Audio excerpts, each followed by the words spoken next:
Chapter 1. Processing.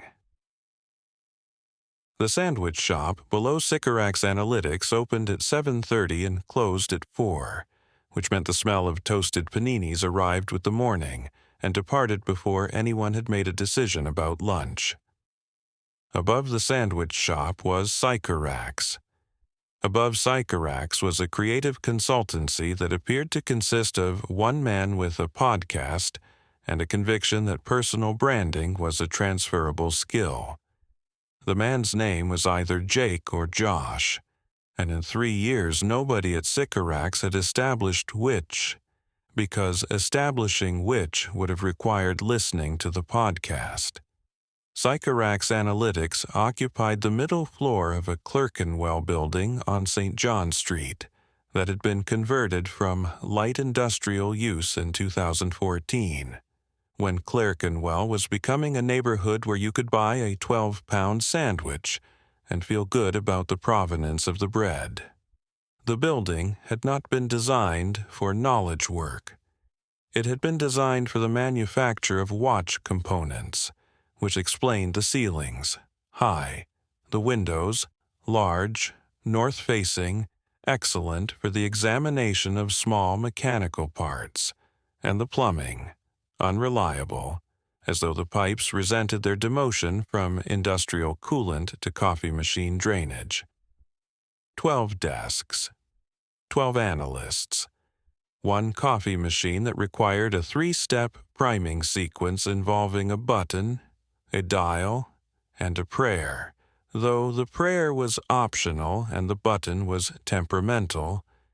James Harrowby had purchased the machine from a supplier in Milan who described it as professional grade, which it was, provided the profession in question was patience. It was Monday, and Mondays at Sycorax began with what James called the alignment huddle, a phrase he'd borrowed from a management consultancy that had charged him £4,000 to tell him what his employees already knew, which was that nobody wanted to talk to each other at 9:15 on a Monday morning, but would do so if biscuits were provided. The biscuits were digestives. They had been digestives since 2021, and would continue to be digestives until the company either failed or succeeded, at which point they would become, respectively, nothing and still digestives, because James Harrowby understood that biscuit loyalty was the only kind that survived a volatile market. Nessa Holbrook sat at the desk nearest the window, which she'd claimed on her first day, and defended since through the simple mechanism of arriving before everyone else. She was tall enough that she'd stopped apologizing for it around age 20, and her hair expressed strong opinions about humidity that Monday's drizzle had amplified into a full-scale editorial. The window overlooked the back of a Turkish restaurant whose extractor fan started at 11 and ran until midnight, producing a sound that Nessa had learned to treat as white noise, and Priya Chakrabarti, 2 desks over, had learned to treat as a personal grievance. "Are you going to the huddle?" Priya said, which was not a question about the huddle, but a question about whether Nessa had noticed the time, which she had, and whether she intended to do anything about it, which she didn't. In a minute. James has the face. Nessa knew the face. The face was James Harrowby's expression when a client had sent an email before 9 on a Monday, which meant the client was either panicking or American, and in the insurance sector, the 2 categories were functionally identical. Which client? He hasn't said. He's just standing by the biscuits, looking paternal. Nessa saved her file and stood. The alignment huddle took place in what James insisted on calling the collaboration space, and everyone else called the corner by the printer. because the building's previous tenant had not left room for a conference table, and James's budget had not extended to creating one. The huddle lasted 11 minutes, during which James distributed 3 client updates, 1 health and safety reminder about the fire escape that nobody had tested since 2023, and a request that the kitchen be kept clean, which he delivered with the weary certainty of a man who knew that kitchens and the people who used them had reached an understanding that transcended management intervention. Nessa returned to her desk. She had a labor mobility index to build for an energy sector client who wanted to understand workforce migration patterns in regions where they held exploration licenses. The client had not explained why they wanted this, because clients never explained why they wanted things. They wanted them. The invoice would arrive before the explanation would have been useful. The data was publicly available. EU Statistical Office, Schengen Visa Processing Reports, published quarterly, broken down by issuing country, applicant nationality, and outcome. The UK visas and immigration quarterly transparency data. None of it classified. None of it secret. All of it numbingly tedious in the way that genuinely important data always was, because the world had arranged itself so that the information most likely to change your understanding of how power operated was also the information most likely to put you to sleep. She opened the Schengen data set and began cross-referencing rejection rates by applicant nationality against UKVI quarterly figures. Standard procedure. She'd done this 17 times for different clients. The correlations were usually weak, because sovereign governments made visa decisions independently and according to their own criteria, which meant the rejection rates for, say, Nigerian applicants to France and Nigerian applicants to the UK should share broad trends but not specific quarterly movements. You'd expect noise. You'd expect scatter. She ran the comparison for the Q3 2025 figures. The output was not noise. Nessa looked at it. She looked at the methodology column, where the errors that embarrassed statisticians tended to hide. She looked at the data source tags, in case she'd accidentally cross-referenced the same dataset against itself, which was the statistical equivalent of complementing your own reflection. Nothing wrong. The methodology was sound. The sources were distinct. The output was clean. And the output was showing her something that didn't happen in sovereign immigration data. Synchronized movement across 4 country groupings, all in the same quarter, all affecting the same professional categories. Not correlated the way economic cycles correlated the way things correlated when someone was making them correlate. She didn't run it again. Not yet. Running it again was what you did when you thought you'd made an error, and Nessa didn't think she'd made an error. She thought she'd found something. The distinction mattered, because the response to an error was correction, and the response to a finding was caution, and caution meant saving the file, closing the tab, and not telling anyone until she'd had time to determine whether the thing she'd found was an artifact of the data or a feature of the world, which were different problems requiring different kinds of panic. "You've gone quiet," Priya said. "The productive quiet or the dangerous quiet? I'm eating a biscuit." "You don't have a biscuit?" "Then it's the productive quiet." Priya regarded her for a moment with the expression of someone who had worked with Nessa long enough to know that the productive quiet and the dangerous quiet shared a postcode, and returned to her own screen. Nessa saved the output to the directory she used for work that wasn't billable and wasn't finished, and might not be anything at all. The directory was called MISC. She'd been filing things there since her GCHQ days.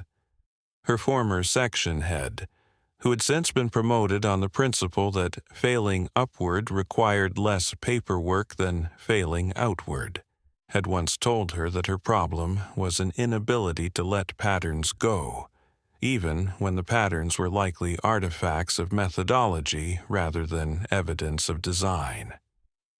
He'd been right about the inability. He'd been wrong about the artifacts, but he'd been promoted before anyone could confirm this, which was how the system maintained its confidence intervals. She went to make coffee. The three-step sequence: button, dial, prayer. The machine declined, which it did on Mondays with particular commitment, as though it understood the concept of weekends and resented their conclusion. "It needs the thing," Priya said from across the room, making a twisting motion with her hand. "I did the thing." "You did the other thing. The thing is counterclockwise." The thing was counterclockwise. The machine produced coffee.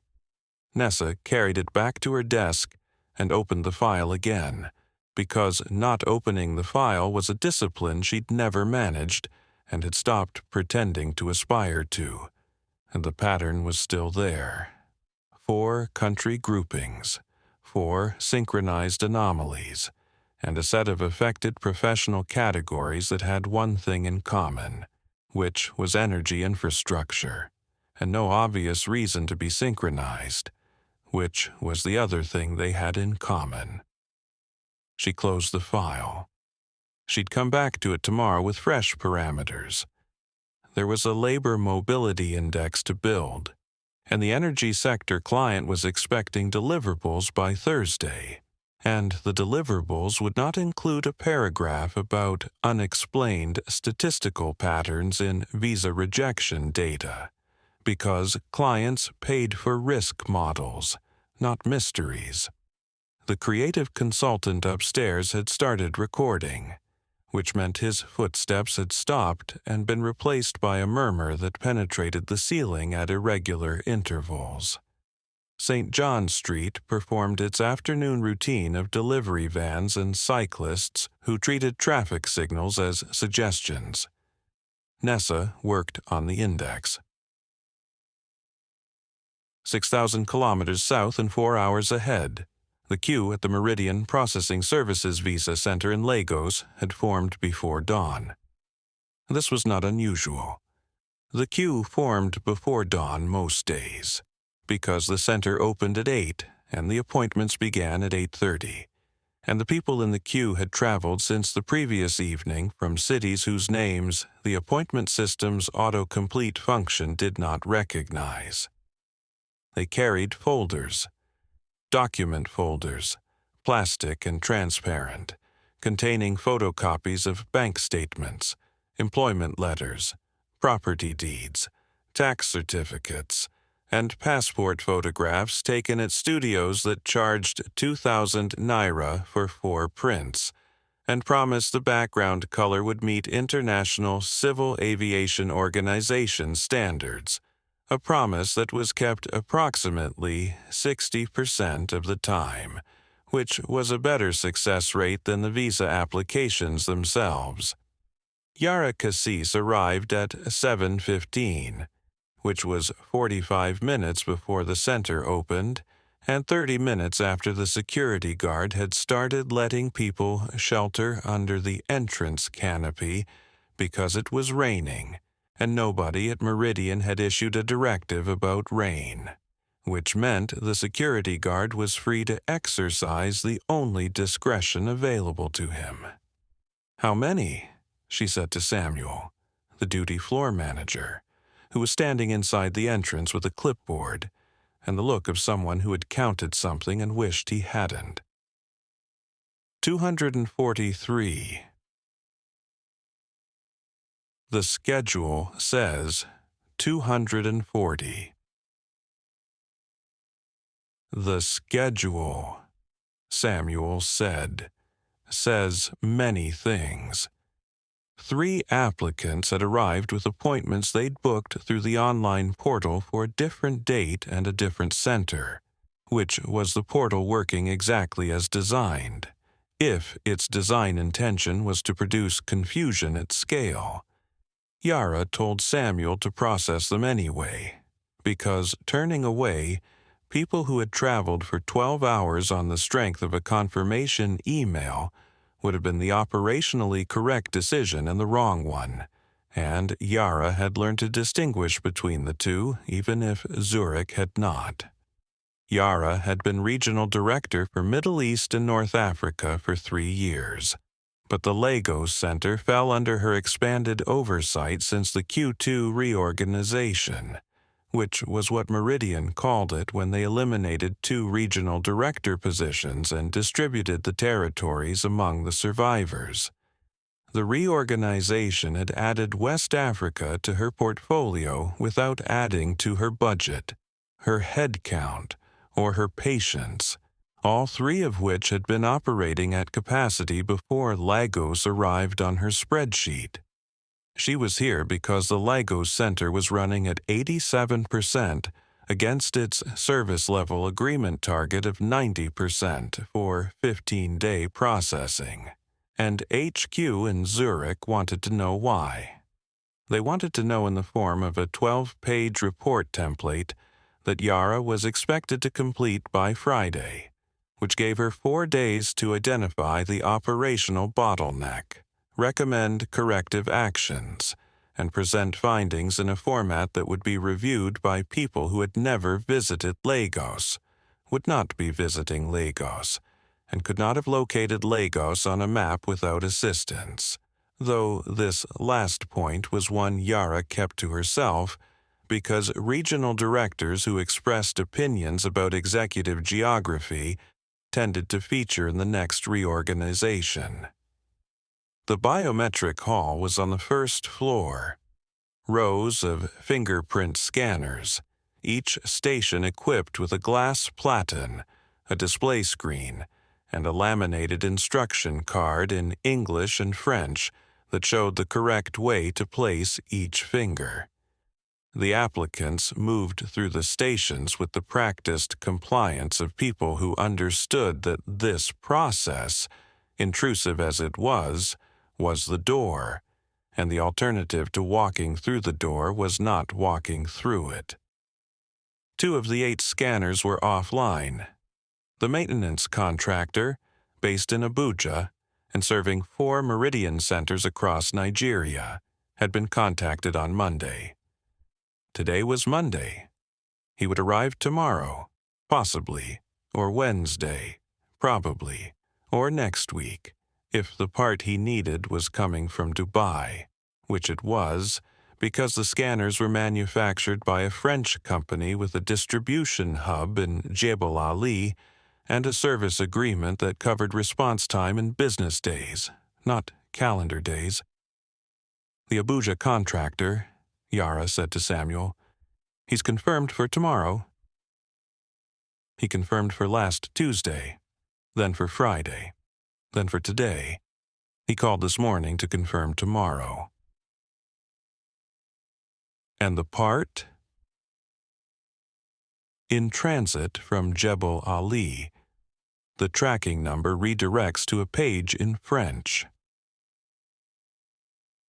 Can you read French? I can read the tracking number, which says the part is in Dubai.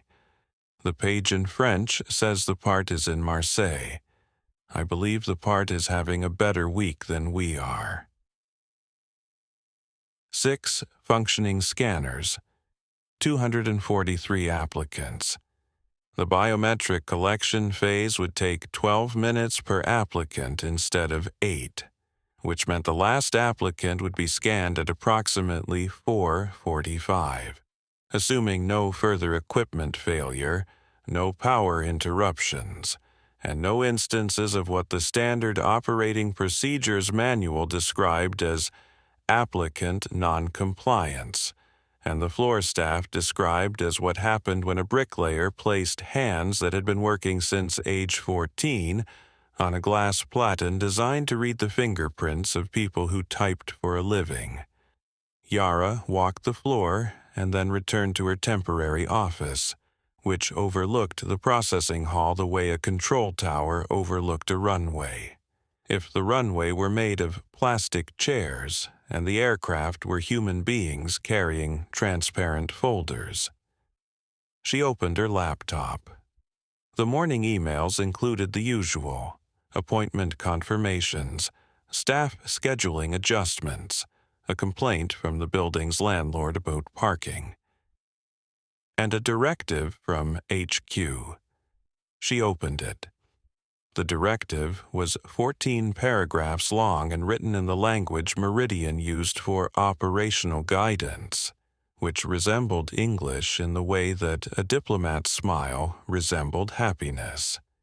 It introduced 3 new processing categories for applications from elevated assessment regions. The categories were to be applied to applicants whose stated profession fell within certain technical classifications: petroleum engineering, geophysical sciences, pipeline infrastructure, energy systems maintenance. The directive did not say, slow these applications down. The directive said, applications meeting the criteria for enhanced review categories 7, 8, and 9 are to be routed through the extended assessment pathway, with processing milestones benchmarked against the revised SLA framework as outlined in Appendix C of the Q4 Operational Standards Update. Which meant, slow these applications down. Yara read the directive twice.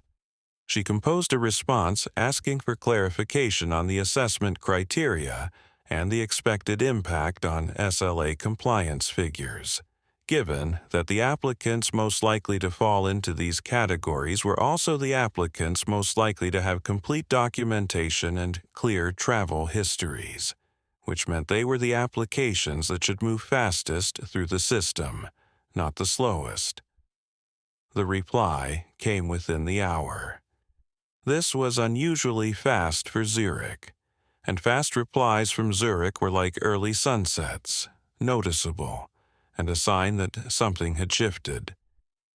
The reply was 18 paragraphs long. It clarified nothing.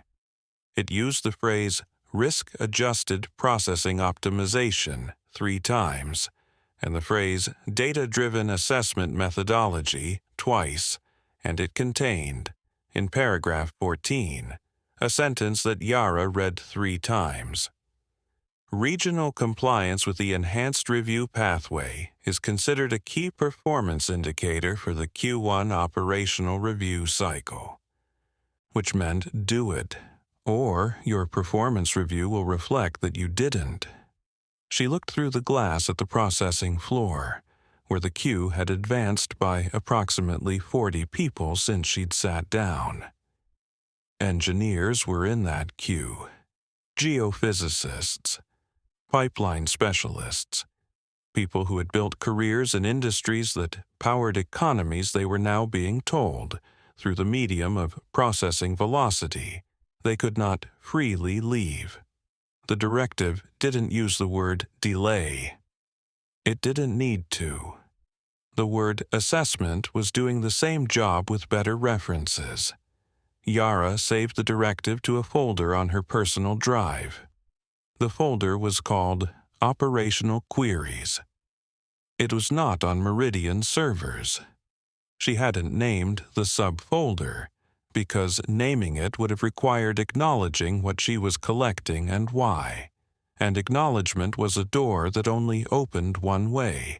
in the same way that the applicants in the queue below couldn't take back the 12 hours they'd spent traveling to sit in a building where 2 of the 8 scanners worked, and the remaining 6 were now being asked to process people more slowly, not because of any deficiency in their applications, but because someone in Zurich had decided that velocity was a variable worth controlling. She closed the laptop. Below her, Samuel was explaining something to an applicant who was holding her folder against her chest like a shield. The applicant was nodding.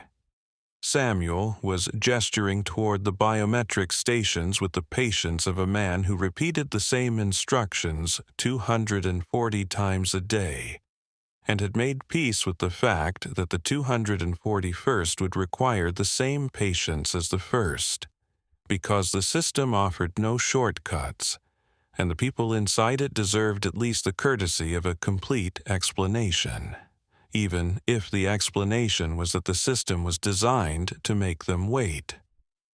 3 new categories. 3 new ways to make the word processing mean waiting. And somewhere in a Clerkenwell office above a sandwich shop, a woman who'd left GCHQ because she couldn't stop noticing things had noticed something else, and filed it, because that was what you did with patterns that might be artifacts and might be something worse, and the distance between the two was not going to be measured in methodology. Chapter 2. Correlation. Tuesday morning brought a quality of light through the north-facing windows that the building's original tenants would have recognized as ideal for examining small mechanical parts, and which Nessa used for examining large statistical anomalies, because the universe distributed its gifts without consulting anyone about intended purpose. She had arrived at 7:45, early even by her standards, 15 minutes before the sandwich shop had opened, meaning the building smelled only of its own plumbing and the residual ambition of the creative consultant upstairs, who had evidently recorded late the previous evening and left behind a faint trace of cologne and self-regard. Nessa had the office to herself. The coffee machine, presented with an early morning request and no witnesses, cooperated on the first attempt, which it did perhaps twice a month, and which Nessa took not as a sign of mechanical improvement, but as evidence that the machine was capable of spite, and chose to exercise it selectively. She opened the MISC directory. The file was where she'd left it, a fact that reassured her the way symptoms reassure you when you check them in the morning and find they haven't improved. At least the problem is consistent. The 4 country groupings, the synchronized anomalous movement, the professional categories. She had planned to return with fresh parameters, and she had fresh parameters, though fresh, in this context, meant she'd spent the night thinking about which parameters would prove her wrong, because proving herself wrong was the responsible thing to do, and also the thing she wanted least, which were often the same thing and which she had never once let stop her. She built the cross-reference properly this time, not the quick comparison she'd run on Monday afternoon between client deliverables, a full correlation matrix, Schengen rejection rates by applicant nationality, broken down by issuing country and quarter for the past 8 quarters, UKVI transparency data for the same period, same nationality groupings, same professional categories. She added a third data set, Swiss bilateral visa statistics, published annually but with quarterly breakdowns available through a Freedom of Information request that someone at the University of Bern had already made and posted to an open data repository, because academics occasionally did useful things, though they tended to bury the useful things under methodology sections that read like punishment. The three data sets were independent, different governments, different processing systems, different decision criteria, different human beings sitting in different consulates in different countries, making different judgments about different applicants based on different rules. The rejection rates for, say, Azerbaijani petroleum engineers applying for Schengen visas through the French consulate in Baku should bear no particular relationship to the rejection rates for Azerbaijani petroleum engineers applying for UK visas through the UKVI processing center in Istanbul. The decisions were sovereign. The processes were separate. The data should scatter. She ran the correlation. 0.94. Nessa looked at the number. She looked at the methodology. She looked at the data source tags, the date ranges, the category filters. She ran the analysis again with a different statistical package, because trusting your own tools was a professional courtesy, but verifying them was a professional obligation.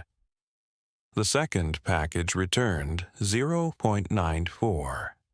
She ran it a third time, this time stripping out the Swiss data entirely to test whether the correlation was being inflated by a smaller data set with wider variance, which was a common artifact that embarrassed people who published before checking.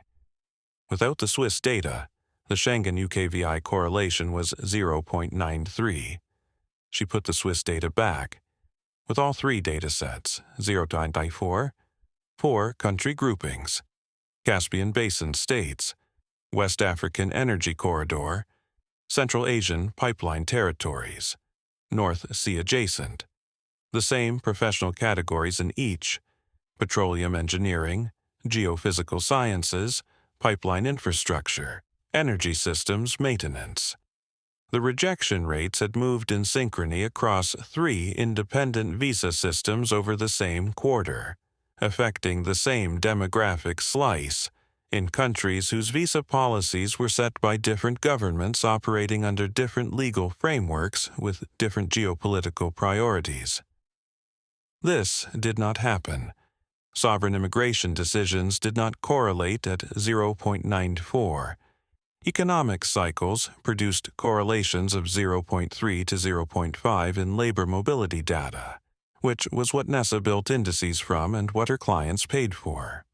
Political instability could push correlations to 0.6, occasionally 0.7 during a genuine crisis. A correlation of 0.94 across 3 independent visa systems was not a finding. It was an accusation. Something was making these numbers move together, and the something was not economics, not politics, and not coincidence.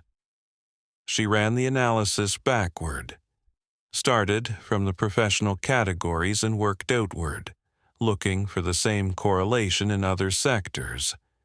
Did accountants from the same regions show synchronized rejection patterns? Did teachers? Did medical professionals? They did not. The correlation collapsed below 0.3 for every other professional category she tested. The synchronization was specific. It targeted a particular kind of person from a particular kind of place, and it did so across national borders, across visa systems, and across the institutional firewalls that were supposed to make sovereign immigration decisions sovereign. Nessa saved the file, closed it, opened it again, because closing it had accomplished nothing except demonstrating that she was a person who closed files she intended to reopen, which she had known about herself for 20 years, and which her ex-husband had known about her for the 7 years of their marriage, 4 of which he'd found endearing, and 3 of which he'd found grounds for divorce. You're early. Priya was standing by the door with her coat still on and her bag over one shoulder, and the expression of someone who had expected to be the first person in the office and was recalibrating the assumptions this had been based on. Couldn't sleep, Nessa said. That's either insomnia or a finding. The treatment for both is coffee, but the dosage is different. It's a finding.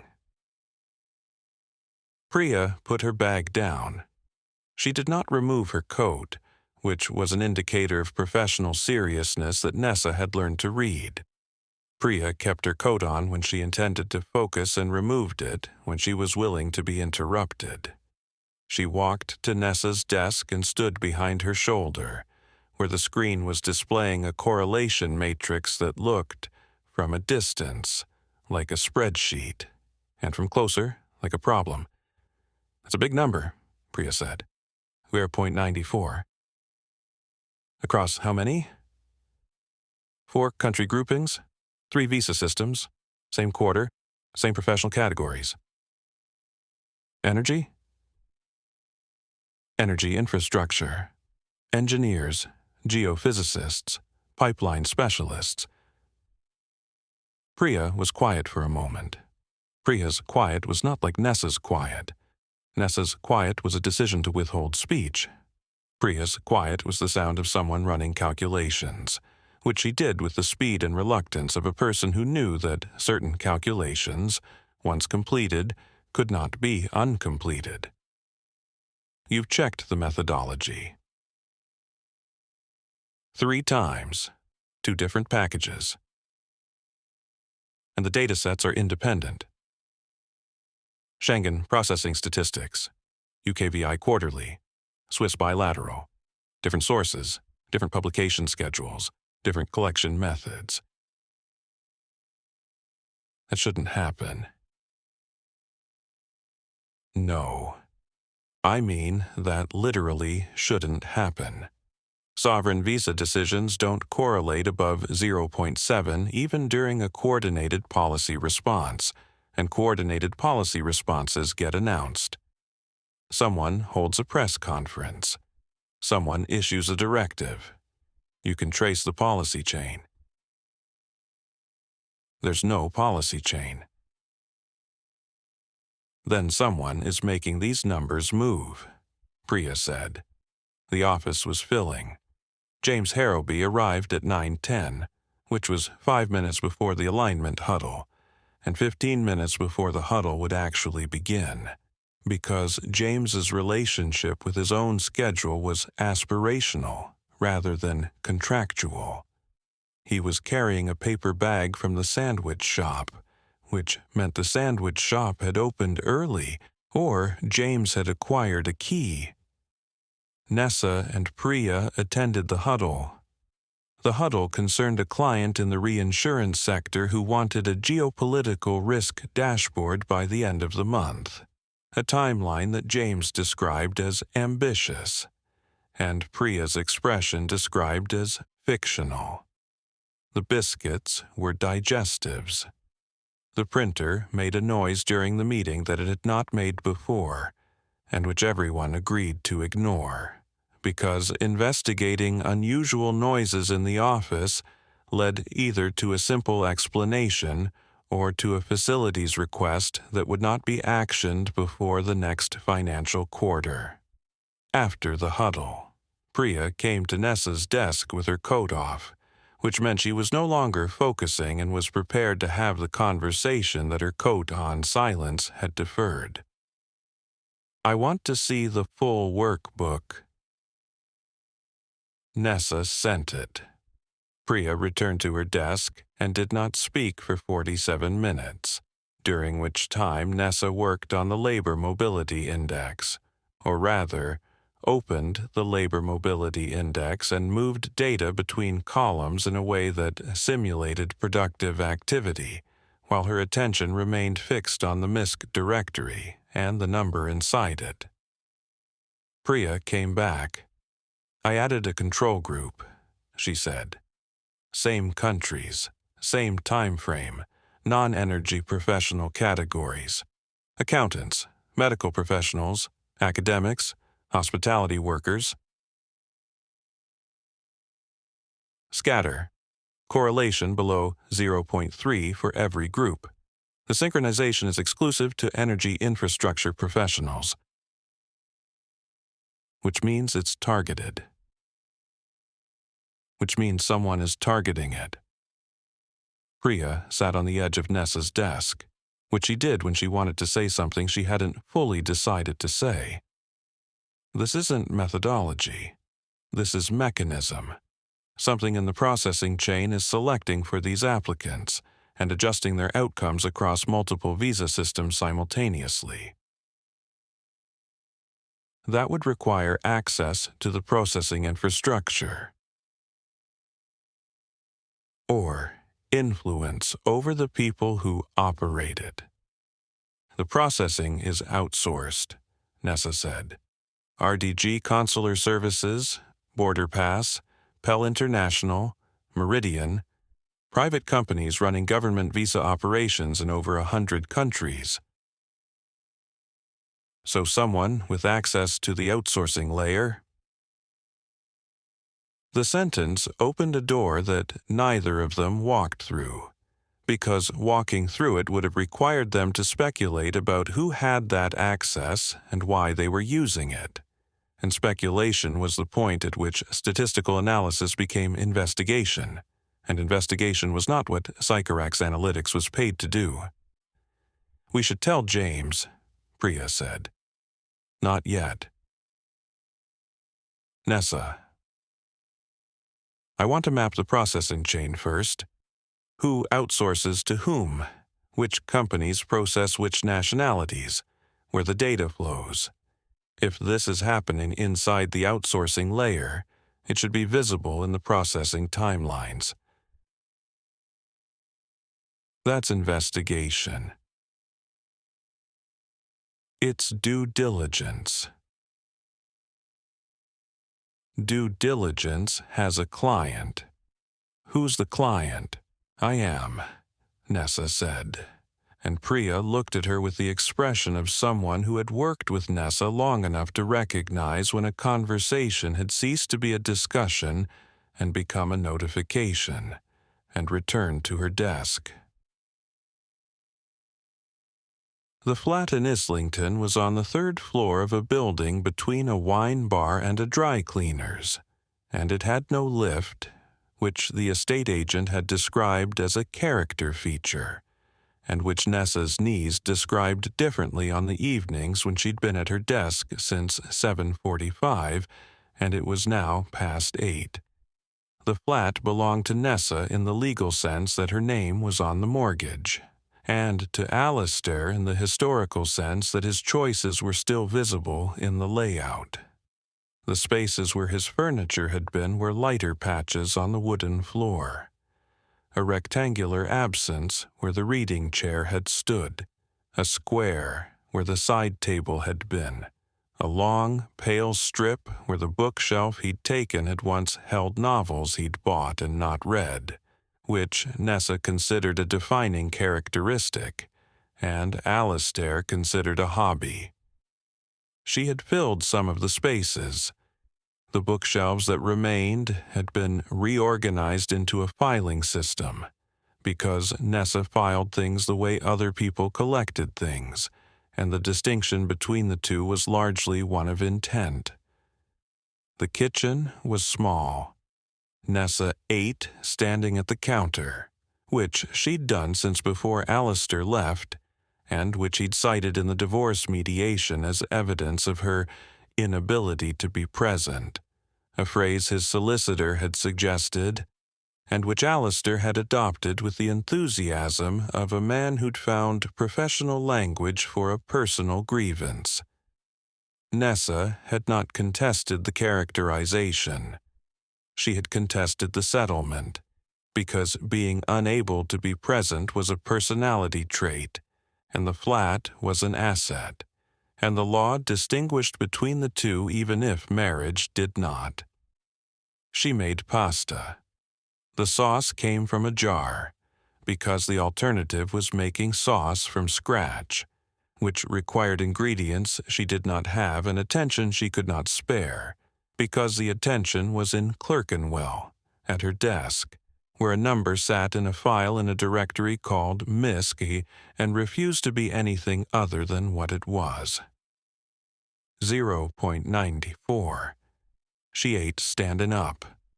The wine bar next door was producing the muffled bass of a Tuesday evening crowd, smaller than the weekend crowd but louder per capita, because Tuesday drinkers had the intensity of people who decided that the working week could not be endured without chemical assistance and who were, in Nessa's experience, statistically correct.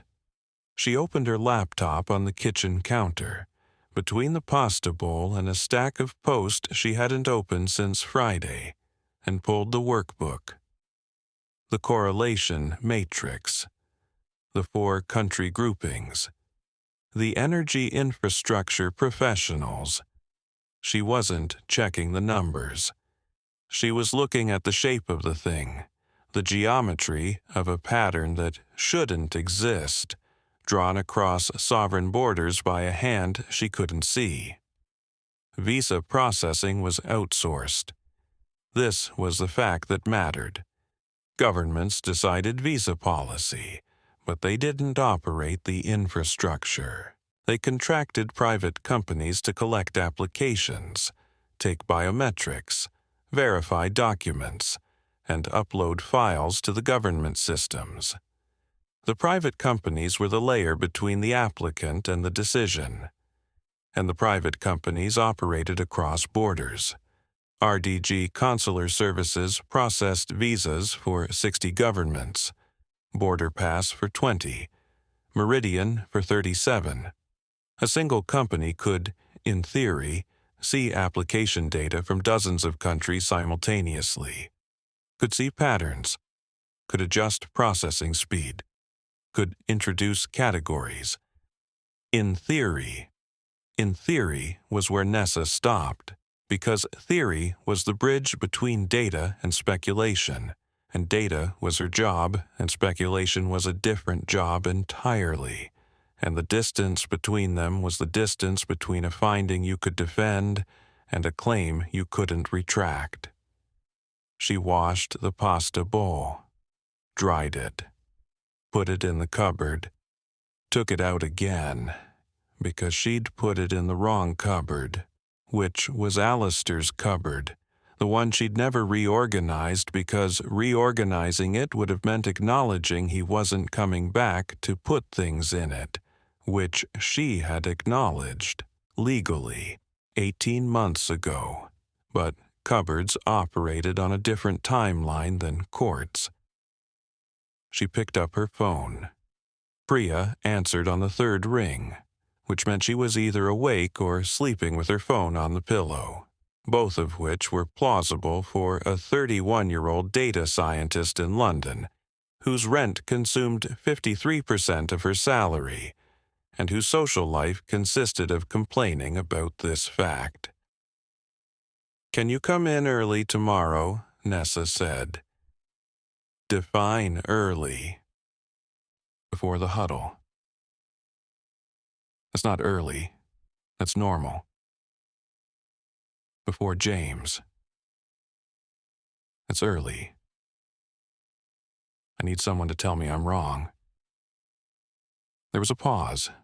The pause contained the sound of Priya deciding whether this was a request for professional collaboration or emotional reassurance, and concluding, correctly, that with Nessa there was no meaningful difference between the two. "You're not wrong," Priya said. "But I'll come in early and tell you that to your face, because some conclusions deserve the courtesy of eye contact." Nessa hung up. She closed the laptop. She turned off the kitchen light and stood for a moment in the dark, listening to the wine bar and the distant hum of Upper Street, where London was performing its Tuesday evening functions with the reliable indifference of a city that had survived plagues, fires, and the Jubilee Line extension, and would survive whatever was hiding in NESA's MISC directory. The number was still there. 0.94. 4 countries, 3 visa systems, one pattern that someone had drawn across borders in the invisible ink of processing velocity and rejection rates, in data so boring that nobody looked at it, which was, NESA was beginning to understand, the point. The most important information in the world was always the most boring. It had to be. If it were interesting, someone would have noticed it already. Chapter 3. The Ordinary Business of Nations. The Joint Intelligence Committee met on Wednesdays at 10, which meant that by 10:15 the coffee had gone cold, and by 10:30 someone had said something about China, and the meeting could be considered to have begun. The room was on the 3rd floor of 70 Whitehall, which had been the Cabinet Office since the building was requisitioned from the Board of Trade in 1947, and which retained the Board of Trade's conviction that no room should be comfortable enough to encourage anyone to stay in it. The chairs were reproduction Chippendale. The table was actual mahogany. The radiator had 3 settings: off, tepid, and retributive. Raymond Quilter sat in his usual chair, which was the 3rd from the end on the window side, a position he had occupied for 9 years, and which afforded him a view of the back of the Foreign Office, and, beyond it, the edge of St. James's Park, where a pelican was doing something territorial to a pigeon. Raymond had learned early in his Whitehall career that meetings at this level were best endured with a secondary point of visual interest, and the pelican was performing admirably. He was 61 and had been deputy director of JIC assessment staff for longer than anyone expected, including himself. He'd entered the Foreign Office at 23 with a Cambridge degree in history and a vague intention to serve his country, and had discovered that serving his country consisted largely of attending meetings about attending other meetings, a recursive structure that Whitehall had perfected over several centuries, and which showed no sign of reaching a base case. He'd moved to the Cabinet Office in 2009 and into the JIC assessment staff in 2014, and now occupied the precise institutional position that everyone agreed was important and nobody could adequately describe, including Raymond, whose business card said Deputy Director, Assessments, and whose actual function was to know things that other people preferred not to know, and to keep that knowledge from causing inconvenience.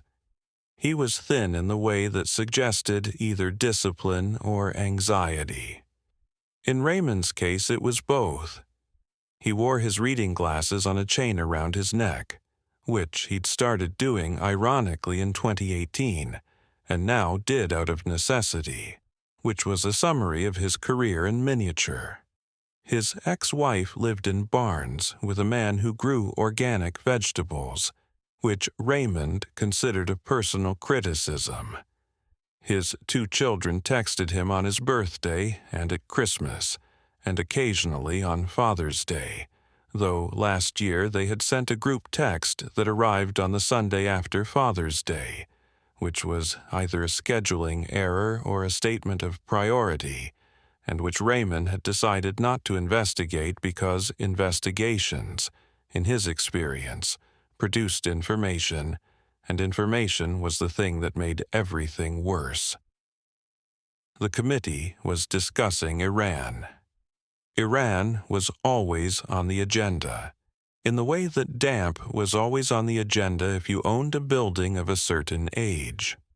The intelligence community's relationship with Iran had the quality of a long marriage.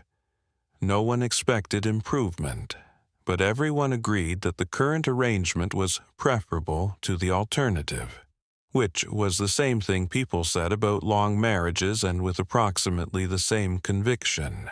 "The IAEA inspection timeline," said the chair, who was a woman named Harriet Penn, and who ran JIC meetings with the brisk efficiency of someone who had learned that intelligence assessments improved in direct proportion to the number of people who stopped talking, has been extended by 14 working days, which is within the parameters of the revised framework, but which our friends in Vauxhall believe may indicate a reclassification of centrifuge capacity at the Fordo facility. The representative from Vauxhall Cross, which was how everyone at the table referred to SIS because the intelligence community had never met a noun it wouldn't acronymize, confirmed that this was the assessment. The representative from Thames House, which was MI5, asked whether the extension had domestic implications. The representative from GCHQ said the signals picture was consistent with previous extension cycles and noted a 12% increase in encrypted communications traffic from the Fordo facility in the past 30 days, which could indicate anxiety, preparation, or simply a software update, because in signals intelligence the most alarming data was often the most mundane. Raymond took notes. His notes were written in a shorthand he'd developed over 30 years, and which no one else could read, a feature he considered essential rather than incidental. The committee moved through Iran, through the South China Sea assessment, through an update on Wagner Group's successor entities in the Sahel, and arrived at 11:42 at Item 7 on the agenda: Visa Processing and Border Data, Contract Renewal Assessment. Item 7 was an agenda point that existed because someone had put it there and no one had removed it, which was how most things in Whitehall persisted.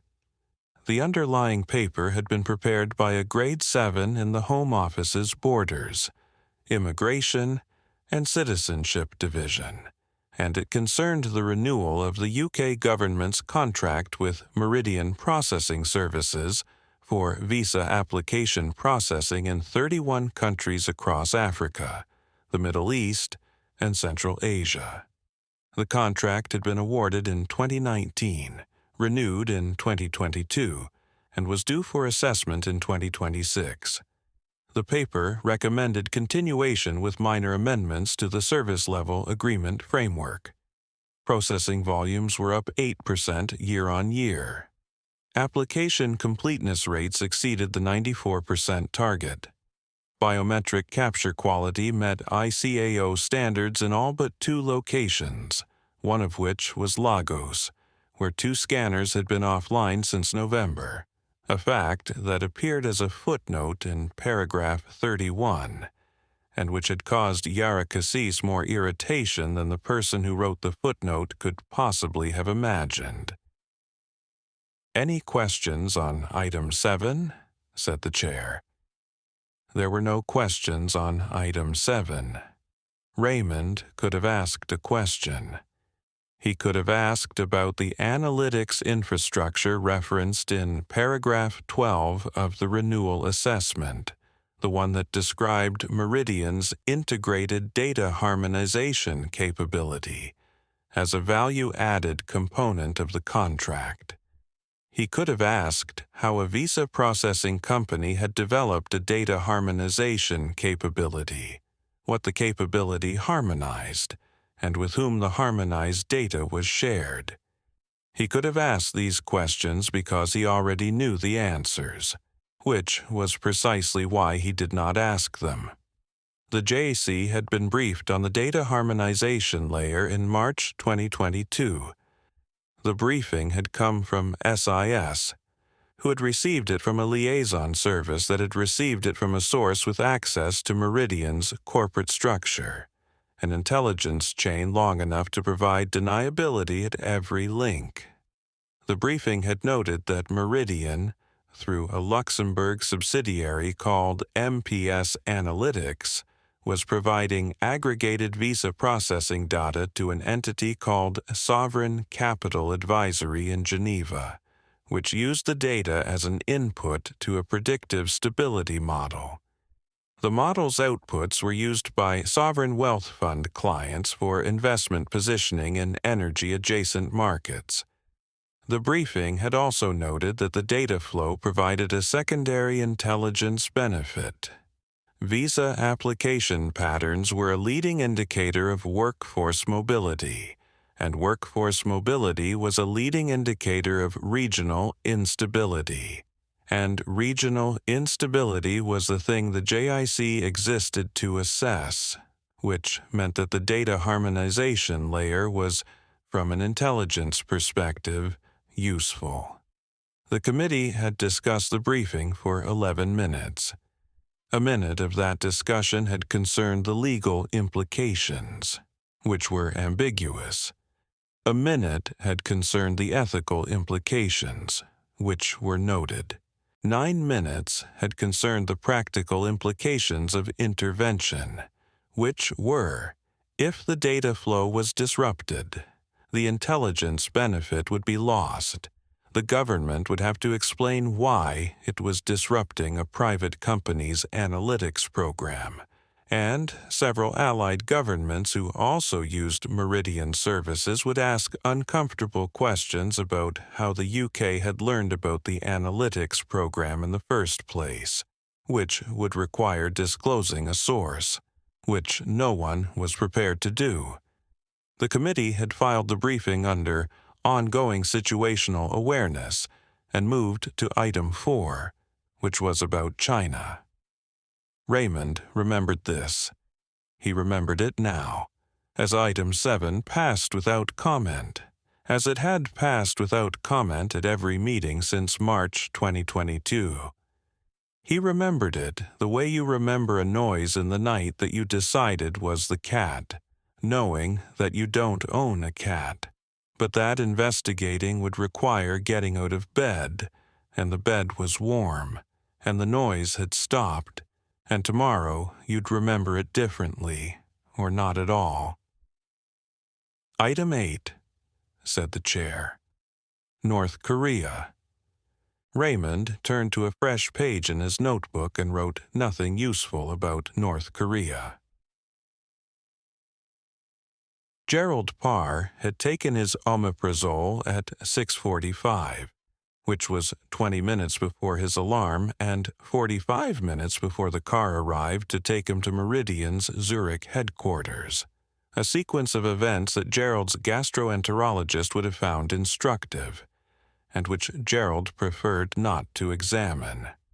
He had been taking omeprazole for 3 years, which was the same number of years he had been Chief Operating Officer of Meridian Processing Services, and while correlation did not imply causation, Gerald had spent enough time in the data analytics industry to know that it often implied something. The car came at 7:30. Gerald lived in Zolikon, on the eastern shore of the lake, in a house that Marion had chosen when they'd relocated from London, and which she had furnished with the thoroughness of a woman converting a house into a permanent rebuke to the life they'd left behind. The house was attractive, well-maintained, and slightly too large, qualities it shared with Gerald's salary and his office. Marion had not attended a Meridian Company event in 3 years, citing her book club, which met on whichever evening the company event was scheduled for, a scheduling flexibility that Gerald recognized as metaphorical and had responded to by not asking questions. Gerald took antacids before dawn and pretended it was the Swiss water. The quarterly board review began at 9. The boardroom was on the 7th floor of Meridian's headquarters on Talstrasse, a glass and steel building near Paradeplatz that had been designed to project institutional competence and which succeeded. in the way that all buildings near Paradeplatz succeeded, by proximity to other buildings that projected institutional competence. The windows offered a view of the limit and, beyond it, the Grossmonster, and Gerald had spent enough quarterly reviews in this room to know that the view was most appreciated by the people who had least to contribute to the meeting.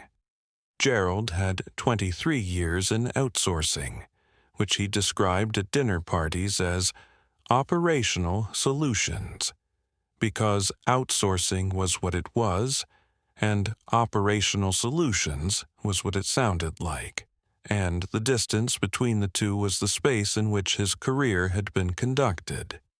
He'd started at Capita, moved to Serco, and arrived at Meridian when it was still processing visas for 4 governments and occupied 2 floors of an office building in Bern that smelled of photocopier toner and institutional modesty.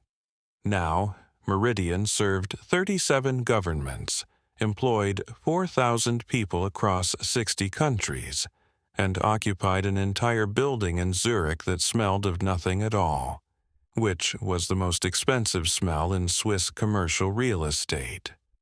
The board review proceeded as board reviews proceed: too many slides, too little dissent, and a break at 11 that lasted 15 minutes and accomplished more than the previous 2 hours because the conversations that mattered in Meridian happened during breaks, in corridors, and over coffee that cost more per cup than a Meridian Visa Center employee in Lagos earned in a day, a comparison that Gerald had calculated once and had not calculated again.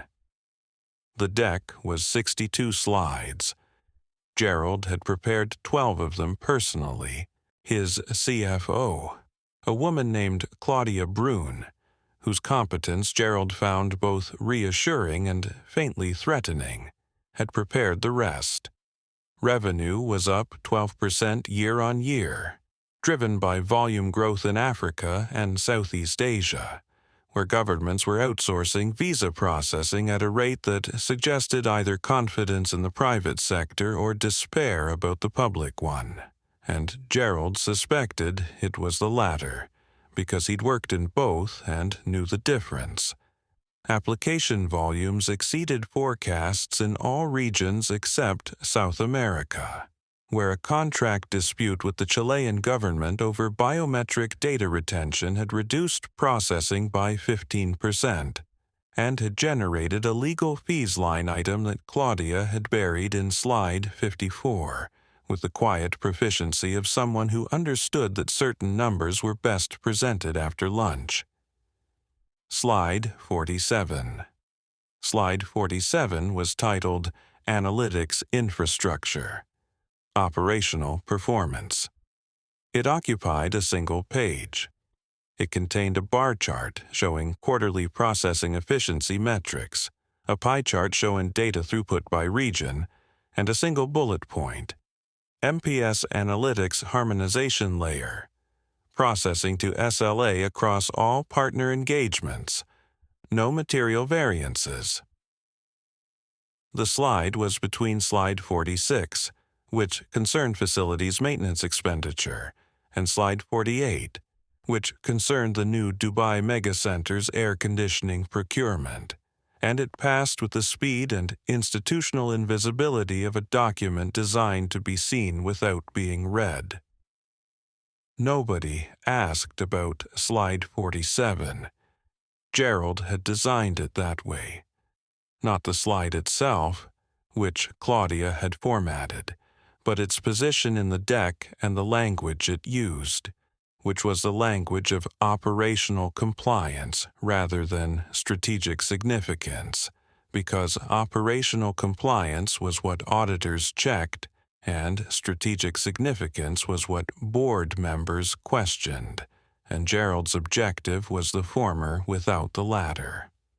MPS Analytics was a Luxembourg-registered subsidiary of Meridian that, in the corporate structure chart, sat between data services and client solutions, with the inconspicuousness of a cat between curtains. Its function, as described in the subsidiary register filed with the Luxembourg Commercial Register, was data harmonization and analytics services for partner organizations. Its actual function was to aggregate visa processing data from Meridian's operations in 37 countries and provide that data to Sovereign Capital Advisory in Geneva, which used it as an input to a predictive model that Gerald understood in principle and preferred not to examine in detail, because examining it in detail would have required him to form an opinion about it, and forming an opinion would have required him to act on the opinion, and acting on the opinion would have put at risk a contract that generated £40 million per year in analytics revenue that appeared nowhere in the deck as a single-line item, but was instead distributed across 7 subsidiary accounts in 4 jurisdictions, a structure that Gerald had not designed but had approved. He had signed the contract with SCA in 2021.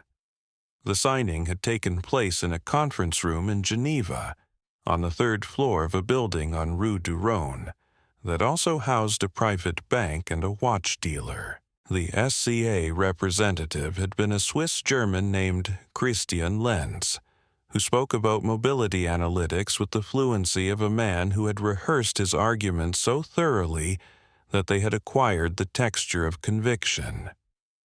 The contract was commercially confidential.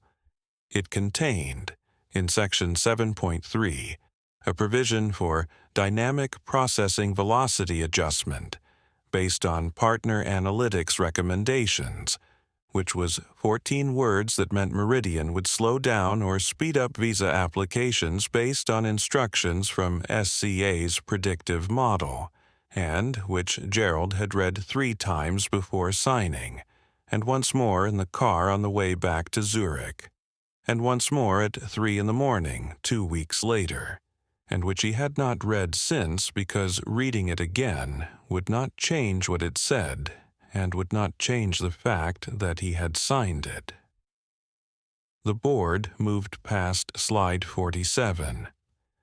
The Dubai facility is performing ahead of schedule, Claudia said, advancing to slide 48. Air conditioning procurement remains within the amended budget, though the contractor has requested a timeline extension of 3 weeks due to supply chain issues, originating from a component manufactured in Jebel Ali, which I'm told is either in transit or in Marseille, depending on which tracking system you consult. A board member made a comment about supply chains. Another board member made a comment about contractors. The comments were the institutional equivalent of throat clearing, sounds that signified participation without contributing content. Gerald looked at his notes, which contained the same shorthand he'd been using for 23 years of board meetings, and which served the same function as Raymond Quilter's notes. 4,000 kilometers away in a different room, in a different country, at a different meeting, where the same subject had not been discussed. The meeting concluded at 12:40.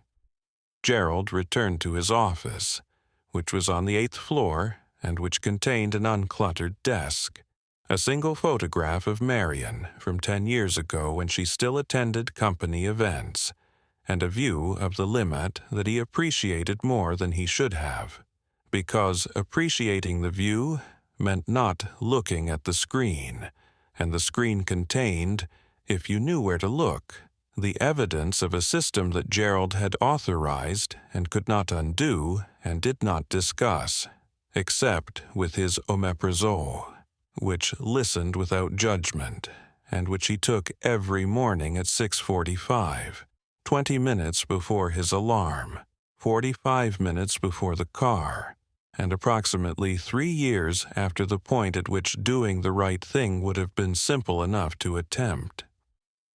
He sat at his desk, the photograph of Marion looked back. She was smiling in the photograph, which was why he kept it, because in the photograph she was smiling at him, and in the house in Zolikon she was reading a book in a room he was not in, and the distance between the photograph and the house was not measured in kilometers but in the accumulated weight of things Gerald knew and did not say, which was the same weight that Raymond Quilter carried in a different office in a different city, and which both men had learned to describe, when they described it at all, as the ordinary business of nations. Chapter 4. Risk Appetite. Priya arrived at 7:30, early for a Thursday, and the earliness told Nessa everything she needed to know about the previous evening's phone call. Priya had been thinking about it. The coat went on the back of her chair without ceremony. The laptop opened before she'd sat down, and the first thing she said was not good morning. I ran it again last night. And? I tried to break it. I really tried. Priya's screen showed the workbook, which had acquired 3 new tabs since Tuesday. I decomposed the correlation by quarter going back to 2019. Before Q1 2024, the cross-system synchronization doesn't exist. Schengen and UKVI correlate at 0.4, 0.5, typical range. The Swiss bilateral data is noise. Then Q1 2024, Euro 7.1, Q2, Euro 78, Q3 2025, Euro 94. It's accelerating. Nessa looked at the screen. The numbers had the quality of things that had been checked too many times to be wrong and were therefore becoming harder to dismiss. You ran the decomposition on the control group?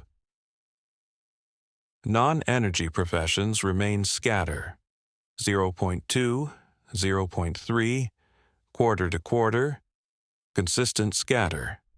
The acceleration is exclusive to energy infrastructure categories. So something changed in early 2024. Something changed, Priya said, or something was switched on. The coffee machine was having a Wednesday personality on a Thursday, which meant it worked on the first attempt and then refused to acknowledge the existence of Priya's cup. Nessa made 2 coffees while Priya rebuilt the workbook's summary tab, and by 8:15 they had a presentation that contained 6 charts, 1 correlation matrix, and a conclusion that Nessa had written in the careful language of someone who'd spent 4 years at GCHQ learning that the most dangerous sentences were the ones that couldn't be retracted. The conclusion read, "Cross-system synchronization of visa rejection rates for energy infrastructure professionals across 3 independent visa systems and 4 country groupings is inconsistent with independent sovereign decision-making and suggests the existence of a coordinating mechanism operating at or below the processing infrastructure layer." Priya read it twice. That's quite a sentence. It's the only sentence that's accurate. James is going to read coordinating mechanism and hear conspiracy theory. James is going to read coordinating mechanism and hear liability, Nessa said, which was a different observation and a more precise one. James Harrowby arrived at 9:12, which was 2 minutes later than usual, and which he attributed to the Northern Line, although the Northern Line had been running to schedule, a fact that James either didn't know or considered irrelevant because blaming the Northern Line for lateness was a constitutional right that predated the tube itself. He hung his coat on the stand near the door, which he was the only person in the office to use because everyone else draped their coats over their chairs. And the coat stand existed in the way that James's management philosophy existed. purchased with good intentions and largely ignored in practice. James was 63. He had spent the first half of his career in the Foreign and Commonwealth Office, where he'd learned that the British government's approach to the world was best understood as a very large consultancy with a military arm, and the second half in the private sector, where he'd applied the same insight in reverse, running a very small consultancy with government connections. He'd founded Sycorax in 2011 with 2 employees and a conviction that geopolitical risk analysis could be done better by 12 people in Clerkenwell than by the large American firms that charged 6 times as much and understood the Middle East primarily through the medium of PowerPoint. He had been largely correct, which was why the firm still existed, and partly wrong, which was why it still occupied the space above a sandwich shop. His face was built for reassurance, a face that appeared trustworthy the way certain bank buildings appeared solvent, through architecture rather than evidence. He had gray hair that he kept short and glasses that he kept expensive, and he spoke with the measured cadence of a man who had once negotiated with a Jordanian trade delegation for 6 hours, and had emerged with both a trade agreement and a dinner invitation, neither of which had ever been honored. The alignment huddle that morning concerned 3 items: the reinsurance client's geopolitical dashboard, due next week, on track.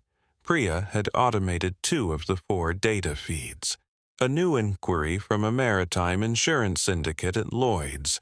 James had the relationship. Nessa would scope the analytics, and a scheduling conflict involving the office Wi-Fi engineer's visit, and the sandwich shop's annual deep clean.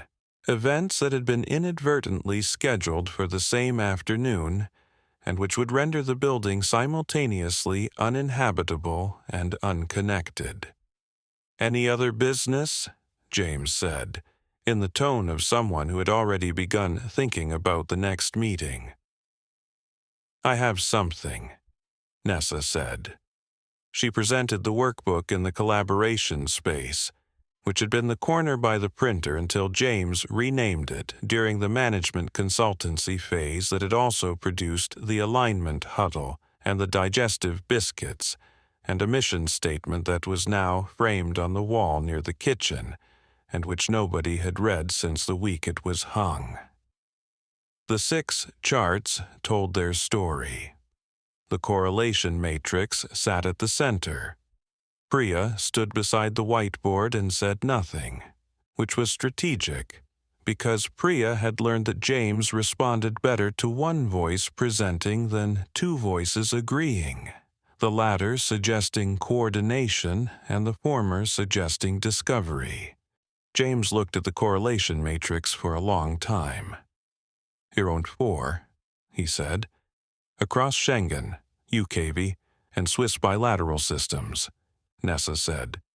"Independent datasets, independent governments. The correlation holds when you strip any one source. It's exclusive to energy infrastructure professional categories. It accelerated starting Q1 2024. And before 2024, normal ranges, 0.4, 0.5, what you'd expect from macroeconomic covariance." James removed his glasses. This was a gesture he performed when he wanted to appear to be thinking, although Nessa had observed over 5 years that the removal of the glasses preceded not deep thought, but institutional calculation,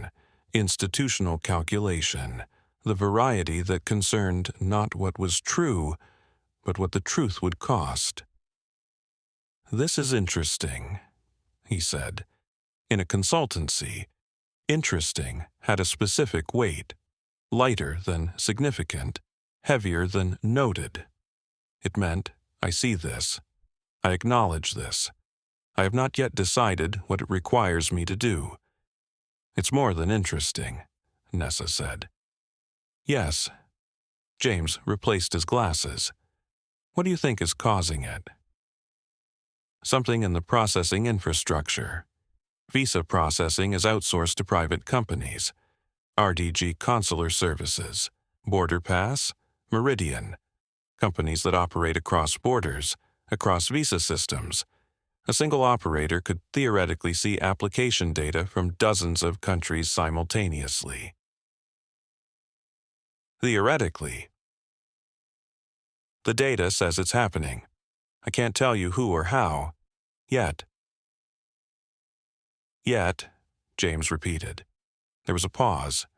The printer, which had been making a noise that the office had collectively agreed to ignore since February, chose this moment to produce a sound like a small animal in moderate distress.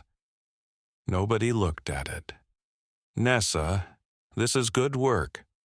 The correlation is striking. Priya, the decomposition is thorough. James was using the voice he used with clients, which was warm and specific and operated as a preliminary to something less warm. I think we should write this up as a research note. Anonymized, naturally. Our insurance clients would find it valuable. Visa processing disruptions affecting energy sector mobility is exactly the leading indicator they pay us to identify. I want to investigate further, Nessa said. Investigate. Trace the corporate structure. Public procurement records. Company filings. Find out which companies are operating across the affected countries and whether there's a common ownership or data sharing layer. That's not analysis, James said. That's investigation. It's due diligence. Due diligence has a client. Our insurance clients. If the visa processing is being manipulated in energy-producing regions, that's a material risk for any underwriter covering political instability, workforce disruption, or infrastructure investment. This was true, and James recognized it as true, and recognizing it as true was the problem, because true things in James's experience had a tendency to generate consequences, and consequences in the risk consultancy business operated as follows. You identified a risk. You told a client about the risk. The client asked where the risk came from. You told the client where the risk came from. The client told someone else. And then you were the firm that had said the thing. And being the firm that had said the thing was sometimes valuable and sometimes catastrophic, and the difference between the two was often indistinguishable until it was too late. Nessa. James lowered his voice, not because anyone was listening, but because lowering your voice was the institutional signal for candor, or at least the appearance of candor, which in institutional life served the same function. Sycorax has government-adjacent clients. The Foreign Office sends us work, DFID, or whatever they're calling it this year. The Maritime Insurance Syndicate that just inquired has connections to the Ministry of Defense supply chain. If we publish a research note saying visa processing data is anomalous, that's useful market intelligence. If we publish findings saying someone is deliberately manipulating sovereign visa systems, that's a different category. The data doesn't care what category it falls into. The data doesn't have clients. James stood. He had a way of standing that communicated the meeting was over without saying the meeting was over, a skill he'd acquired in the FCO and which worked on everyone except Nessa, who remained seated and recognized the gesture for what it was, the institutional equivalent of changing the subject. Write the research note, James said. The correlation is the story. The insurance market implications are real. If there's a mechanism, Someone better resourced than us will find it. We're 12 people above a sandwich shop, Nessa. We identify risks. We don't investigate them. Our clients pay us to identify risk, Nessa said. Exactly. And if identifying the risk requires understanding its source, then the risk is beyond our scope, and we say so in the note. And the client commissions a larger firm to do the investigation, and we get credited for the original finding and don't get sued for the conclusions. This was, Nessa reflected, an entirely rational position. It was also, she noted, a position that assumed the larger firm would actually investigate, which assumed the larger firm's incentive structure rewarded investigation rather than discretion, which assumed that the system she'd found was a system that someone wanted found, which she increasingly suspected it was not. Understood, she said. James nodded. Good. Shall we say Friday for the draft? Friday's fine. James returned to his desk. Priya caught Nessa's eye from across the office and raised an eyebrow, which was a question compressed into a facial movement that Nessa answered by looking at her laptop screen, which was not an answer but was an instruction, and the instruction was not here.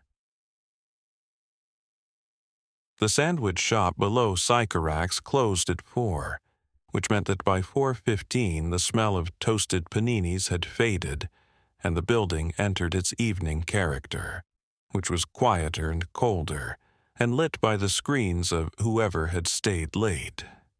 The creative consultant upstairs had left at 3, which was either a sign of superior time management or proof that personal branding required fewer hours than risk analytics. Nessa preferred the latter interpretation. By 5, the office had emptied to 3. Nessa, Priya, and Tomoko Hayashi, who worked on the maritime risk desk, and who wore headphones that were either noise-canceling or decorative and who had not spoken since lunch. Tomoko left at 5:30 with a nod that encompassed the room without addressing anyone in it.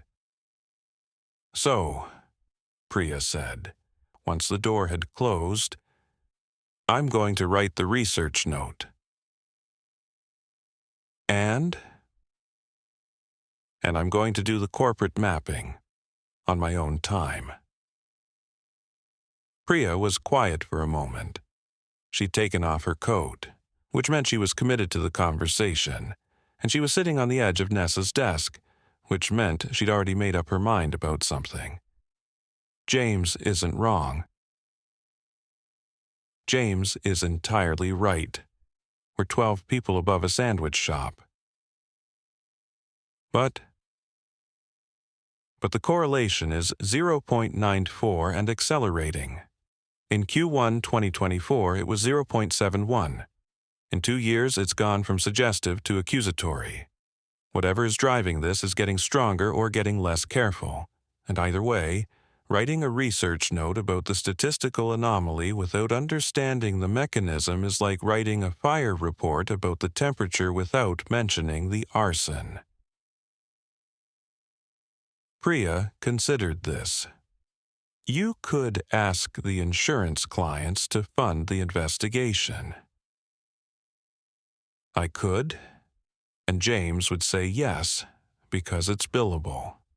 But then the investigation belongs to the client, and the client decides what to do with the findings, and the findings end up in an actuarial model that adjusts premiums by 2%, and nobody asks why the premiums changed. You want to understand it. I want to find the mechanism. Priya looked at the workbook on Nessa's screen. The correlation matrix had the quality of something that was no longer a professional finding but a personal obligation, and she recognized the look on Nessa's face because she'd seen it before. When Nessa had spent 3 evenings rebuilding a sovereign risk model that nobody had asked her to rebuild, because the model had a flaw that nobody else had noticed, and Nessa was constitutionally incapable of leaving flaws unnoticed, which was why she was very good at her job and very difficult to manage, and living alone in a flat in Islington where the lighter patches on the floor marked the places her ex-husband's furniture had been. "I'll help," Priya said, "on my own time." "You don't have to." "I know. That's why I'm offering and not agreeing." Nessa closed the workbook, opened a new document, typed Visa Processing Outsourcing, Government Contracts, UK, Schengen, Switzerland. The public procurement databases were open because government contracts were public, because governments that outsourced their borders were required by law to say that they had outsourced their borders. And this information lived in databases that were freely accessible and almost never accessed, because the information was public in the way that all truly important information was public, available to anyone who wanted it, and wanted by almost no one. She started mapping. RDG Consular Services, 60 governments, centers in 147 countries, owned by Coastal Capital and Sinar Holdings. Border Pass, owned by Morrow Group, lost the UK contract in 2024. Pell International, Indian, publicly listed, the only one transparent by obligation. Meridian Processing Services, 37 governments, headquarters in Zurich. Contract details available through the UK's Contracts Finder portal and the EU's procurement database, and Switzerland's SIMAP system. The outsourcing layer was enormous. The 4 largest companies between them processed the visa applications of most of the planet, which meant they had the biometric data of most of the planet, which meant they knew more about human movement than any intelligence agency in history. And they were not intelligence agencies. They were contractors, and their data governance was whatever the contract said it was. Priya had gone home at 6. The office was empty. The extractor fan of the Turkish restaurant behind the building started at its usual time, which meant the evening had begun, and on Thursday evenings, Nessa usually ate something from the sandwich shop's reduced section and watched whatever was on her laptop until her eyes agreed to close. But this Thursday, the sandwich shop was already closed, and her laptop had procurement records on it. And the procurement records had company names on them, and the company names had subsidiaries, and the subsidiaries had filings, and the filings were in Luxembourg, and the Cayman Islands, and places where corporate structures went to become complicated, and Nessa was going to follow them, because she was Nessa, and the correlation was 0.94 and accelerating, and somewhere in the outsourcing layer there was a mechanism that made sovereign visa systems move in synchrony, and the mechanism was not going to find itself. Chapter 5. Alternative Data. Julian Ambrose arrived at Archon Capital at 6:45, which was 15 minutes before the trading floor's lights came on automatically, and 45 minutes before anyone who wasn't trying to prove something would have been there. The lift opened onto the 23rd floor with the hushed precision of a mechanism that cost more per year to maintain than most of the company's junior analysts earned. And Julian walked to his desk through the half-dark, the way a man walks through a room he has confused with a home. His Bloomberg terminal was already running. Bloomberg terminals were always running.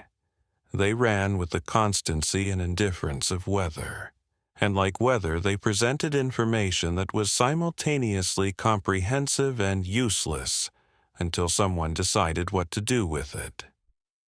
Julian sat down.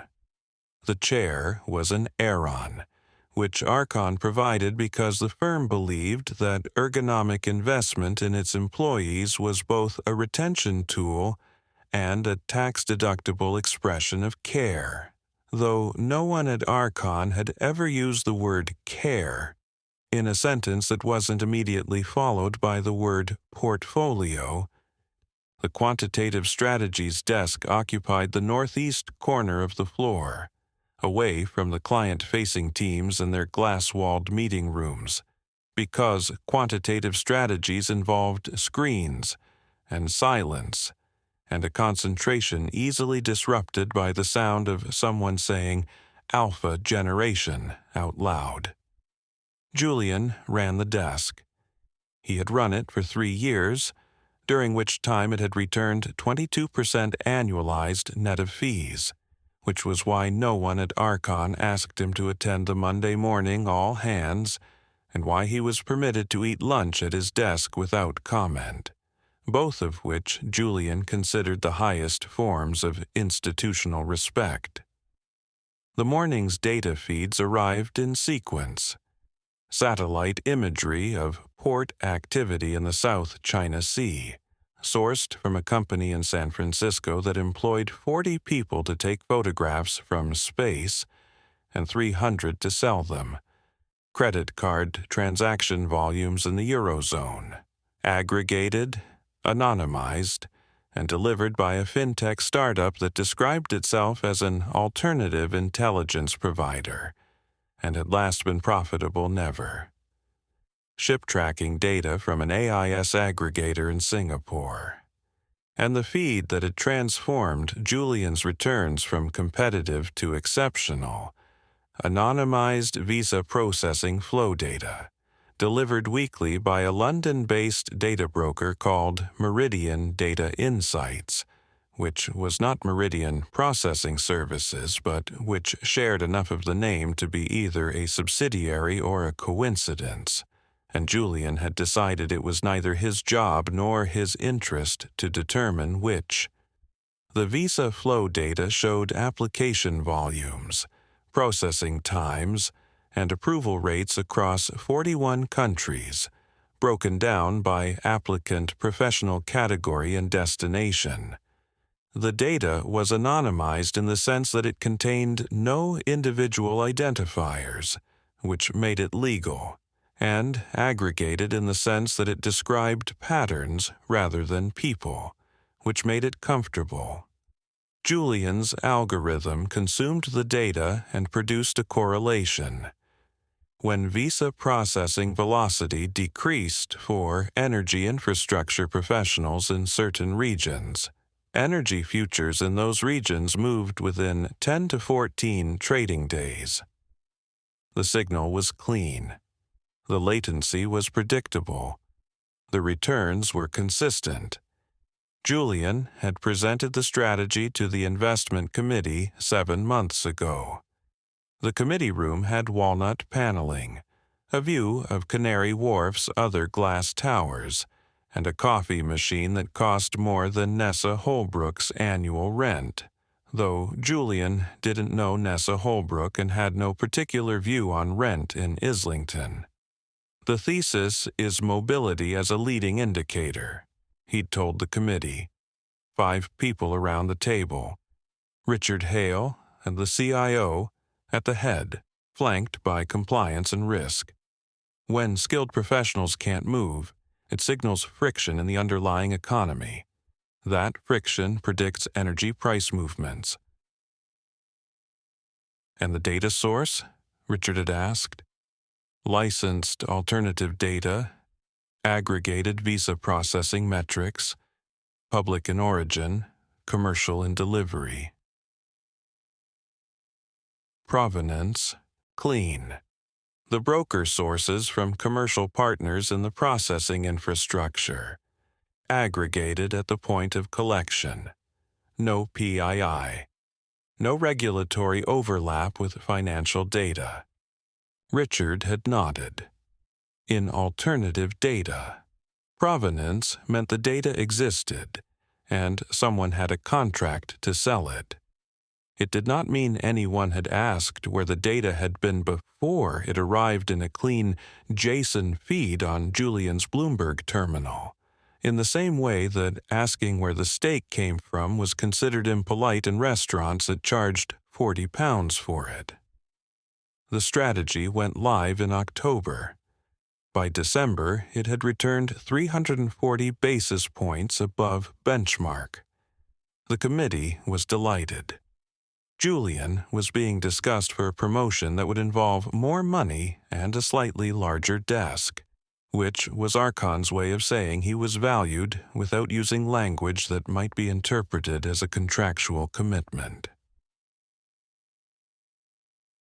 Julian's morning was structured with the precision of a man who had eliminated uncertainty from every part of his life, except the parts that mattered. Gym at 5:30, 20 minutes on the rowing machine, which he tracked on a Garmin watch that knew more about his heart rate than his GP. Shower at the office. Archon's executive floor had a facility that the firm called a wellness suite, and which contained a shower, a mirror, and a towel that was laundered daily and used by approximately 3 people.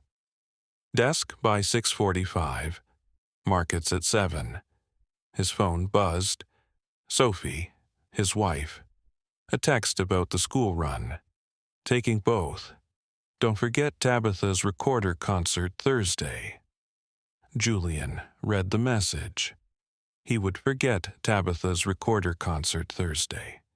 He would remember it on Friday, when Sophie's silence at breakfast would communicate more about his shortcomings as a father than any conversation could have managed, because Sophie had learned that silence was more efficient than argument, and Julian had learned that efficiency, applied to a marriage, produced the same result as neglect. Fatherhood, like trading, required presence at specific intervals, and forgiveness came with diminishing returns. He replied, "Thanks. We'll be there." This was technically a forward-looking statement and should have been flagged by compliance. The Visa flow data refreshed at 7:15.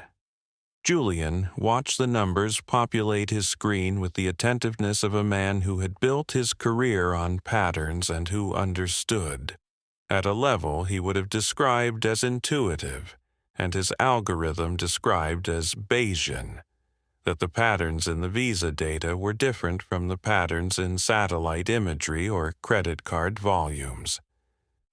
Satellite imagery showed you what had happened. Credit card data showed you what people were spending. Visa flow data showed you what people were trying to do next. It was anticipatory. It was, in the language of the industry, forward-looking, which was a phrase Julian used in presentations and which meant, when stripped of its professional courtesy, that someone somewhere was seeing the future before it happened. He didn't ask how. The feed showed a velocity decrease in processing times for energy infrastructure professionals applying through centers in the Caspian region, a decrease of 18% against the 90-day rolling average. Julian's algorithm flagged the signal. In 10 to 14 trading days, Brent crude contracts for the Caspian corridor would move. They always moved. The correlation was 0.87, which in alternative data was considered revelatory, and in statistics was considered suspicious, and Julian operated in one discipline and not the other. He placed the trades. 2 contracts on Brent crude, 1 forward, 1 option structure.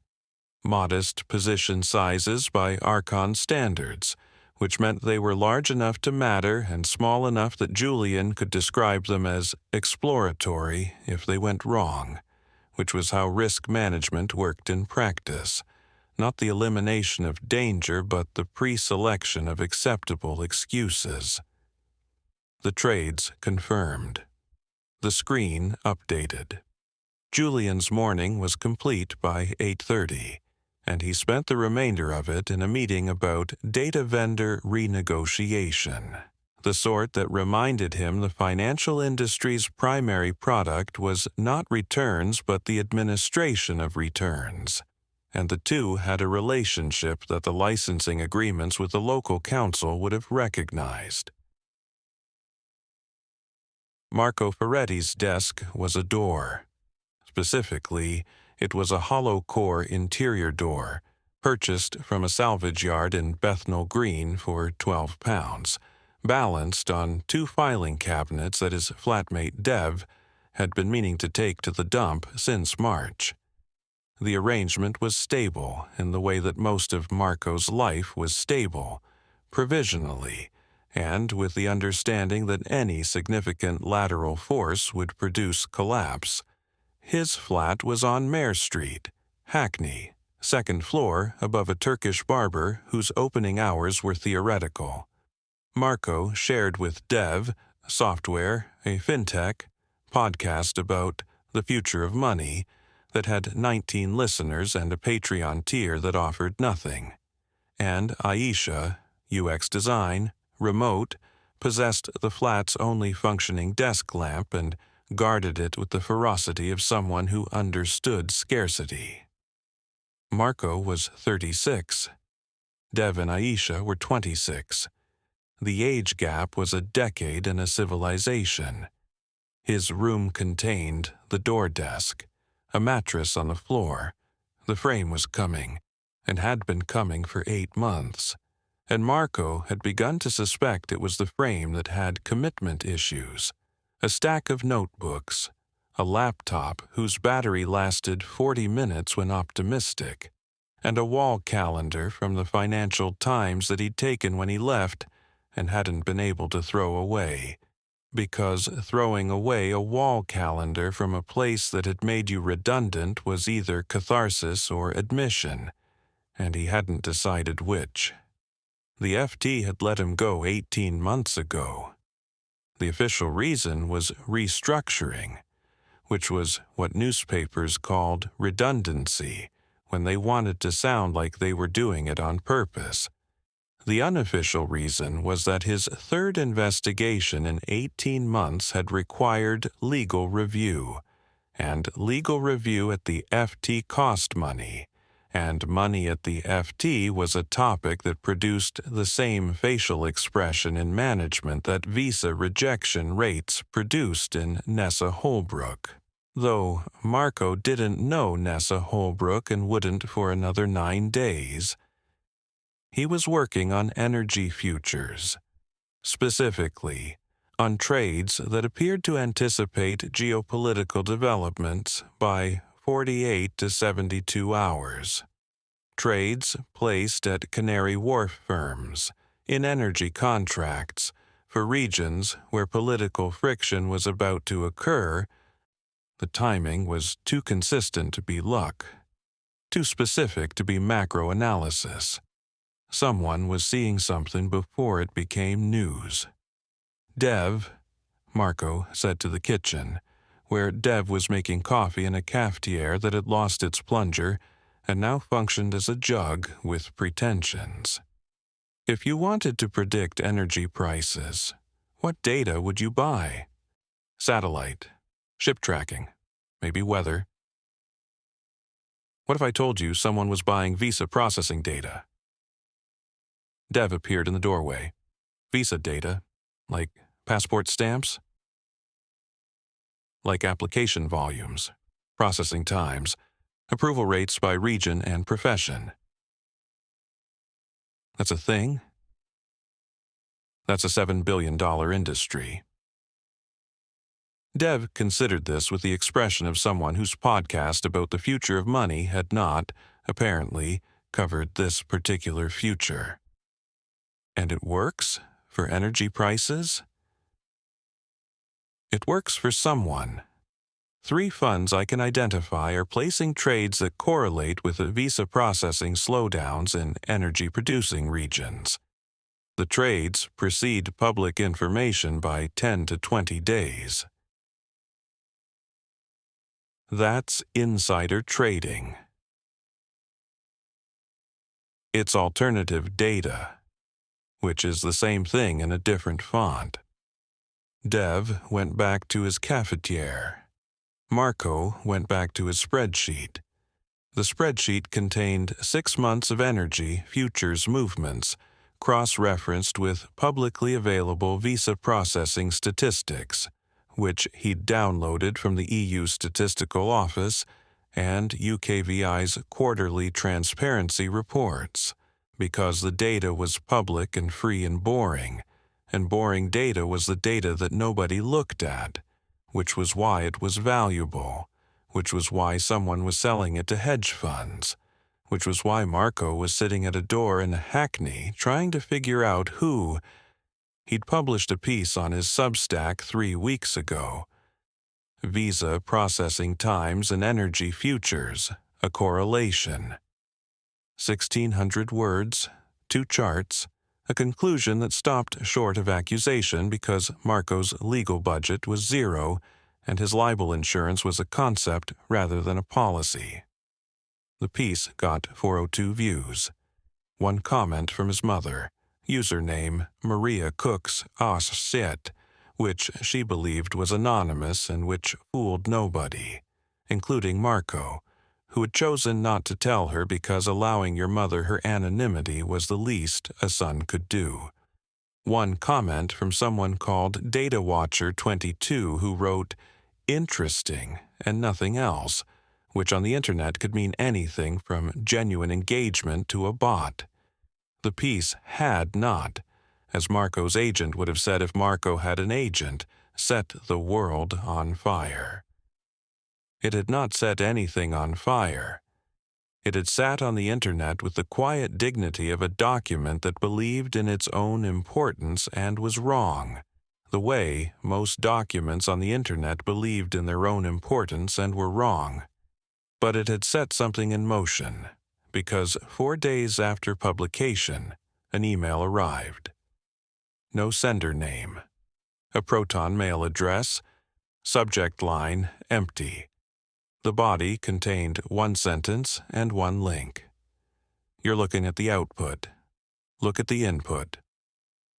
The link led to a Luxembourg commercial register filing for an entity called MPS Analytics SARL, described as providing data harmonization and analytics services for partner organizations, and listing a single client relationship with the abbreviation SCA.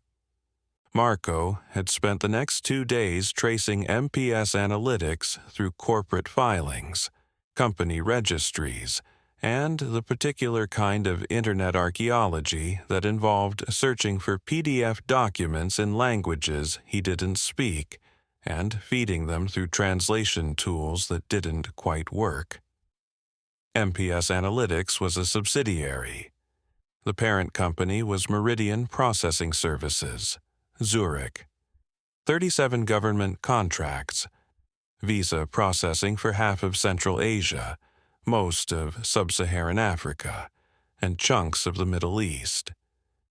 He called his contact at The Guardian, Leah Osman, investigations editor.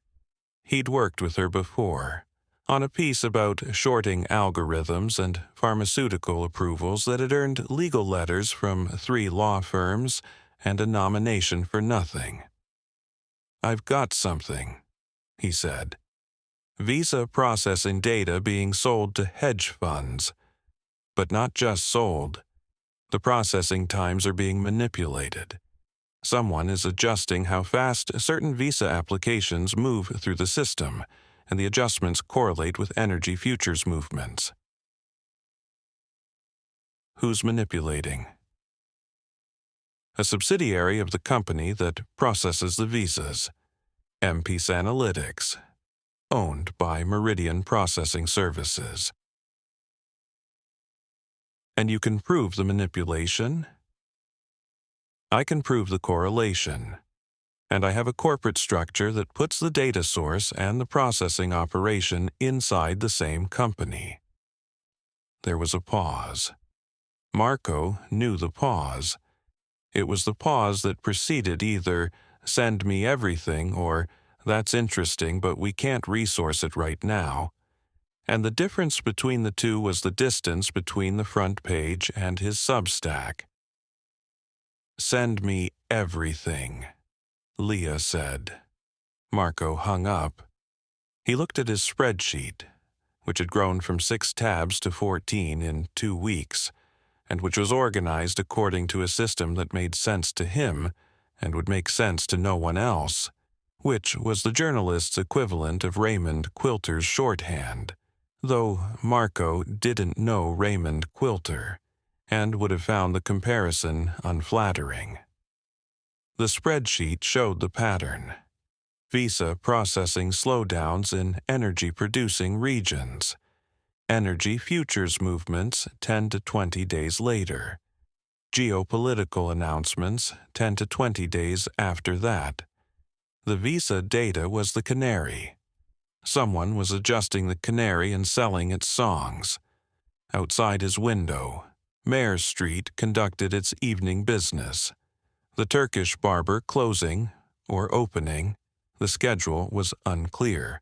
A bus heading north at the speed that TfL considered acceptable, and its passengers considered an insult. 2 women arguing about something that involved hand gestures and a phone screen. Marco's room was quiet. His laptop battery was at 12%. His student loan payment was 3 months overdue. The frame for his mattress existed in a quantum state of perpetual arrival. He opened the MPS Analytics filing again. Data harmonization and analytics services for partner organizations. 14 words that described something.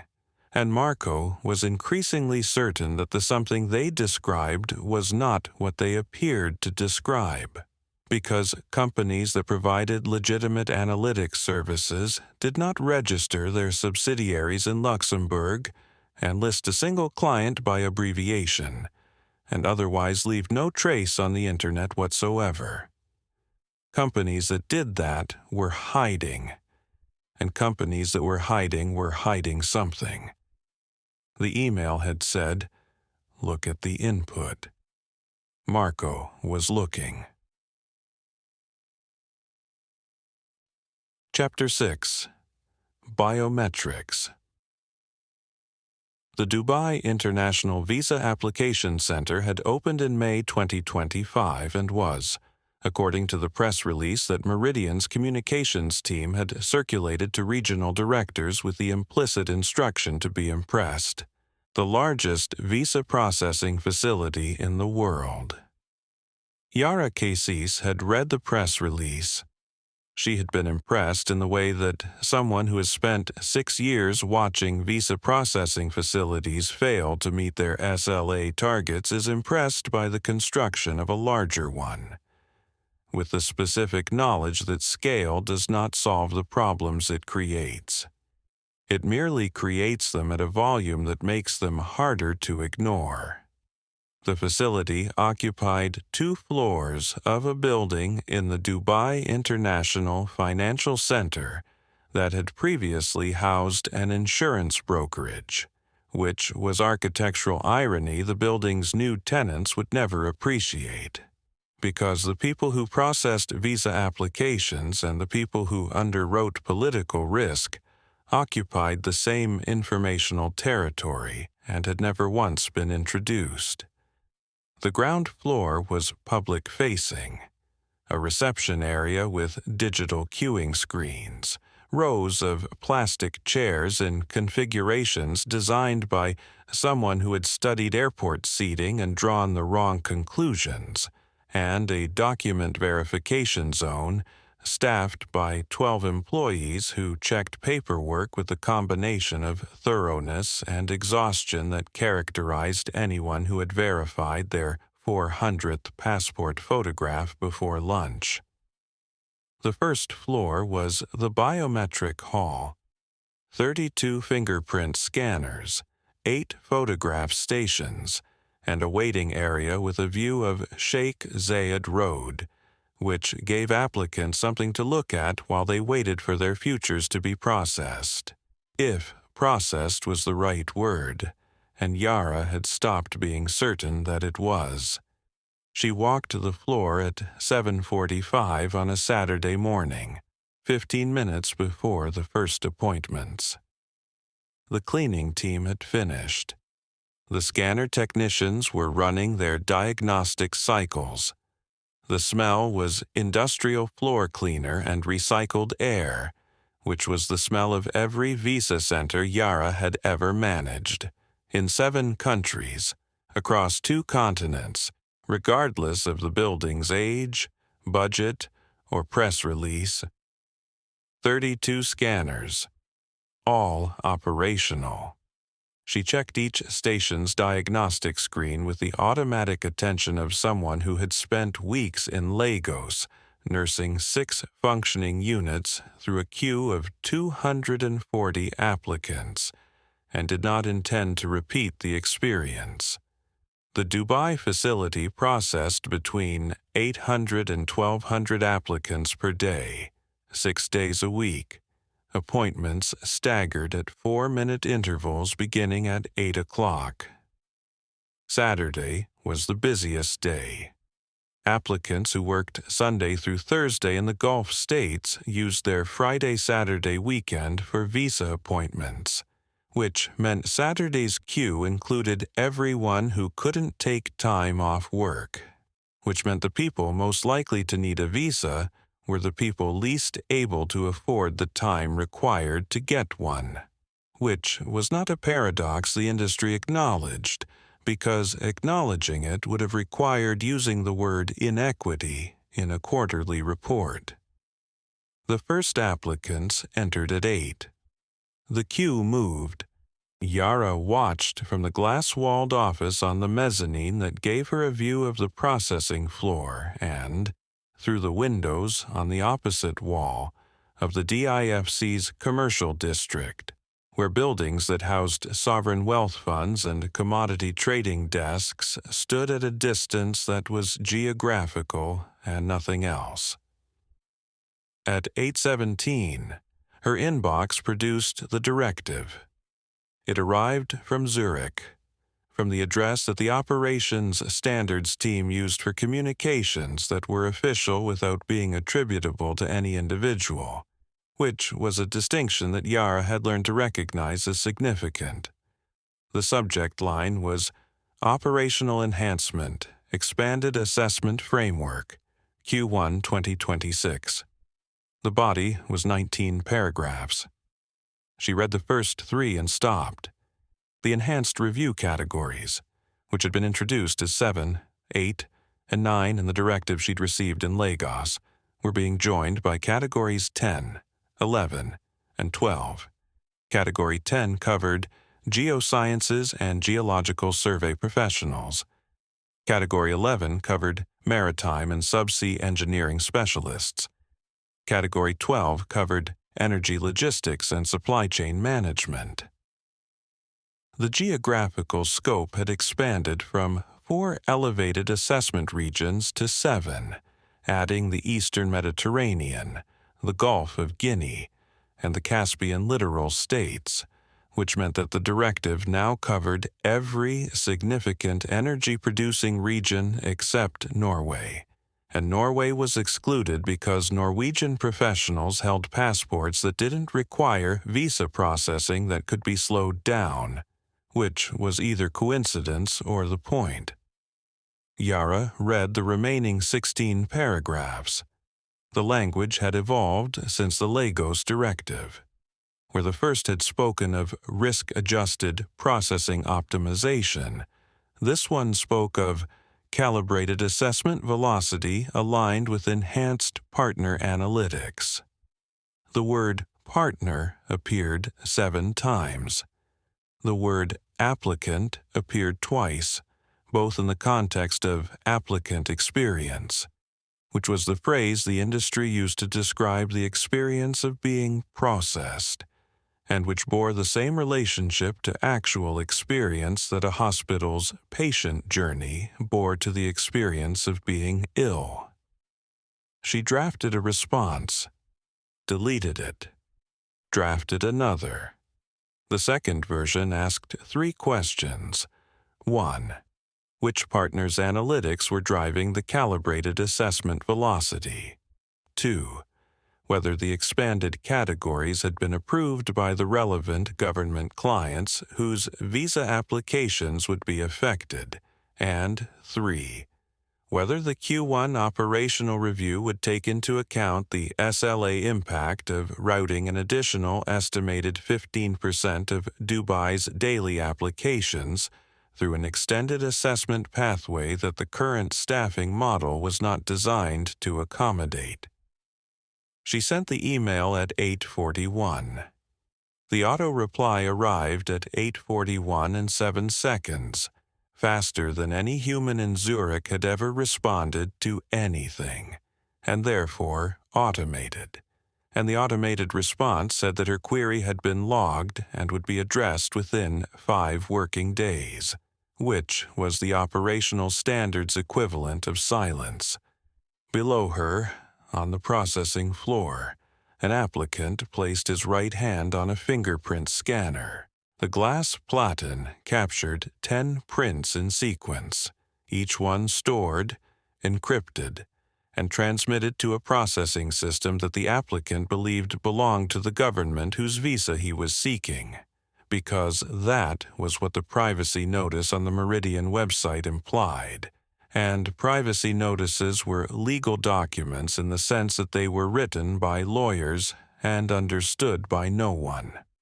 On scanner 14, directly below Yara's window, a woman in her 50s was having her fingerprints taken for the 3rd time.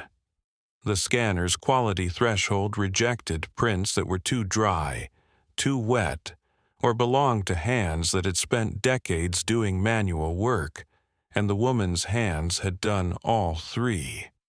The operator, a young Filipina named Grace, who had been at the Dubai Center since its opening, and who processed between 90 and 100 applicants per shift with the patients that Yara found both admirable and structurally exploitative, guided the woman's fingers across the glass platen one at a time, pressing gently, adjusting the angle, wiping the surface with an alcohol cloth between attempts. The woman's application form, visible on the operator's screen, listed her profession as Petroleum Infrastructure Maintenance Supervisor, and her destination as Aberdeen, where she had worked for 3 consecutive winters and to which she had, until this quarter, been granted a visa within 9 working days. This quarter, her application had been routed to enhanced review. Grace did not know this. The operator's system showed processing categories as color codes, not descriptions, and the colors had changed in the last software update without explanation. Blue had become amber. Amber had become red. Red meant the application would be uploaded to the processing queue and would wait there until whatever system determined enhanced review decided it had waited long enough. Yara watched the woman's fingers press against the glass for the 4th time. The scan accepted. Grace smiled. The woman did not smile back, because the fingerprint scan was not the end of the process. It was the beginning of whatever came next, and whatever came next was not Grace's to decide or Yara's to explain. Yara opened her personal folder, the one on the drive that was not Meridian's. The subfolder still had no name. She saved the new directive beside the old one and closed the window. 3 directives now: Lagos, the first expansion, and this. The documents sat beside each other with the quiet accumulation of evidence that did not yet know it was evidence, in a folder that did not yet know it was a file. Katrin Eliasson had been a systems engineer for 23 years, which was long enough to understand that every system, no matter how complex, could be reduced to inputs, processes, and outputs, and that the engineers who designed them could be reduced to people who understood this and people who didn't. Katrin was the first kind. She had a PhD from KTH Stockholm in signal processing, a NATO security clearance that had survived 4 renewals and 2 changes in Swedish government, and a desk at the NATO Communications and Information Agency in The Hague that she'd occupied for 11 years, and that was, by the standards of international defense organizations, practically a sovereign territory. She was 48, Swedish, which in NATO circles meant she was expected to be efficient, neutral, and blonde, and she was 2 of the 3, though she declined to specify which 2, because Katrin's relationship with expectations was the same as her relationship with system specifications. She read them, evaluated them, and proceeded according to her own assessment of their relevance. The visa had been for a transit through Belgium. 3 hours at Brussels Airport, between a flight from The Hague and a flight to Ankara, for a NATO communications planning conference that Katrin had attended every year since 2016, and that she had chaired twice. Her Swedish passport, one of the world's most powerful travel documents, permitting visa-free entry to 195 countries, did not require a visa for Belgium. But the conference venue was inside a NATO facility with a secondary security perimeter, and the secondary perimeter required participants arriving from non-Schengen direct routes to hold a valid Schengen transit endorsement, and the endorsement required processing through an external visa application center operated by RDG Consular Services on behalf of the Belgian Consular Service, and the application had been submitted 8 weeks in advance, which was 6 weeks more than the standard processing timeline. The application had not been processed in 2 weeks, or 4, or 6. At week 7, Katrin had called the RDG Consular Services Center in The Hague, which was 11 minutes from her office by tram, and had been placed in a telephone queue. The hold music was Vivaldi. The 4 seasons. Spring. Katrin listened to the Allegro, the Largo, and most of the Allegro Pastorale before a recorded voice informed her that her call was important and that an operator would be available shortly.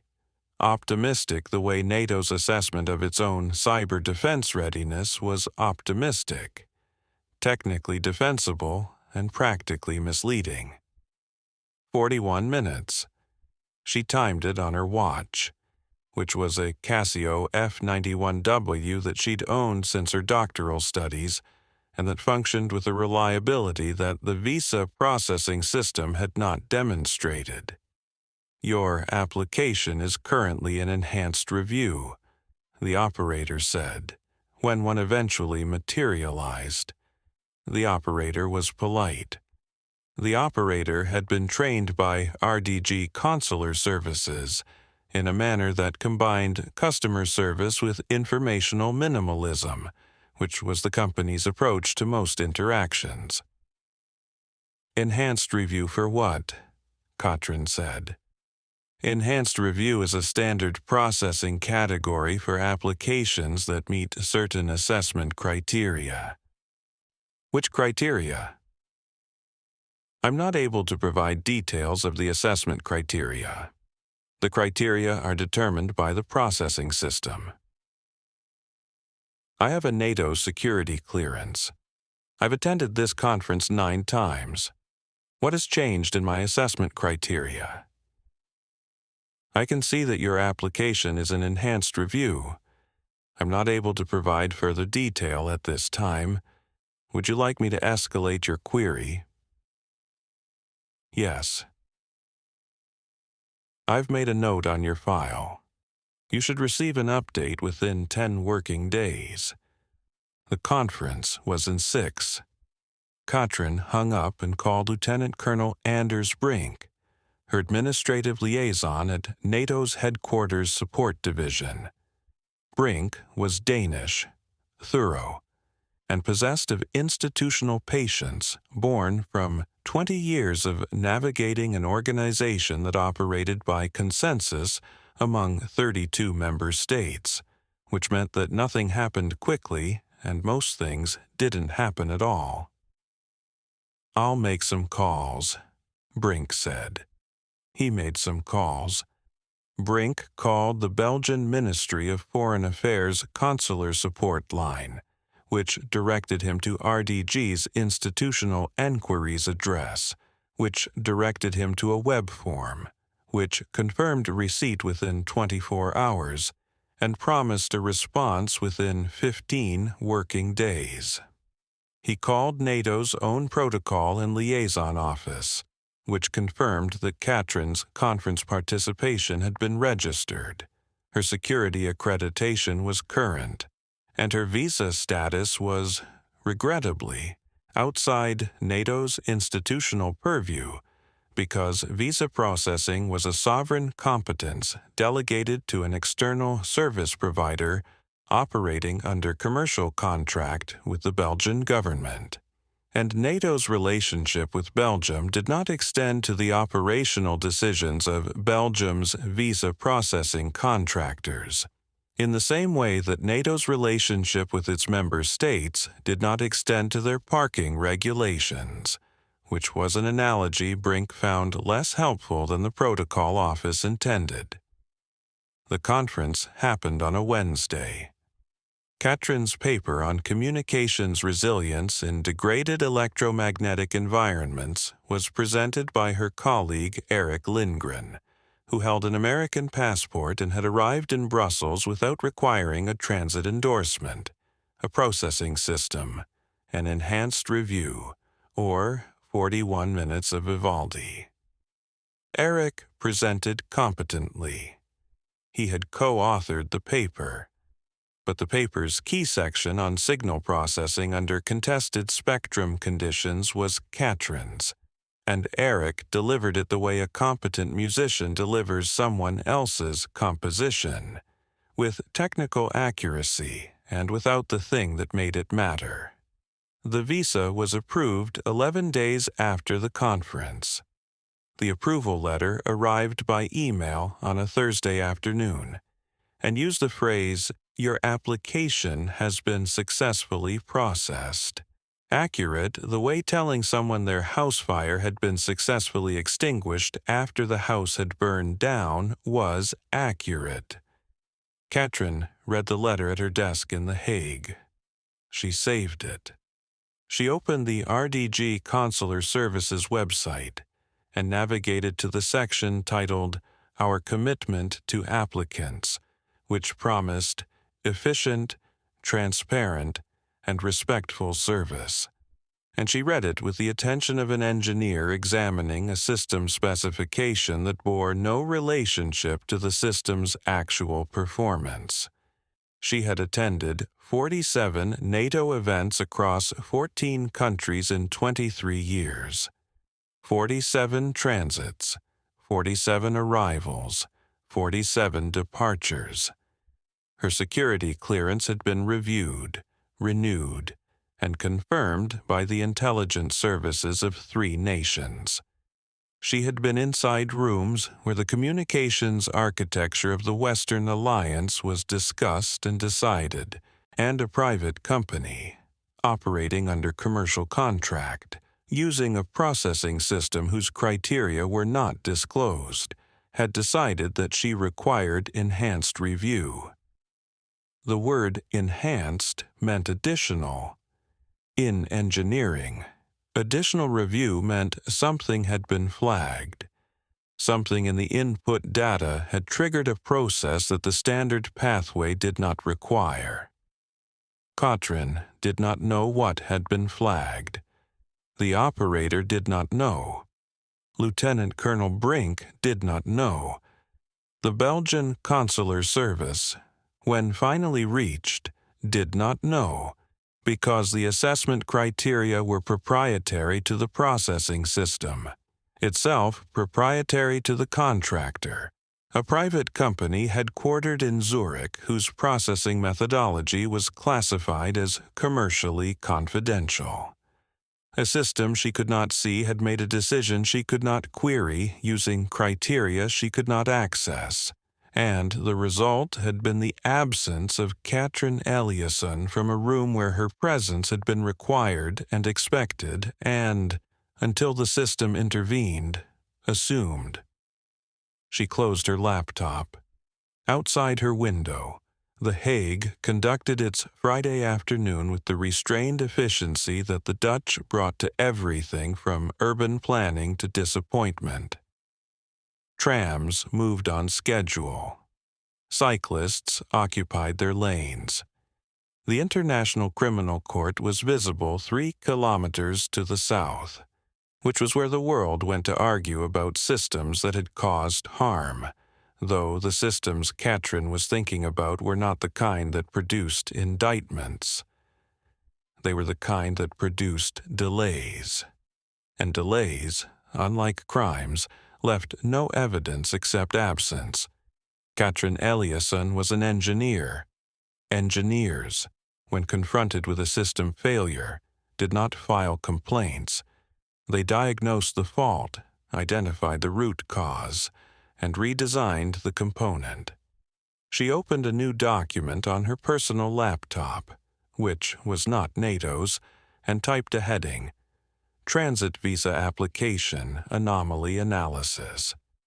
Beneath it, she wrote the date of her application, the date of enhanced review notification, the date of the conference, the date of approval, and the 11-day gap between the event she'd missed and the permission she no longer needed. It was not much. It was an input, a process, and an output. But the process was opaque, and opaque processes, in Katrin's professional experience, were opaque for one of 2 reasons: because the designers hadn't thought about transparency, or because they had. Chapter 7. The Consultancy. Nessa had spent the weekend in public records, which was not how most people spent their weekends, but most people had not discovered a 0.94 correlation coefficient hiding in 3 independent visa systems and then been told to write a research note about it. The research note was done.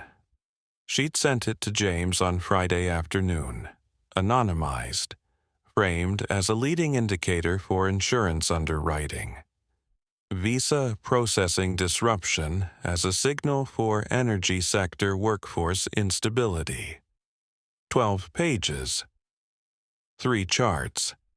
The conclusion was precisely as bold as James's boundary permitted, which was not bold at all, and Nessa had written it in the careful consultancy language that allowed clients to feel informed without feeling obligated to act, which was the product Sycorax actually sold, though the framed mission statement near the kitchen would have phrased it differently.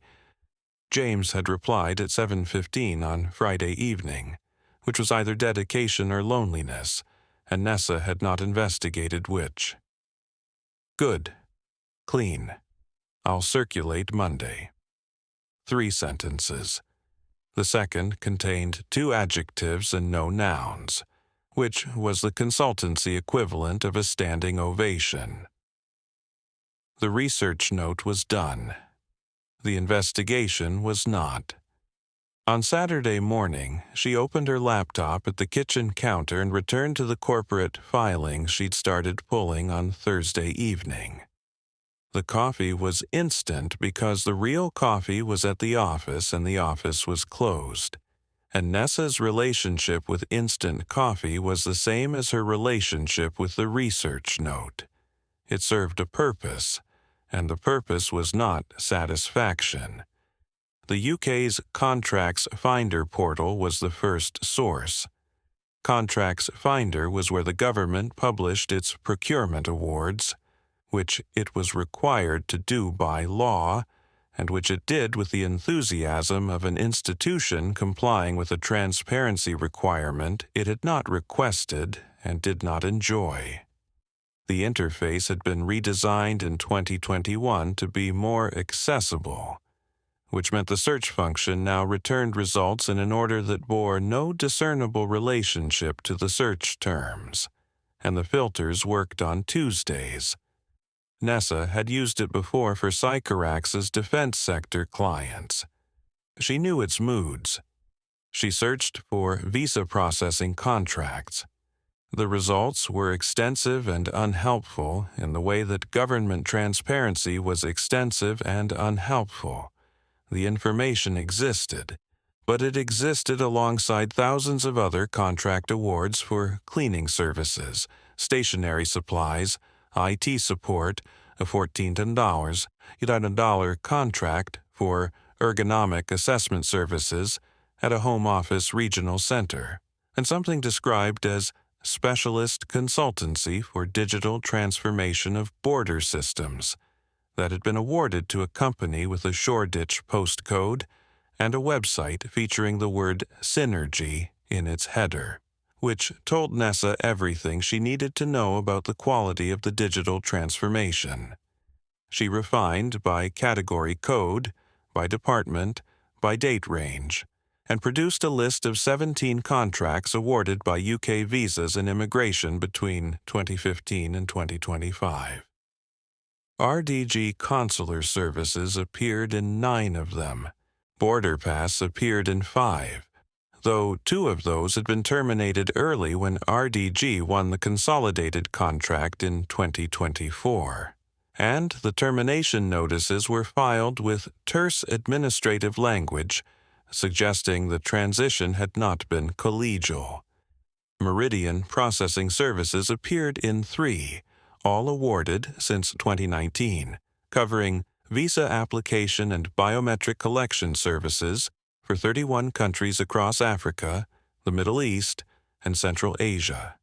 The most recent contract, renewed in 2022, included a service-level agreement running to 147 pages, of which the first page was publicly available, and the remaining 146 were redacted under commercial confidentiality, which was the procurement system's way of saying the public was allowed to know that it had spent money, but not how much, and not on what, and not under what terms, and not with what performance thresholds, which left the public knowing approximately nothing, which was, if Nessa was being charitable, an oversight, and if she was not, the point.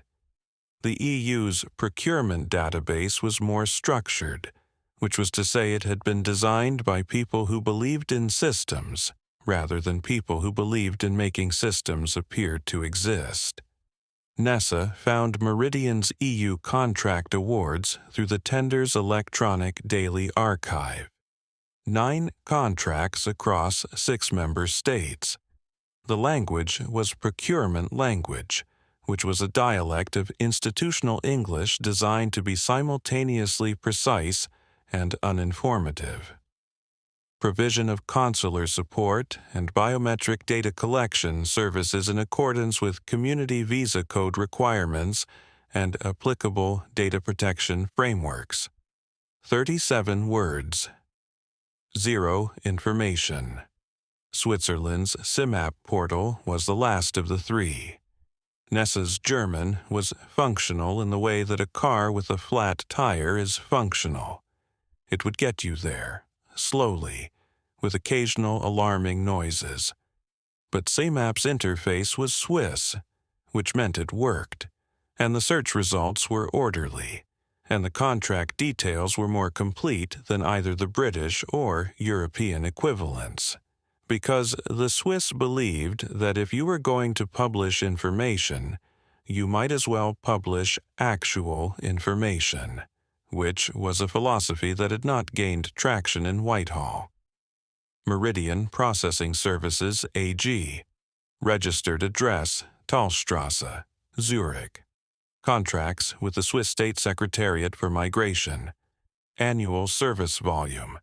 Applications from 23 countries for Swiss bilateral visa categories.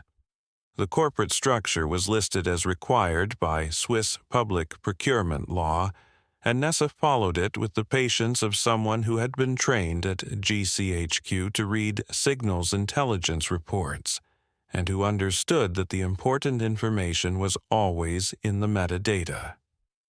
The structure was standard. Meridian Processing Services AG sat at the top. Beneath it, regional subsidiaries for operational delivery. Meridian Processing MENA, Meridian Processing West Africa, Meridian Processing Central Asia, and so on, each registered in the jurisdiction where it operated, and each maintaining the legal fiction of local corporate independence. Beneath those, service subsidiaries, Meridian Training Services, Meridian Facilities Management, Meridian Technology Solutions. The structure was corporate architecture in its purest form, designed to organize activity, distribute liability, and confuse anyone who tried to understand how money moved through it, which was the same thing as organizing activity and distributing liability. She spent 3 hours mapping subsidiaries. Some were dormant. Some were holding companies for holding companies, which was the corporate equivalent of Russian dolls, except that Russian dolls were at least designed to be opened. Several were registered at addresses that turned out, when Nessa searched them, to be the offices of corporate service providers who specialized in maintaining legal entities on behalf of clients who required a registered address in a specific jurisdiction for reasons that were, technically, legal, and were also, technically, the reason that investigative journalists and parliamentary select committees existed. By Saturday afternoon, she had a spreadsheet with 41 entities across 9 jurisdictions, and the spreadsheet told her nothing she didn't already know, which was that Meridian was a large company doing what large companies do, which was being large. She made more instant coffee. She did not enjoy it. Enjoyment was not the purpose. And then she found Empus Analytics. It was in the Luxembourg Commercial Register, which Nessa had accessed through the Registre de Commerce et des Sociétés online portal. Because Luxembourg published its corporate filings with the openness of a jurisdiction that had nothing to hide and everything to obscure, and because Nessa had followed a cross-reference from Meridian's most recent annual report filed with the Swiss Commercial Register, in which MPS Analytics SARL appeared in a footnote on page 47 of a 62-page document under the heading Non-Consolidated Subsidiary Undertakings between a dormant property holding company in the Cayman Islands and a training services entity in Nairobi. MPS Analytics SAERL, Registered Office, Boulevard Royal, Luxembourg. Date of incorporation, 14th of March 2020. Sole shareholder, Meridian Processing Services AG, Zurich. Corporate purpose, data harmonization and analytic services for partner organizations. Share capital, €12,500, which was the minimum required for a Luxembourg private limited company, and which suggested that MPS Analytics was either very new, very small, or very deliberately capitalized at the level where it would attract the least possible attention. Nessa read the corporate purpose again. Data harmonization and analytics services for partner organizations. Every word was chosen. Data harmonization was not a standard industry term. It wasn't data processing, data management, or data analytics. Harmonization implied bringing different sources into alignment. Partner organizations was deliberately plural and deliberately vague. Not clients, not customers, partners. The annual accounts filed with the Luxembourg Register were abbreviated, as permitted for small companies, which meant they disclosed total assets and total liabilities but not revenue, not profit, not the identity of the partners whose data was being harmonized. The most recent filing showed total assets of 412,000 euros, which was either a very small analytics company or a company whose real value was not captured in its Luxembourg accounts. And Nessa had spent enough time in corporate filings to know which was more likely. She returned to Meridian's Swiss annual report. The footnote on page 47 cross-referenced an entry in the consolidated accounts under Related Party Transactions, which was the section of any annual report that contained the information the company hoped nobody would read. The entry was one line. Revenue from analytics services provided to SCA, CHF 48.2 mem. SCA, 3 letters, no expansion, no explanation. Not SCA Lit or SCA Group or SCA Holdings. Just SCA. In a Swiss annual report where every other related party was identified by its full legal name, registered jurisdiction, and corporate relationship, SCA appeared as an abbreviation that the reader was expected to already understand or not understand, and the report did not care which. Nessa searched for SCA in the Luxembourg filings. The MPS Analytics Incorporation documents listed a single service agreement with an entity described as SCA, Geneva. No full name, no registration number, no address beyond the city. She searched Companies House. Nothing. She searched the EU's Transparency Register, which was where lobbying organizations and consultancies with EU institutional access were required to register, and which contained entries ranging from Greenpeace to a firm in Brussels that described its activity as facilitating dialogue between stakeholders and decision-makers, which was the EU's way of saying lobbying without using a word that implied anyone was being lobbied. SCA did not appear. She searched the Swiss Commercial Register for entities beginning with SCA and registered in Geneva, and received 47 results, most of which were dormant holding vehicles for real estate, intellectual property, or assets that became more valuable when their ownership was less visible. SCA, Geneva. An entity that paid 48 million Swiss francs per year to a Luxembourg subsidiary of a Zurich-based visa processing company for data harmonization and analytics services, and that existed in corporate records as 3 letters and a city. An entity that had no website, no press releases, no LinkedIn profile, no entries in any public register Nessa could find, and a revenue relationship with Meridian that was larger than Sycorax's entire annual turnover by a factor she preferred not to calculate, because the calculation would have required her to think about how much James was paying her, which was adequate, and how much SCA was paying Meridian, which was not adequate but obscene. The flat was very quiet. Nessa closed the laptop. The Turkish restaurant's extractor fan had started, which meant it was past 11. She'd been working for 6 hours. The instant coffee was cold and had been cold for 4 of them. She stood at the counter for several minutes, which was something she did when she was deciding whether to do something she'd already decided to do.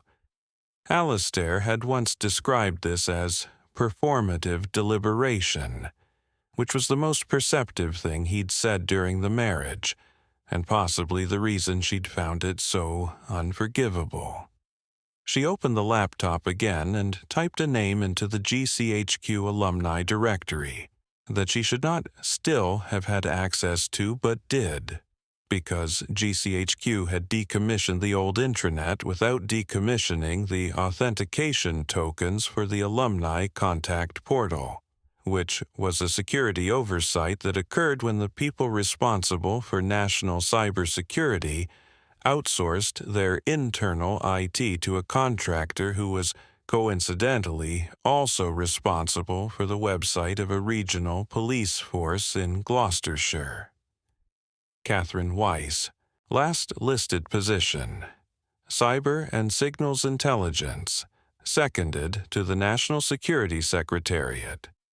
Contact, a personal email that Catherine had registered using her middle name, and a number sequence that Nessa recognized as the office extension they'd shared in 2019, which was exactly the contact detail someone in Signals Intelligence would use if they wanted to be findable by people who already knew them and invisible to everyone else. Nessa composed the email carefully. Careful, in the vocabulary of former intelligence colleagues, meant something specific. It meant writing a message that said one thing and communicated another, and that could, if read by anyone other than its intended recipient, be interpreted as routine professional correspondence between two people who'd once worked together and had nothing in particular to discuss. Catherine, she wrote, it's been a while. Hope Cheltenham is treating you well. I've been doing some work on outsourced government services for a client, specifically the visa processing infrastructure, the corporate structures around it. Fascinating area. Some interesting subsidiary arrangements in Luxembourg and Switzerland. Wondered if you'd have time for coffee sometime.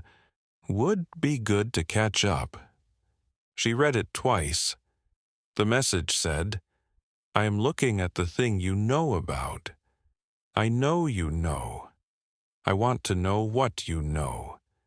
And I am telling you I'm looking, which is either a courtesy or a warning, and you will have to decide which. She sent it at 11:42 on a Saturday night, which was late enough to suggest she'd been thinking about it, and not so late as to suggest urgency, though it was both. The reply arrived at 8:19 on Sunday morning, which was early enough to suggest that Catherine had been thinking about it too. Nessa, Catherine wrote, lovely to hear from you. Interesting area indeed. Always happy to catch up. Are you ever in Cheltenham? I know a decent place for coffee.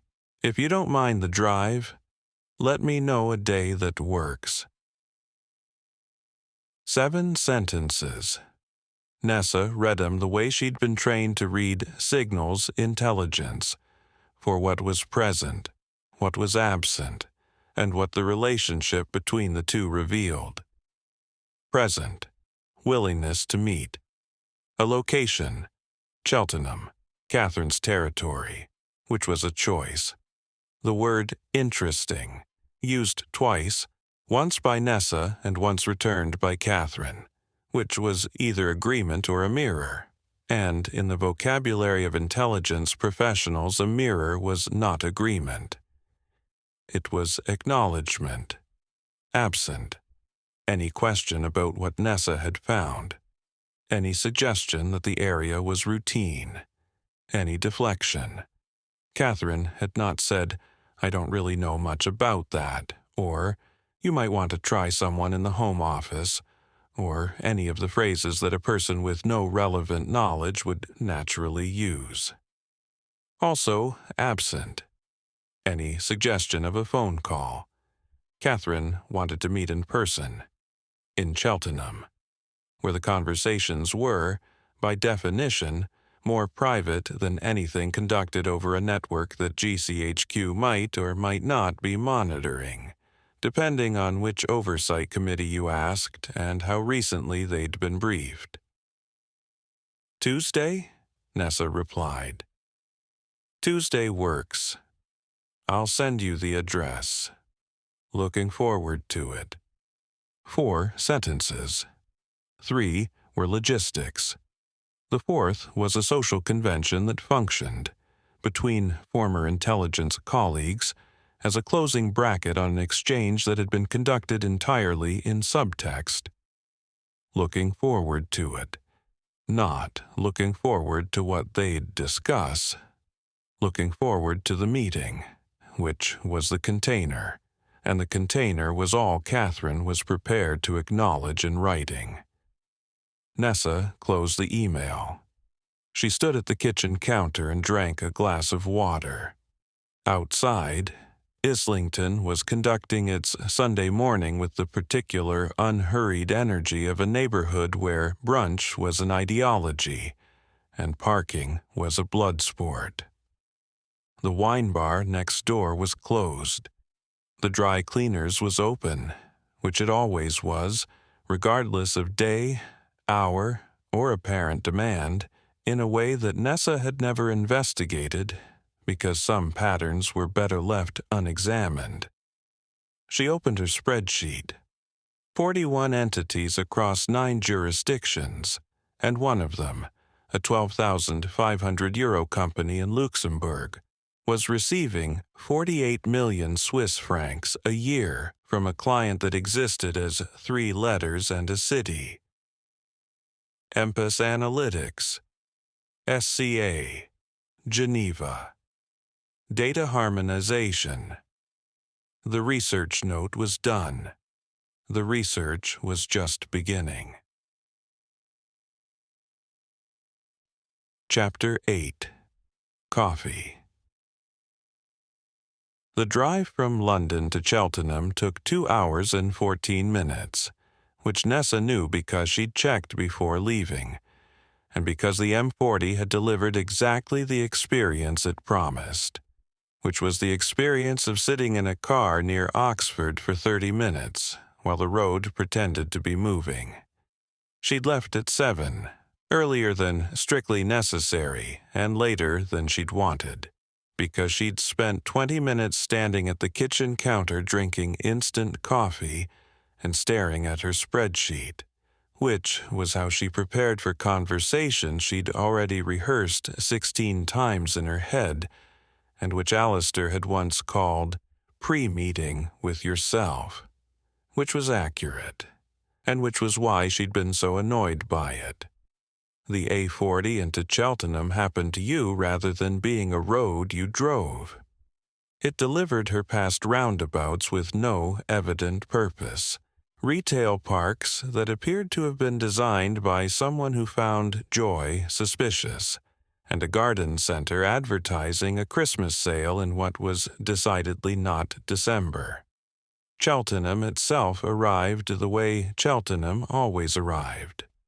Politely, with good architecture, and with the quiet awareness that somewhere nearby, inside a circular building with a security perimeter that could be seen from space, several thousand people were reading other people's emails.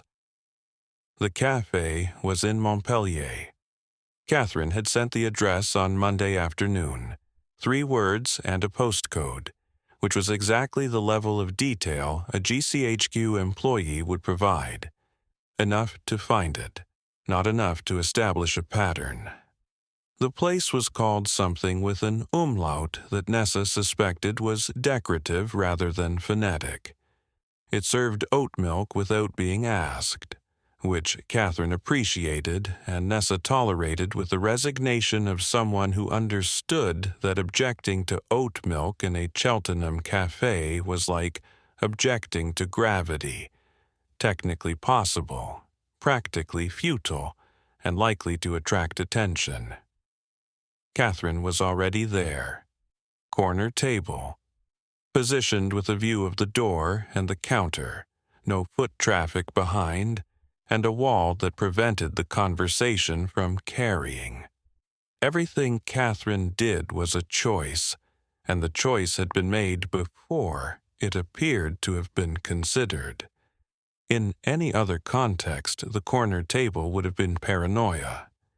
In Cheltenham, it was professional hygiene. Nessa. Catherine stood, briefly, with an economical, physical greeting that communicated warmth without committing to it. "You look well. The drive wasn't terrible." "The M40 was terrible. The rest was adequate." "That's the M40's job. Have you been?" "To Cheltenham, once, for training. 2018. I remember the parking being adversarial." "It still is. The donut has 3 car parks and each one requires a different badge. They added a 4th last year for contractors, which requires all 3 badges plus a form signed by someone who doesn't exist in the HR system. The form is called a P11. Nobody knows what happened to P1 through P10. Nessa sat down. The table already had 2 flat whites, one of which was oat, and a plate of pastries that had been arranged with the curatorial precision of objects that expected to be photographed rather than eaten. The pastry on the left was croissant adjacent in the way that most café pastries were croissant adjacent. It acknowledged the concept without committing to the execution. "I ordered," Catherine said. "The oat one's yours. You used to drink oat when you were pretending not to notice someone had taken the real milk." That was a specific period. It was 4 years. Nessa picked up the coffee. It was good, which was not a quality she associated with cafes that displayed pastries as exhibits. But Cheltenham was a town that ran on caffeine and classified information, and the market had responded accordingly. They talked about nothing for 7 minutes. This was not small talk. This was the preliminary survey that intelligence professionals conducted before committing to the terrain, establishing the current boundaries, confirming that no one had changed the rules since the last contact, checking for the presence of things that should not be present. Catherine asked about Sycorax. Nessa asked about the Secretariat. Catherine said, "Interesting times," which was the civil service equivalent of a weather report and contained exactly as much useful information. Nessa said business was steady, which meant the same thing. The transition, when it came, was Catherine's. "So," Catherine said, folding her napkin into a precise square, which was not a habit she'd had 6 years ago and which suggested either a new relationship with order or an old relationship with anxiety. "Luxembourg and Switzerland." Luxembourg and Switzerland. Interesting filings. One filing in particular, a subsidiary, small capitalization, non-standard corporate purpose. "Data harmonization," Catherine said, not as a question. The cafe was playing something acoustic that was probably supposed to create ambiance, and was instead creating the impression that a guitarist had wandered in and nobody had asked him to leave. 2 tables away, a woman was having a phone conversation about a dog walker, whose reliability she described in terms that would have been appropriate for a parliamentary inquiry. The espresso machine produced a sound like a small mechanical crisis being resolved through violence. "You know the entity," Nessa said. I know the term. Data harmonization is used in several industries: healthcare, financial services. The EU's interoperability framework uses it. This particular usage, in visa processing infrastructure, with a 48 million franc revenue relationship with a Geneva entity that appears in no public register. Catherine drank her coffee. The pause was measured, which meant it was communicating something, and Nessa read it the way she'd been trained to read signals, not for what was said in the silence, but for the shape of what was being avoided. I can't confirm or deny the existence of specific corporate entities or their relationship to government programs, Catherine said, which was the institutional sentence she was required to say, and which she delivered with the precise flatness of someone performing a contractual obligation before getting to the actual conversation. Understood. What I can tell you, in general terms, as a former colleague and as someone who finds this area genuinely interesting. Catherine placed her coffee cup on the saucer with a small, decisive sound, like a full stop being placed at the end of a sentence nobody had written yet. The intelligence value of mobility data is well understood. Visa application patterns are a leading indicator of regional instability. When engineers start applying to leave a region, something is about to happen in that region. This is not new. UNHCR has published on it. Chatham House has published on it. Anyone with access to aggregated visa data and a basic understanding of labor economics could build a model. A model. A predictive model for regional stability assessment, which would be, in broad terms, an output that several institutional stakeholders might find useful. The shift was there if you listened for it. From data harmonization to mobility data to predictive model. Catherine was constructing a corridor. Narrow enough to communicate, wide enough to maintain deniability. It was the same technique they'd both learned in the same building, applied to a conversation about the building's own interests. And if someone were to build such a model, Nessa said, using data sourced from visa processing infrastructure that operates under government contracts, the institutional stakeholders who found the output useful, would they include the people who let the contracts? The people who let the contracts are interested in processing efficiency. That's what the SLAs measure. That's what the renewal assessments evaluate. And the people who monitor the processing infrastructure for other purposes? Catherine looked at her with an expression that Nessa recognized from the years they'd shared a desk extension. The expression of someone deciding how far to go. In intelligence work, the decision was never whether to share information.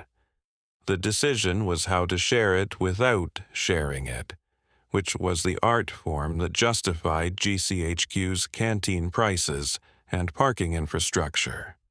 There is awareness, Catherine said, within certain analytical communities. The commercial visa processing data has intelligence applications. The data is commercial. The applications are intelligence. The two things exist in the same ecosystem. They are not the same program. Meaning the data is being used for intelligence purposes but wasn't created for intelligence purposes. Meaning the data exists, and the awareness exists, and the question of whether anyone created anything or merely noticed what was already there is a question that depends very much on who you ask and what they choose to remember about the sequence of events. Catherine. Nessa. Someone is adjusting visa processing velocity for engineers and scientists from energy-producing regions. The adjustment correlates across 3 independent visa systems at 0.94. That doesn't happen because someone noticed data. That happens because someone built a mechanism. Catherine picked up her croissant, examined it with the expression of someone who had expected it to be better and was confirmed in their low expectations, and put it down again. I'm not in a position to discuss mechanisms. I'm not asking you to discuss mechanisms. I'm asking you whether the community that is aware of the intelligence applications is also aware of the mechanism producing them. The cafe's acoustic guitarist had moved on to something that sounded like a folk song that had been optimized for people who didn't like folk songs, which was a broader summary of Cheltenham's cultural position than any guidebook had managed. Catherine looked at the table, at the pastries that neither of them was going to eat, at the coffee cups that had both been half-drained in the careful rationing of a conversation that was approaching its structural limit. The community, Catherine said, is aware that the data has been valuable. Specifically, it has contributed to the identification of threat actors whose travel patterns were, shall we say, illuminated by the aggregated processing data. That contribution is documented. It has been briefed at the relevant level. The people who were briefed appreciated the contribution and did not, as a consequence, express institutional interest in examining the methodology by which the data was collected, curated, or influenced. They didn't want to know. They didn't need to know, which is different in institutional terms, although the practical outcome is identical. Nessa sat with this. The cafe hummed around them with the Tuesday morning energy of a town where most of the interesting work happened inside a perimeter that served better soup than the places outside it.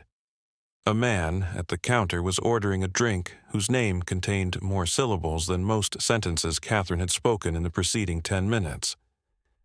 The mechanism isn't yours, Nessa said. GCHQ didn't build it. I have not said that.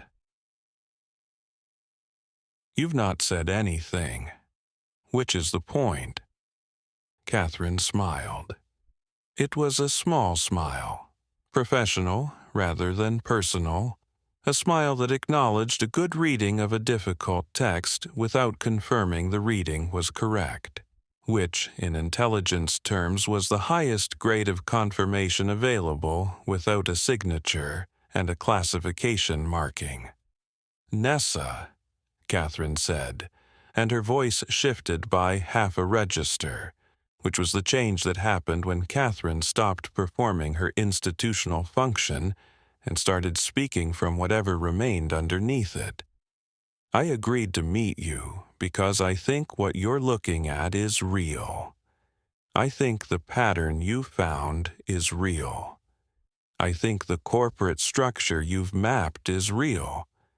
And I think you are a very good analyst who is going to keep looking regardless of what I say, because that's what you do, and it's why you left and I stayed. Catherine. Be careful. 2 words, delivered without emphasis, without drama, in the same measured tone she'd used for everything else, which made them heavier rather than lighter. The people who benefit from this system are not careless people. They're not criminals. They're not villains. They're institutional actors with legitimate mandates who have found a mechanism that serves their interests and who will protect it with the tools institutions use, which are not threats but procedures. Committees, reviews, reclassifications. The system protects itself by being boring, and you, Nessa, are making it interesting. Interesting is dangerous. You said interesting in your email. I did, and I meant it both ways.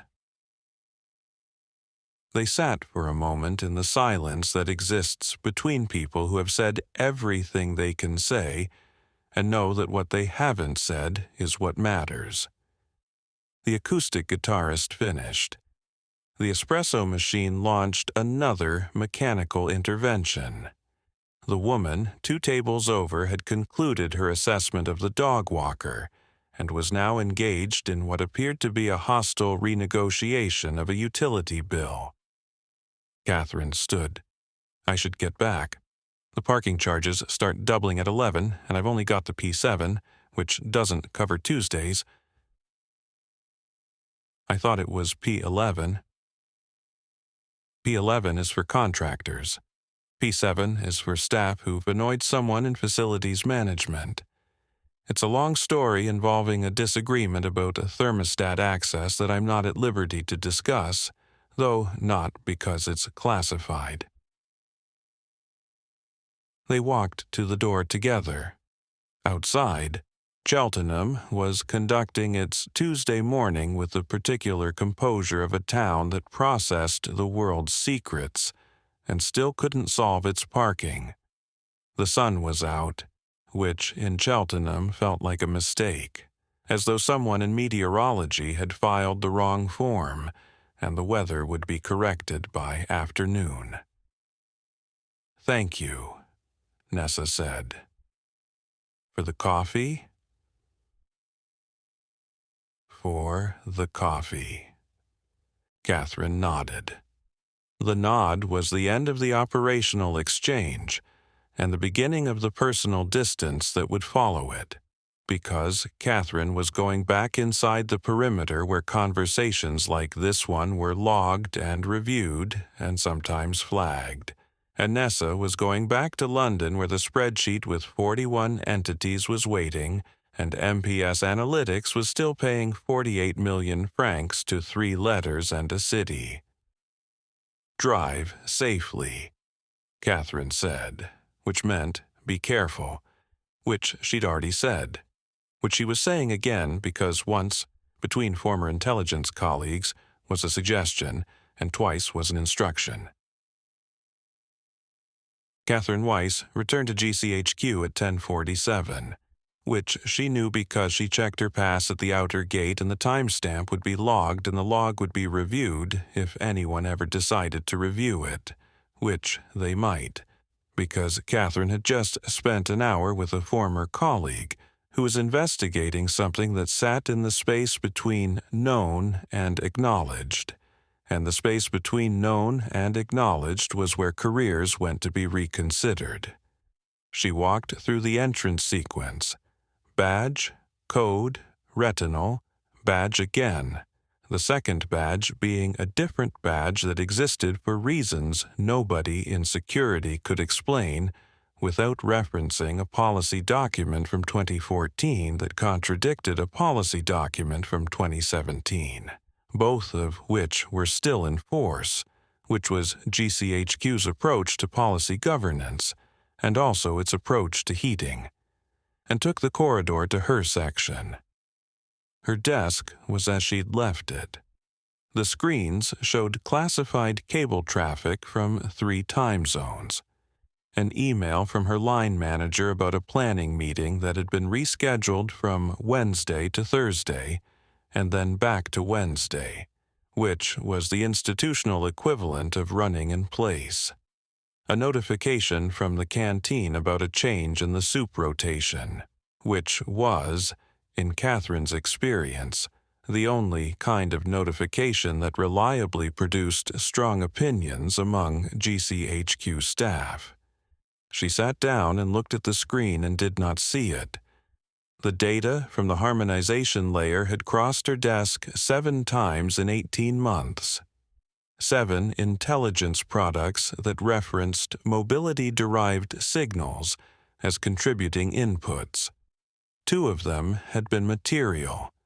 1 had identified a threat actor whose travel pattern, visible through aggregated visa processing data, revealed a network of procurement contacts across 4 countries.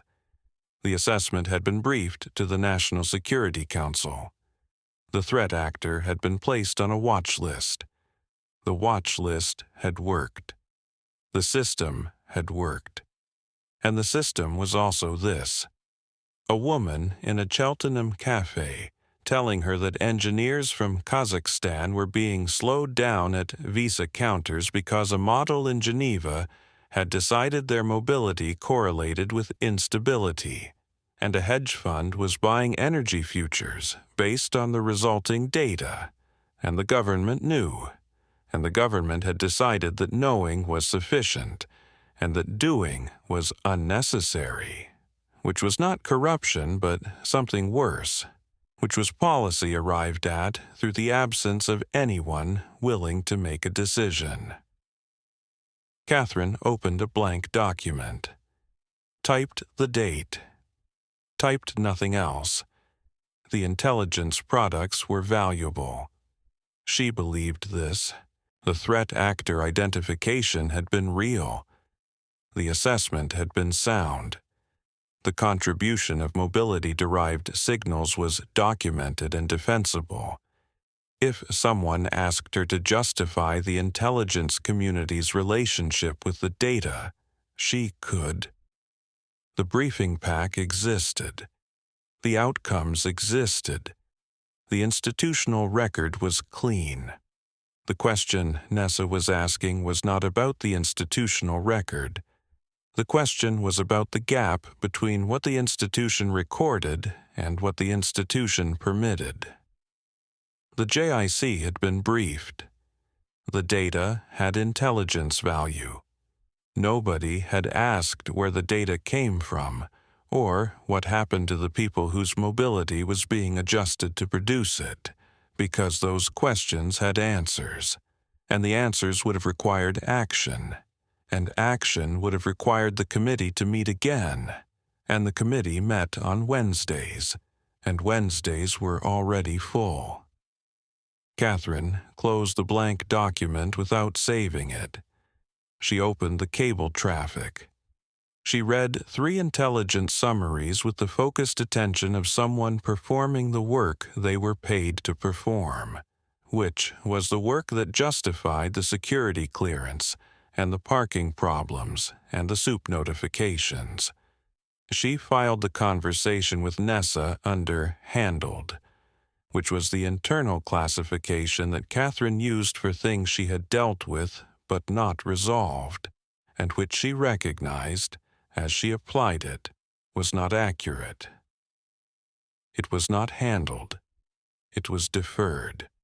And deferral, in Catherine's experience, was the institutional mechanism by which difficult things became impossible things, because the longer you waited to make a decision, the more the decision had already been made, by inaction, by precedent, by the accumulated weight of meetings in which nobody had asked the question that Catherine was now, sitting at her desk at 11:14 on a Tuesday morning in a building that read the world's communications, and served surprisingly good soup, unable to stop asking herself. The soup today was leek and potato. Catherine went to get some.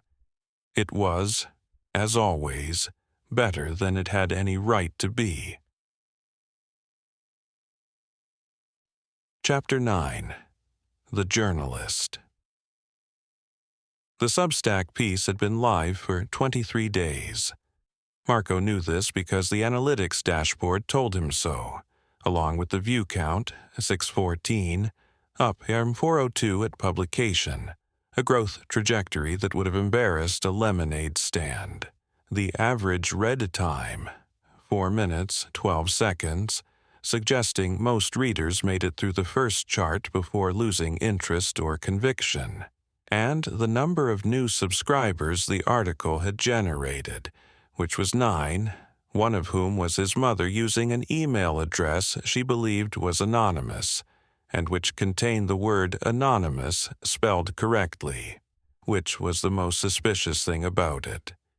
The flat share on Mare Street was conducting its Wednesday morning with the efficiency of a household containing 3 adults, 1 bathroom, and a hot water system that dispensed its resources on a first-come basis that was also, by coincidence, a nothing-left basis. Dev had showered at 6:45 and used the remaining hot water to make coffee in the cafetiere without a plunger, which he maintained was pour-over method and negligence in a French accent.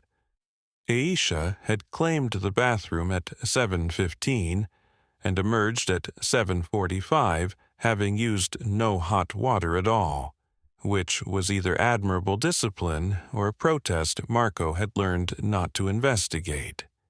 By 8 o'clock he was at his door desk with a cup of Dev's pour-over, which tasted like something that had happened to coffee rather than something coffee had chosen to become, and his laptop, whose battery indicator read 43% and was declining with the gentle certainty of a currency before devaluation. 23 days.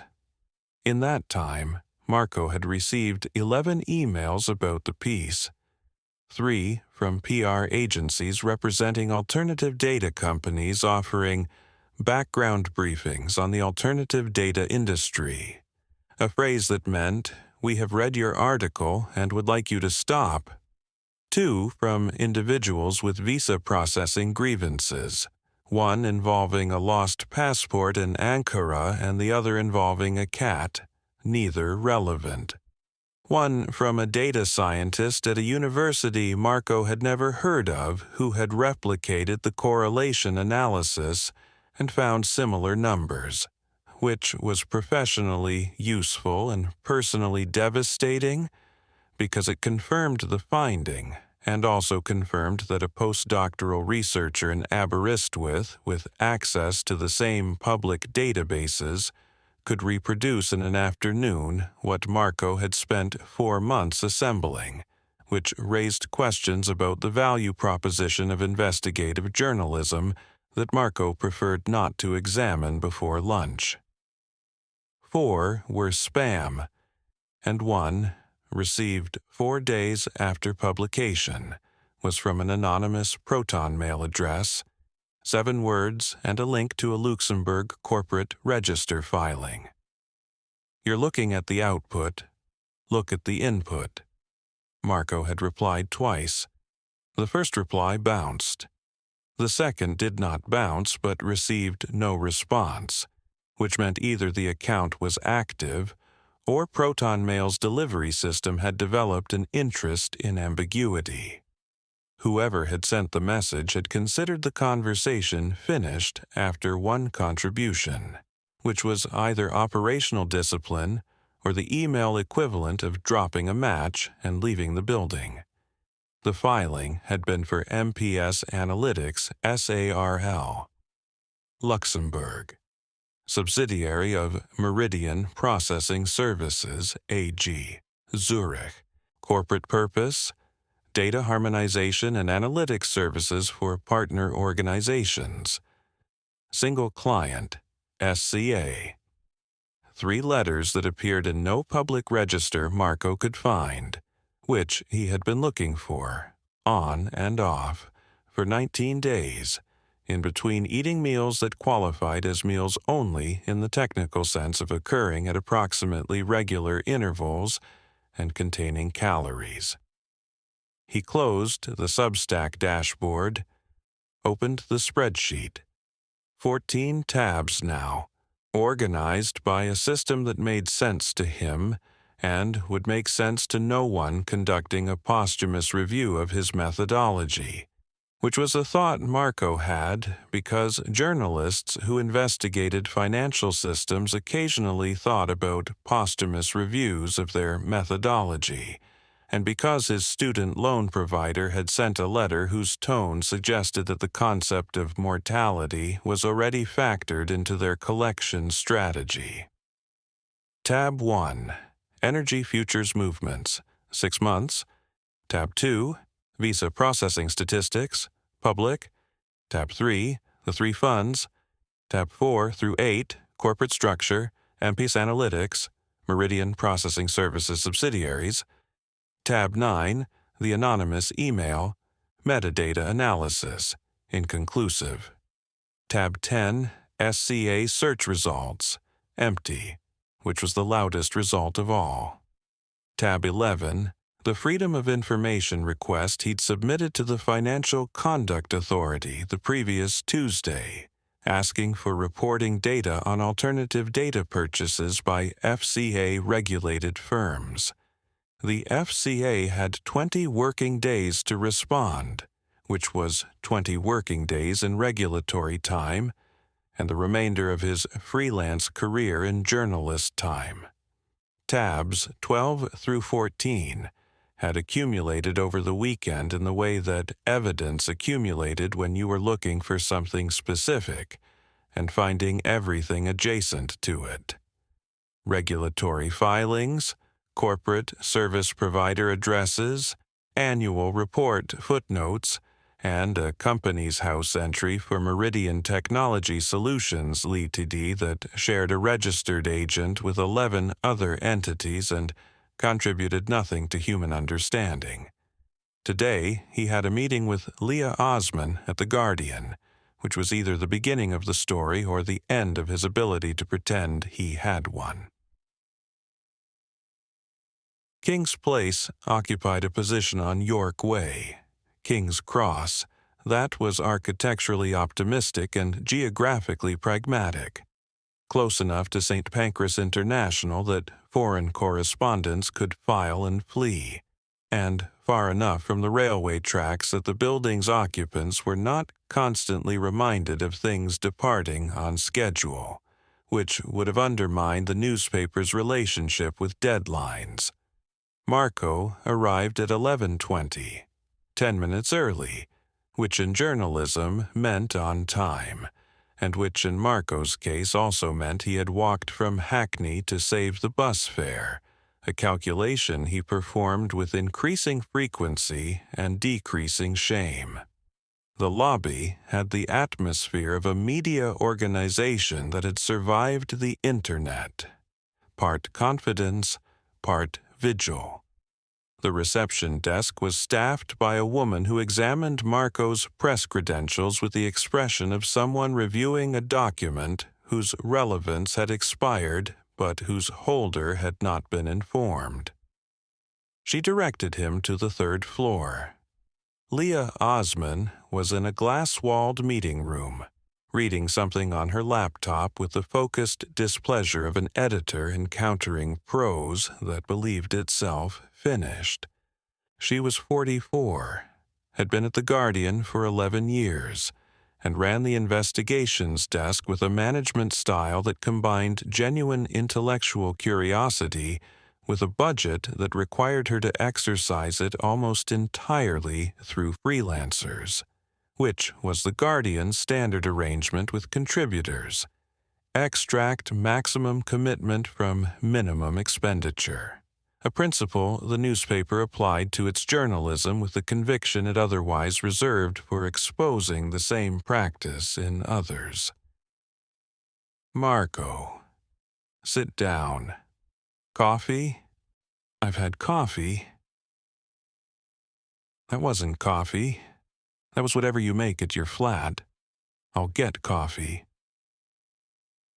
She got coffee. The Guardian's machine was superior to Dev's cafetiere in every measurable dimension, which was most dimensions, and Marco drank it with the gratitude of someone who had been subsisting on pour-over negligence for a fortnight. "Talk me through it," Leah said. She had his materials in front of her, printed, because Leah didn't trust digital documents from freelancers for reasons she described as operational hygiene, and which were, "I don't want your malware." He talked her through it. The correlation between visa processing slowdowns and energy futures movements. The 3 funds he'd identified placing trades that anticipated geopolitical developments by 10 to 20 days. The sequence. Visa velocity decreases in energy-producing regions, then futures positions, then the announcements that made the positions profitable. MPS Analytics in Luxembourg, subsidiary of Meridian Processing Services, the company that processed visa applications for 37 governments. The single client, SCA, Geneva, appearing in no public register. Leah listened without interrupting, which was how she listened when she was interested, and distinguishable from how she listened when she was not interested, which involved checking her phone with a frequency that could be mistaken for a medical condition. "Right," she said, when he'd finished. "You have a correlation and a corporate structure. You don't have a mechanism. The mechanism is the data harmonization layer, MPS Analytics. They aggregate visa processing data and provide it to SCA, which does something with it that results in visa processing velocity being adjusted." You don't know that. You've inferred it from a Luxembourg filing that says data harmonization and analytics services for partner organizations, which could mean anything from surveillance to accounting. What you have is a statistical correlation that's very interesting, and a corporate chain that's very suggestive. What you need, if you want this in The Guardian rather than on your Substack where your mother reads it. She uses a pseudonym. Marco. What I need, what legal needs, is the pipe. Show me how data moves from the visa counter to the trading floor. Show me the corporate chain of custody. A shared director, a shared system, a financial flow. Something that connects the input to the output through something more solid than inference. The 48 million franc revenue is in a Swiss annual report that I can't verify and you can't compel. I believe you. Legal believes evidence.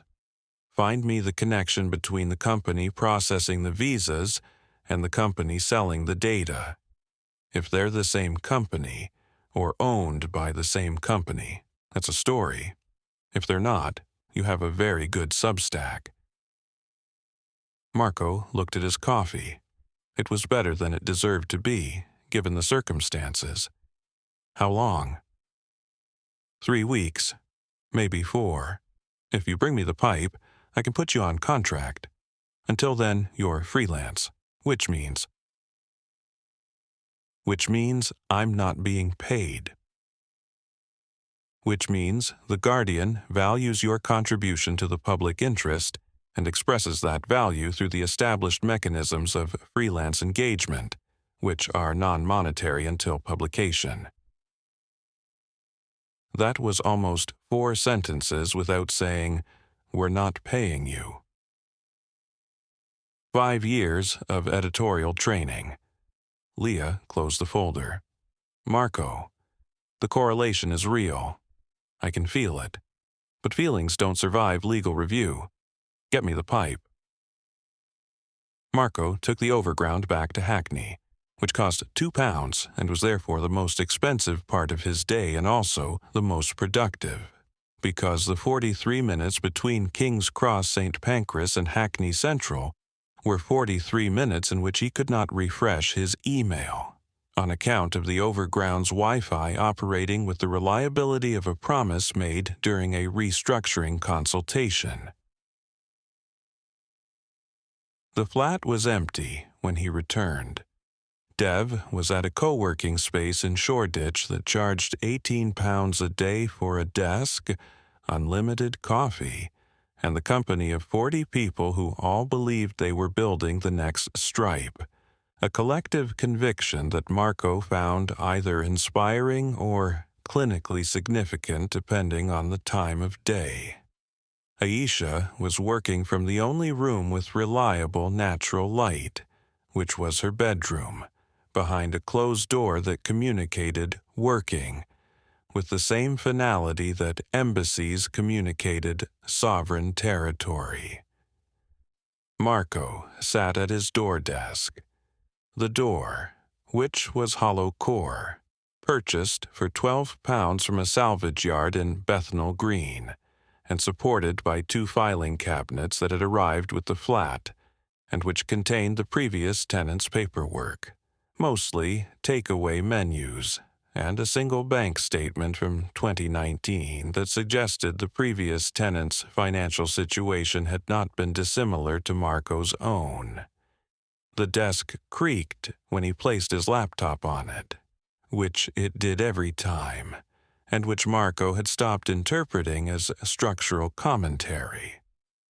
Leah wanted the pipe. The connection between the visa processing company and the data being sold to hedge funds. Marco had spent the weekend searching for SCA, Geneva, the 3-letter entity receiving 48 million francs from MPS Analytics, and had found what Nessa Holbrook had found, though he did not know Nessa Holbrook existed, which was nothing.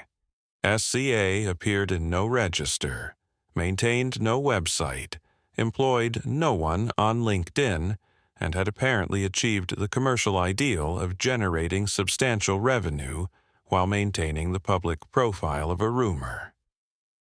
Which left the other end, the output end, the data broker. He had identified Meridian Data Insights 3 weeks earlier, before the anonymous email, before MPS Analytics, before the Luxembourg filing, back when his investigation was still about hedge funds and not about visa infrastructure. Meridian Data Insights was the London-based company that sold anonymized mobility analytics to financial institutions, including at least one of the 3 funds Marco had identified. The company's website, which consisted of 4 pages and a contact form, described its product as proprietary alternative data derived from global mobility patterns, enabling systematic alpha generation for institutional investors. The language was standard alternative data marketing, which meant it communicated the existence of a product while providing no information about the product, its sources, or the processes by which global mobility patterns became proprietary alpha, a transformation that sounded like alchemy because it was, Marco had noted the name, Meridian Data Insights, Meridian Processing Services. The shared word had seemed suggestive but insufficient, in the same way that 2 people sharing a surname might be related, or might simply have common ancestors in a parish register that nobody had checked since the Reformation. He opened Companies House, the register loaded with the institutional efficiency of a government database that had been modernized in 2016 and updated in spirit never. He searched for Meridian Data Insights Lendid. The filing appeared. Incorporated, 12 September 2023. Registered Office, 44 Moorgate, London, EC2R 6EL. Standard Industrial Classification Code 63110. Data processing, hosting and related activities. Annual accounts, microentity, which meant the company was small enough that its financial details were not publicly disclosed, or small enough that it wanted to be treated as though its financial details were not worth disclosing, which was not the same thing. Directors, 1. A corporate services administrator whose name appeared on 37 other active company filings across 12 sectors, a person who existed in the corporate register as a professional signature rather than a professional participant. And then the PSC filing, person with significant control, required by UK law since 2016. Marco had written about PSC filings once, for the FT, in a piece about shell company transparency that had been read by fewer people than his Substack article, an achievement that sustained journalism's faith in the public interest. person with significant control, Meridian Processing Services. AG, nature of control, owns 75% or more of shares, owns 75% or more voting rights, right to appoint or remove directors, country of registration, Switzerland, registered office, Talstrasse, Zurich. Marco read it twice, not because the information was complex, but because it was simple. And simplicity, in corporate structures designed to obscure ownership, was either a mistake or a message. And Meridian Processing Services AG did not make mistakes in its corporate filings, because companies that processed visa applications for 37 governments were audited by regulators in 37 jurisdictions, and could not afford to make mistakes in the one jurisdiction that published everything. The visa processing company owned the data broker, Meridian Processing Services, which collected biometric data and application information from applicants in 60 countries, which operated the infrastructure through which governments outsourced their borders, which employed 4,000 people to manage the processing of human mobility across 3 continents, also owned through a UK subsidiary registered at a serviced office on Moorgate, the company that sold anonymized mobility analytics to hedge funds in Canary Wharf. The input and the output were the same company. The entity that collected the data was the entity that sold it. The pipe was not hidden.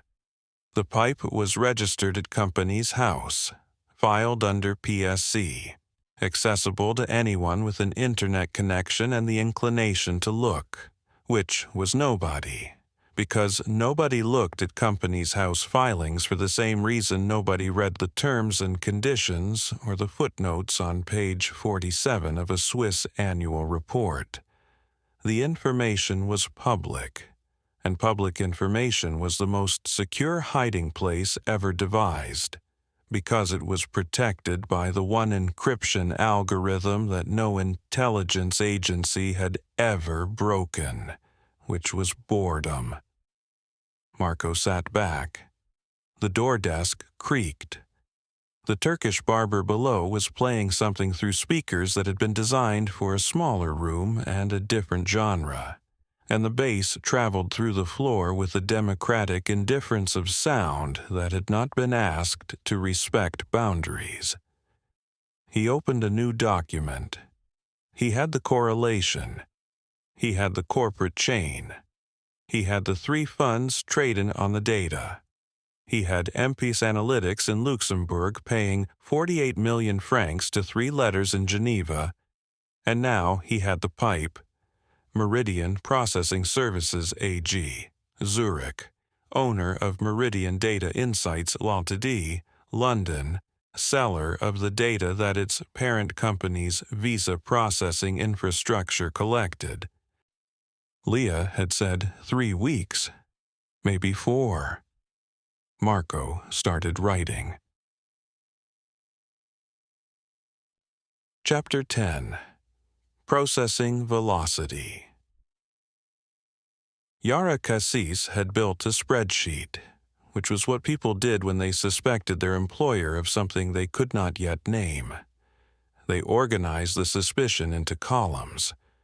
The spreadsheet lived on her personal laptop, which lived in the canvas bag she carried to and from the Dubai International Visa Application Center each morning, which lived on the passenger seat of the company car that Meridian provided as part of her regional director's package, and which she was contractually prohibited from using for non-company purposes, a prohibition she honored in every respect except the one that mattered.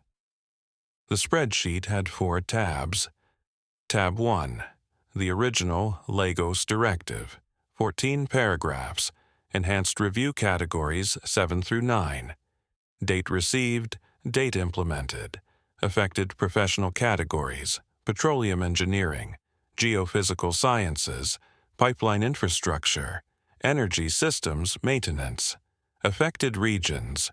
4 elevated assessment regions, unnamed in the directive but identifiable from the processing data as Caspian Basin, West African Energy Corridor, Central Asian Pipeline Territories, and North Sea adjacent. Tab 2, the first expansion, received between the Lagos Directive and the Dubai Directive, adding maritime and subsea categories and extending the geographical scope.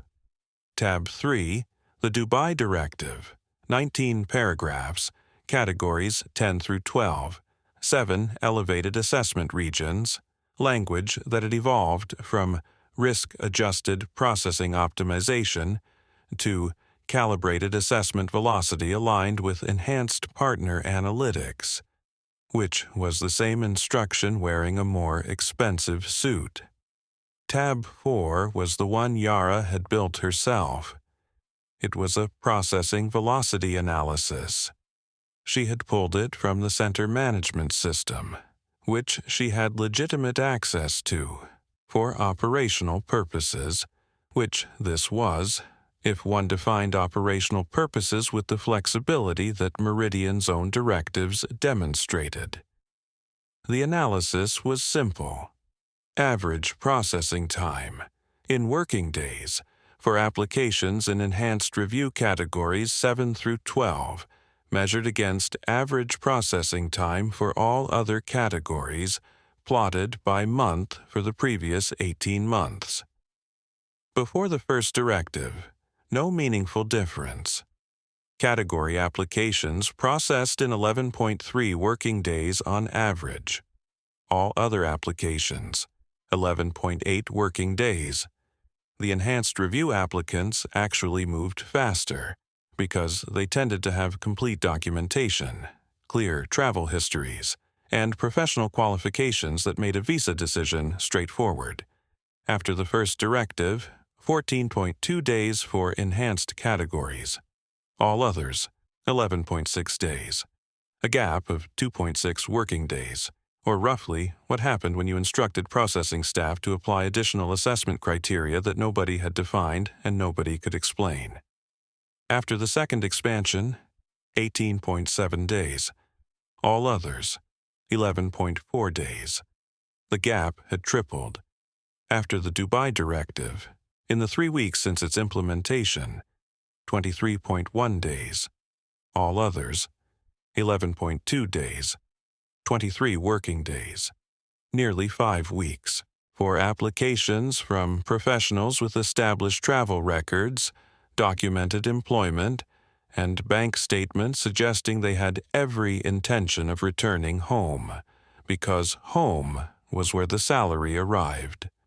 These were people who had been granted visas within 9 working days for years.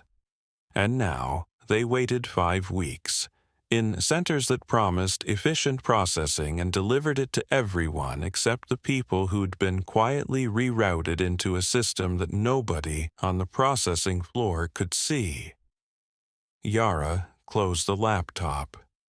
The office was glass-walled, which was a design feature the architects had described as transparency in the facility proposal, and which meant Yara could be observed by everyone on the mezzanine, and could observe the processing floor below, a panopticon that worked in both directions and served primarily to remind everyone that watching was the Dubai Center's primary function, whether the subject was applicants or management. It was 10:15 on a Thursday morning. The floor was running. 312 appointments before lunch. Grace was on scanner 14, her usual position, processing a queue that curved past the photograph stations with the patient geometry of people who had learned that waiting was not an obstacle to the process, but the process itself. Yara picked up the phone. Gerald Parr was having a morning that omeprazole was designed for, which was every morning, but this one in particular because Claudia Brune had sent him a revised Q1 forecast at 7:45, that contained a number Gerald had been hoping would not appear in any document until at least the board meeting in April, when it could be presented alongside mitigating context and a slide about Dubai's revenue trajectory, which was genuinely impressive, and would distract from the number the way a magician's patter distracted from the mechanism, which was the entire purpose of patter and, increasingly, of Meridian's quarterly reporting.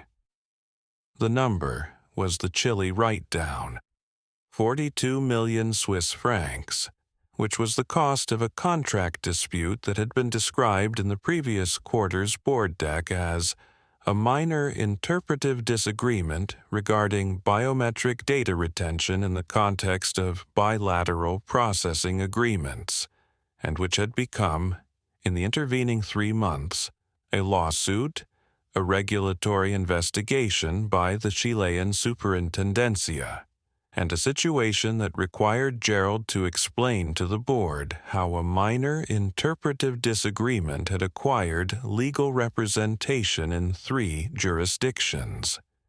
Claudia had buried it in a footnote on the revised forecast's 7th page, which was professional and which Gerald appreciated, because he had taught Claudia everything she knew about the institutional positioning of inconvenient numbers, and the student had arguably surpassed the teacher, at least in the matter of footnote placement. His office on the 8th floor was quiet. The limmat was doing what the limit always did, flowing with the purposeful neutrality that Swiss rivers had perfected, and which Gerald occasionally envied. Marian's photograph looked at him from the desk. 10 years ago. A company dinner in London, back when they'd lived in Wandsworth and Meridian had been small enough that company dinners involved everyone, including Marian, who had charmed the table and meant it. The photograph was from a period when Gerald's professional life and his marriage had occupied the same room. They had since moved to separate floors, and the commute between them had grown longer than the one from Zolikon. The phone rang. Gerald looked at the display. Yara Cassis, Dubai. Regional Director, MENA and West Africa, a territory that she managed with a competence Gerald found admirable and a directness he found exhausting, qualities that were indistinguishable in practice, which Gerald's annual performance review described as strong operational engagement with the appropriate escalation behaviors, a phrase that meant she asked questions Gerald preferred not to answer. He picked up on the 3rd ring, because answering immediately conveyed availability, and answering on the 4th conveyed avoidance, and neither was the impression he wished to create.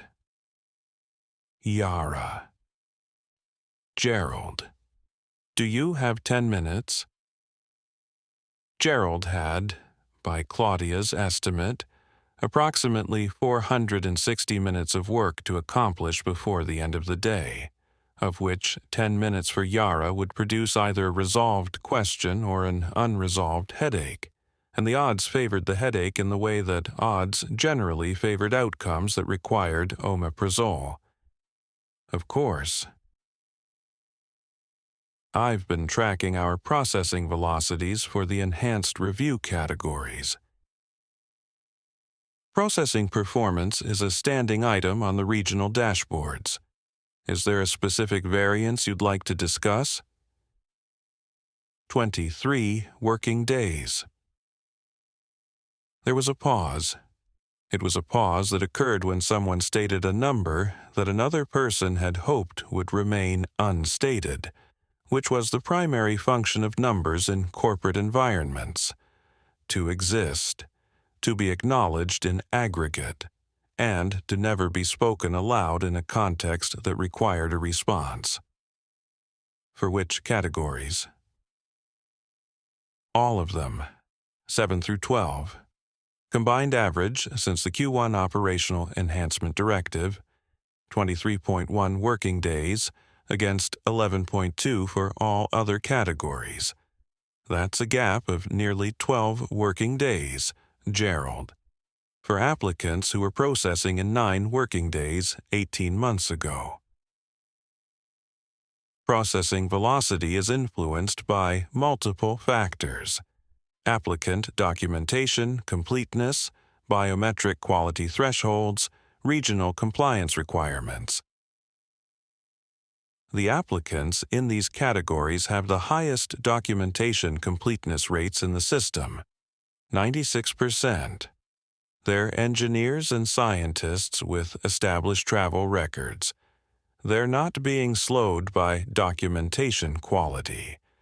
They're being slowed by the enhanced review pathway, which routes them through an assessment process that nobody in my centers can describe, because nobody in my centers has been told what the assessment criteria are. Gerald turned his chair slightly toward the window. The limit continued to flow. It was a river that had heard many phone calls from this office and had maintained its discretion, which was the minimum expected of Swiss infrastructure. The enhanced review framework is part of our analytics partnership. The assessment criteria are calibrated by the partner's modeling outputs. It's a data-driven methodology designed to optimize processing across our contract portfolio. Which partner? The analytics partnership is commercially confidential, as you're aware from the operational standards documentation. I'm aware of what the operational standards documentation says.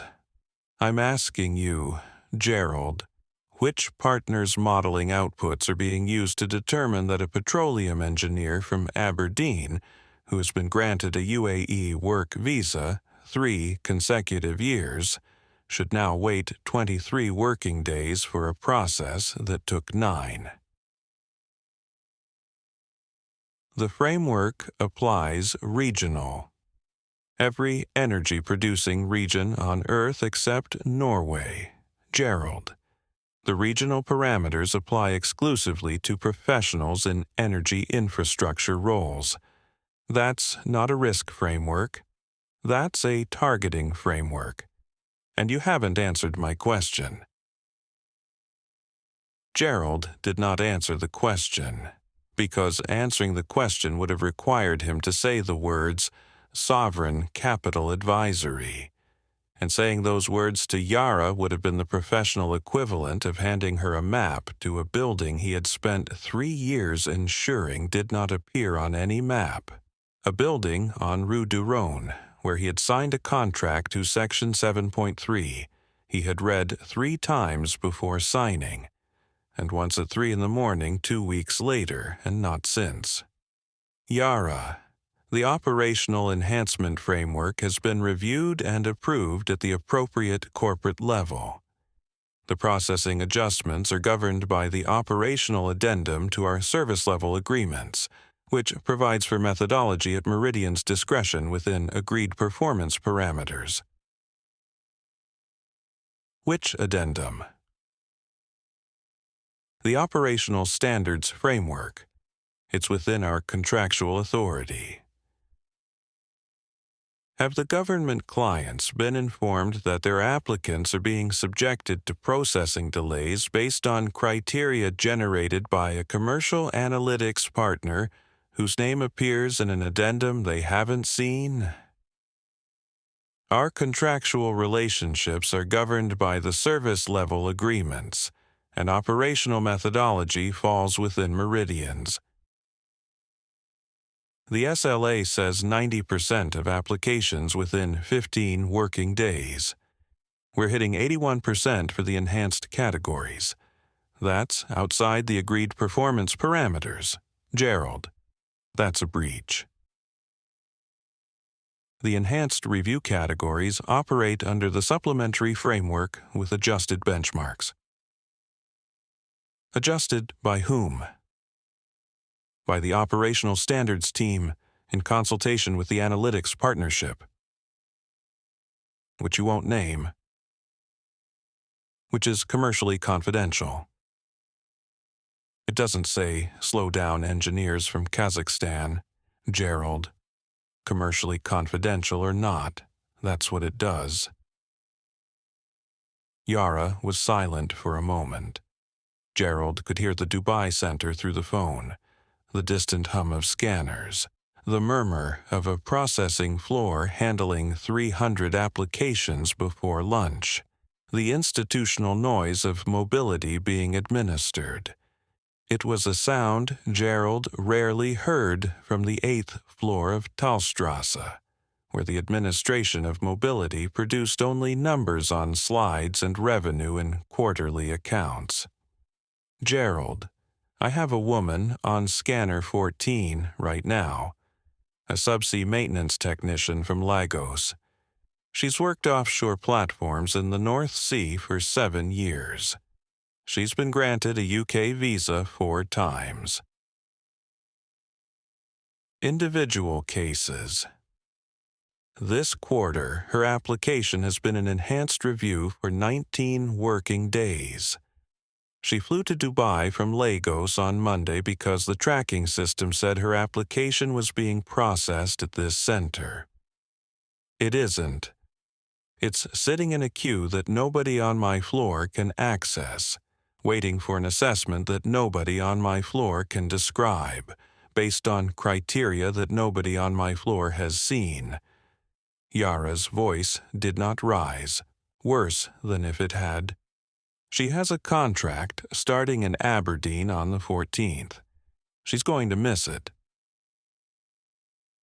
I understand the operational pressures.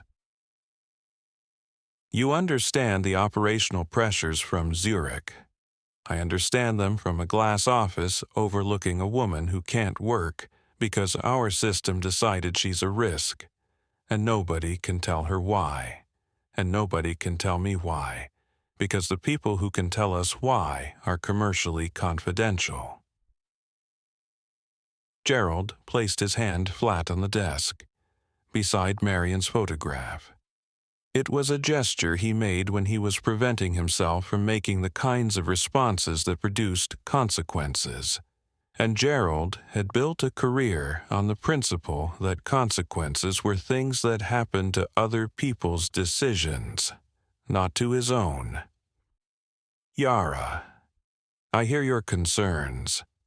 I'll raise them with the operational standards team and ensure that the Q1 review includes a processing velocity assessment for the enhanced categories.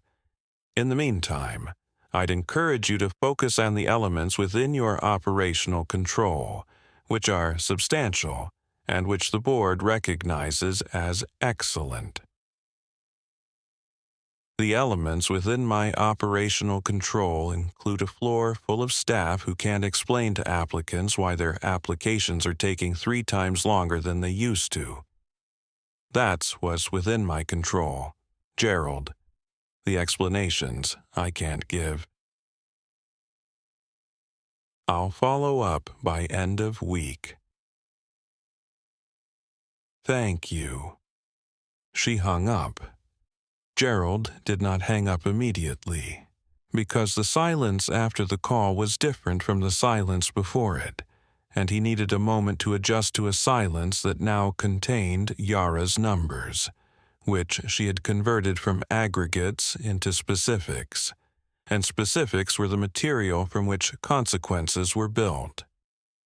23 working days, 12 days longer than the baseline, for applicants who processed faster than the baseline 18 months ago. The SCA contract generated £40 million in annual analytics revenue, distributed across 7 subsidiary accounts in 4 jurisdictions. The distribution structure had been designed by a firm in Luxembourg whose specialty was creating corporate arrangements that were legal in every jurisdiction and explicable in none, which was the gold standard of corporate structuring, and which Gerald had approved with a signature he could still feel on his right hand, the way an amputee feels a phantom limb. Section 7.3. 14 words. Dynamic processing velocity adjustment based on partner analytics recommendations. He had read them 3 times before signing. The 14th word was recommendations, which was the word that made the clause permissive rather than directive, advisory rather than mandatory, and which was, in Gerald's professional estimation, the single most expensive word in the English language, because it permitted everything while requiring nothing, and it was the word that returned at 3 in the morning when the omeprazole had worn off, and the dark suggested that knowing the difference between permissive and directive was not the same as knowing the difference between right and wrong. He replaced the receiver. He looked at Marion's photograph. 10 years ago, she had been smiling at him across a restaurant table, and now she read in a room he was not in, and the distance between those 2 images was measured not in years, but in things Gerald knew and did not say, which was the same distance that Yara was now measuring between the questions she had asked and the answers she had not received. Claudia's revised forecast was still open on his screen. The chilly write-down, 42 million Swiss francs, a manageable problem. A problem that had numbers and lawyers and a resolution timeline. Gerald preferred those kinds of problems. They were the kind that stayed in spreadsheets. The limit flowed. The omeprazole held. The morning continued. Chapter 11. SLA Addendum. Nessa arrived at Sycorax on Friday morning with the particular energy of someone who had slept badly for productive reasons. She had spent Wednesday evening and most of Thursday tracing corporate registrations through 4 jurisdictions, and the results were, in the manner of most corporate registrations, simultaneously transparent and opaque. Every entity disclosed exactly what the law required, and not a syllable more, which was the corporate equivalent of answering present when the teacher called your name and then refusing to participate for the rest of the lesson. The office was doing what the office always did at 9:15 on a Friday. Priya had her headphones on, which was the Sycorax equivalent of a closed door. Tomoko Hayashi was running regression models for a maritime risk desk that paid their invoices within 14 days and never asked questions that required Nessa to lose sleep, which made it the ideal client and the one she was currently neglecting.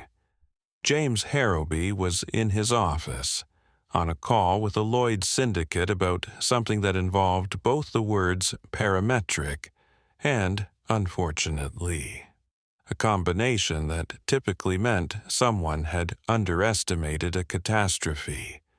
The sandwich shop below was receiving its Friday delivery. The van's reverse warning came through the floor in steady intervals, marking the morning's rhythm the way a metronome marked a piano lesson, mechanically, without interest in what was being played. The coffee machine stood in the corner where it had stood since Sycorax moved in, a device whose primary function was to produce coffee, and whose secondary function was to test the conflict resolution skills of everyone in the office, because it worked on the first attempt approximately 60% of the time, and spent the other 40% making sounds that suggested mechanical distress, but produced no diagnosis. Nessa chose not to investigate it. Investigation, in her recent experience, tended to produce answers that made everything worse. She opened her laptop. She'd come to the office with one objective: to identify the entity behind 3 letters. SCA, the recipient of 48.2 million Swiss francs from MPS Analytics, Meridian's Luxembourg subsidiary, whose entire corporate existence appeared to consist of a registered address on the Boulevard Royal and a single disclosed revenue relationship. 3 letters. 48.2 million Swiss francs.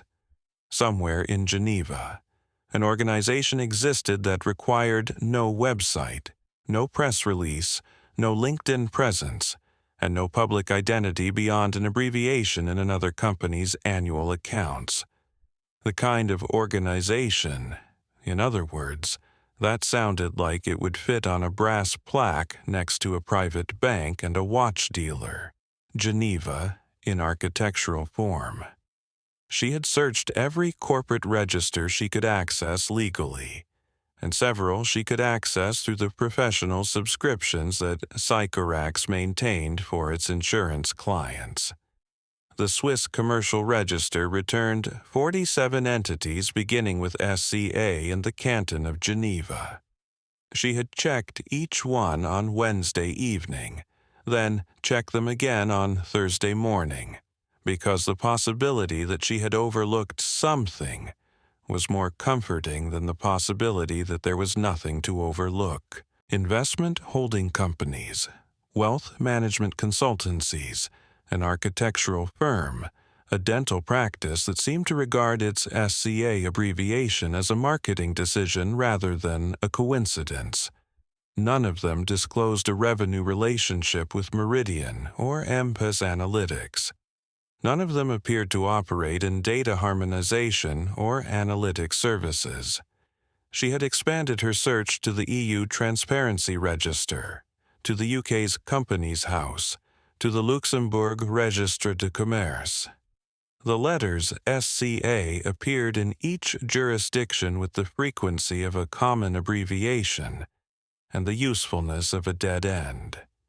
If the SCA that received 48 million francs was registered in Geneva, it had been registered in a manner that corporate registers could not illuminate, which either meant it was structured through a form the registers did not index, or that it operated under a legal framework she hadn't considered. Or, and this was the possibility that had kept her awake past 2 on Thursday night, that it was structured specifically so that someone doing exactly what Nessa was doing would find exactly what Nessa had found. Nothing. James put his head out of his office. Nessa. The Lloyd's Maritime Inquiry.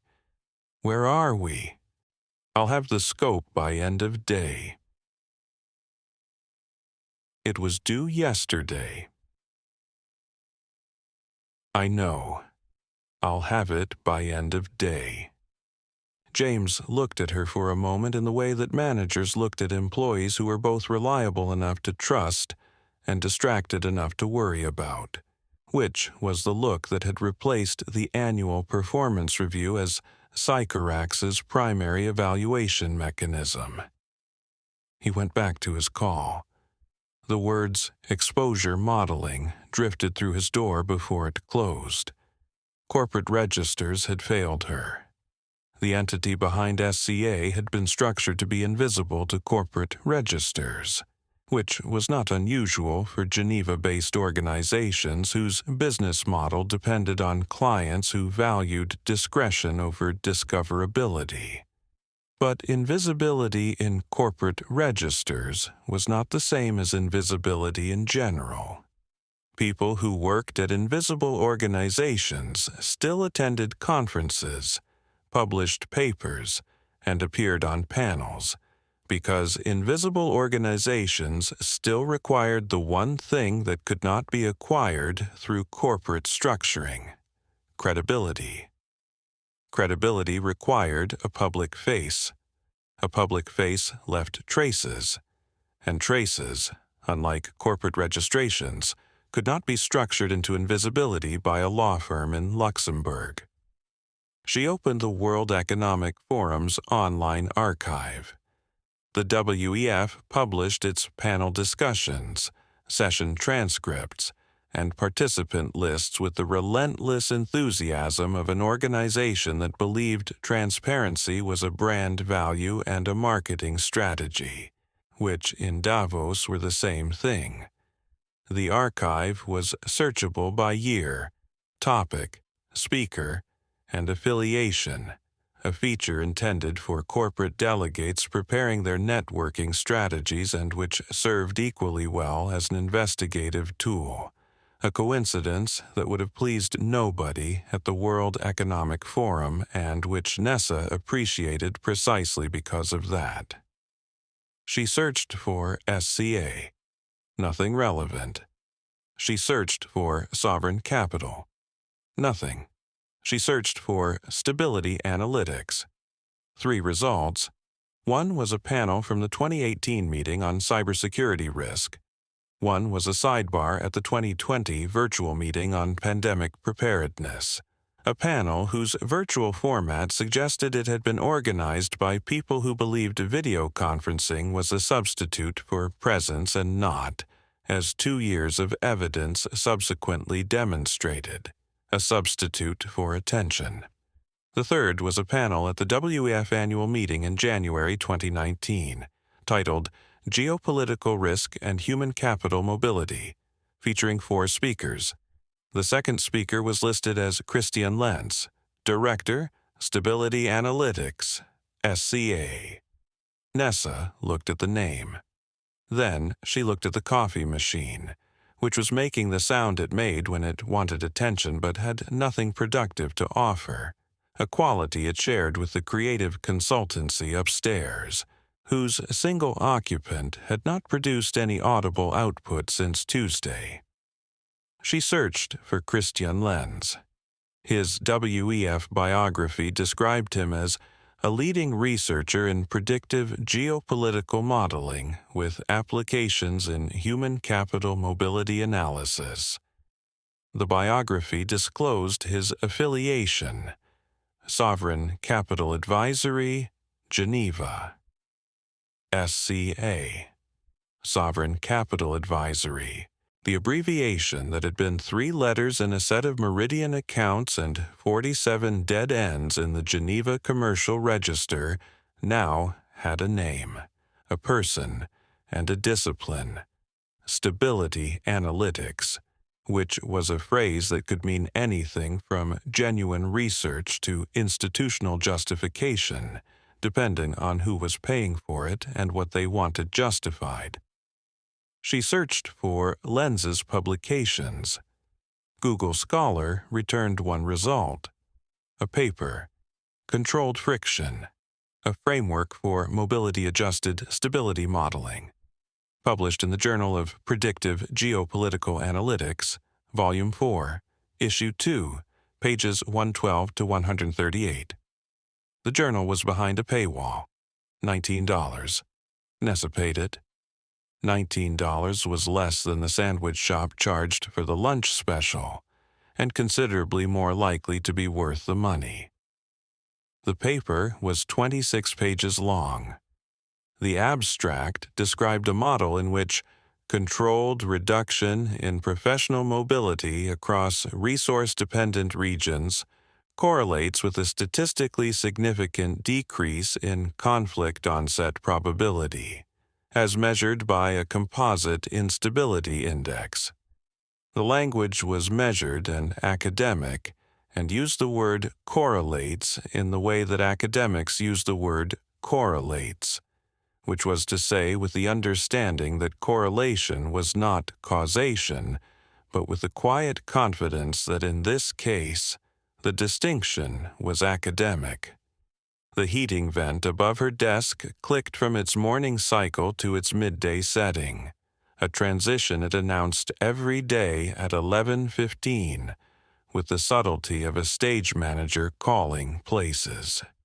Priya glanced up at the sound, as she did every day, because the human capacity for surprise at predictable events was inexhaustible. Nessa read the methodology section.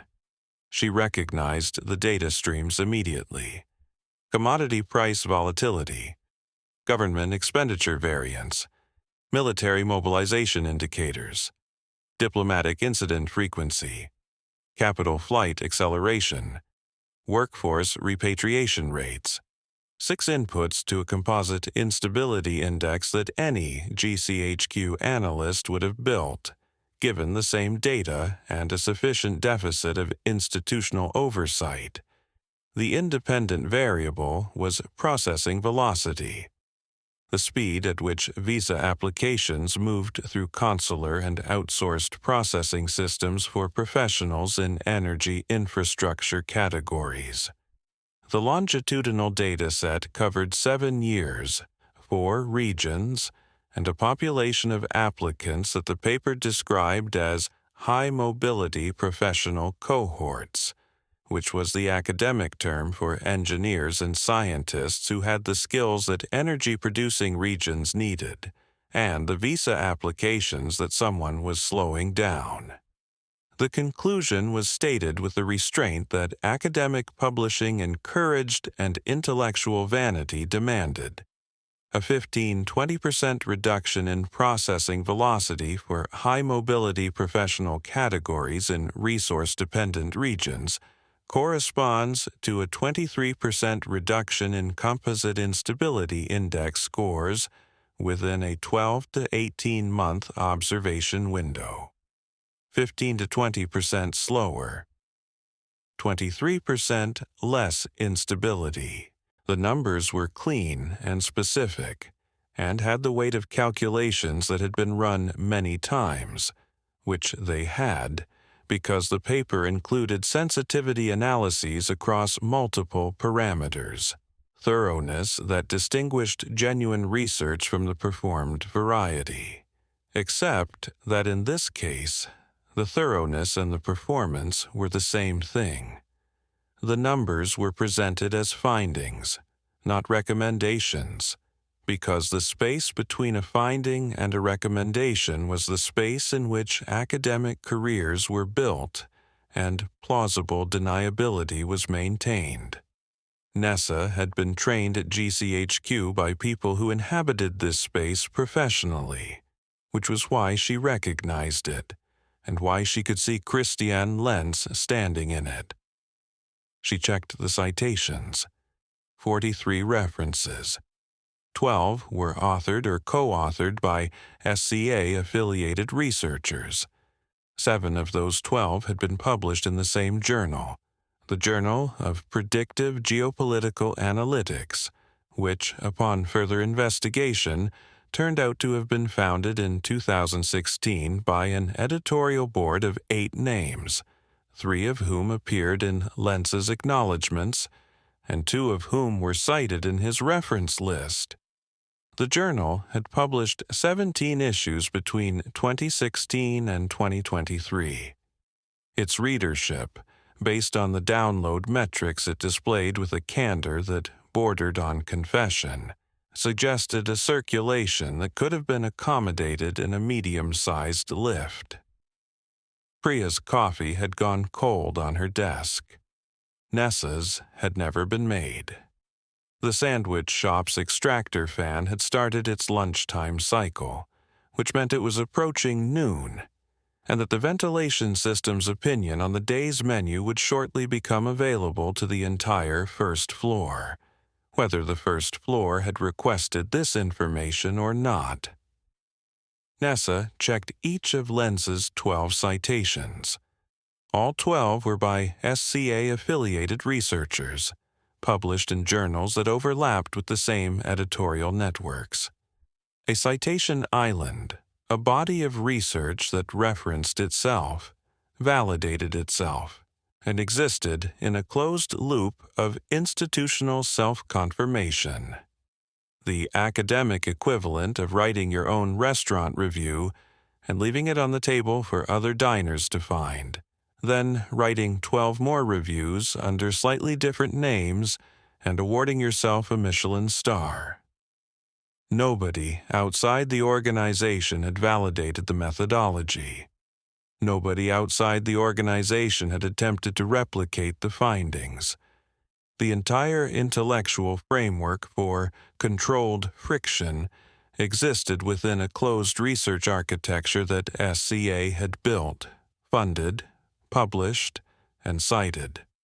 She sat at her desk in Clerkenwell, above the sandwich shop and below the silent consultancy, and there it was.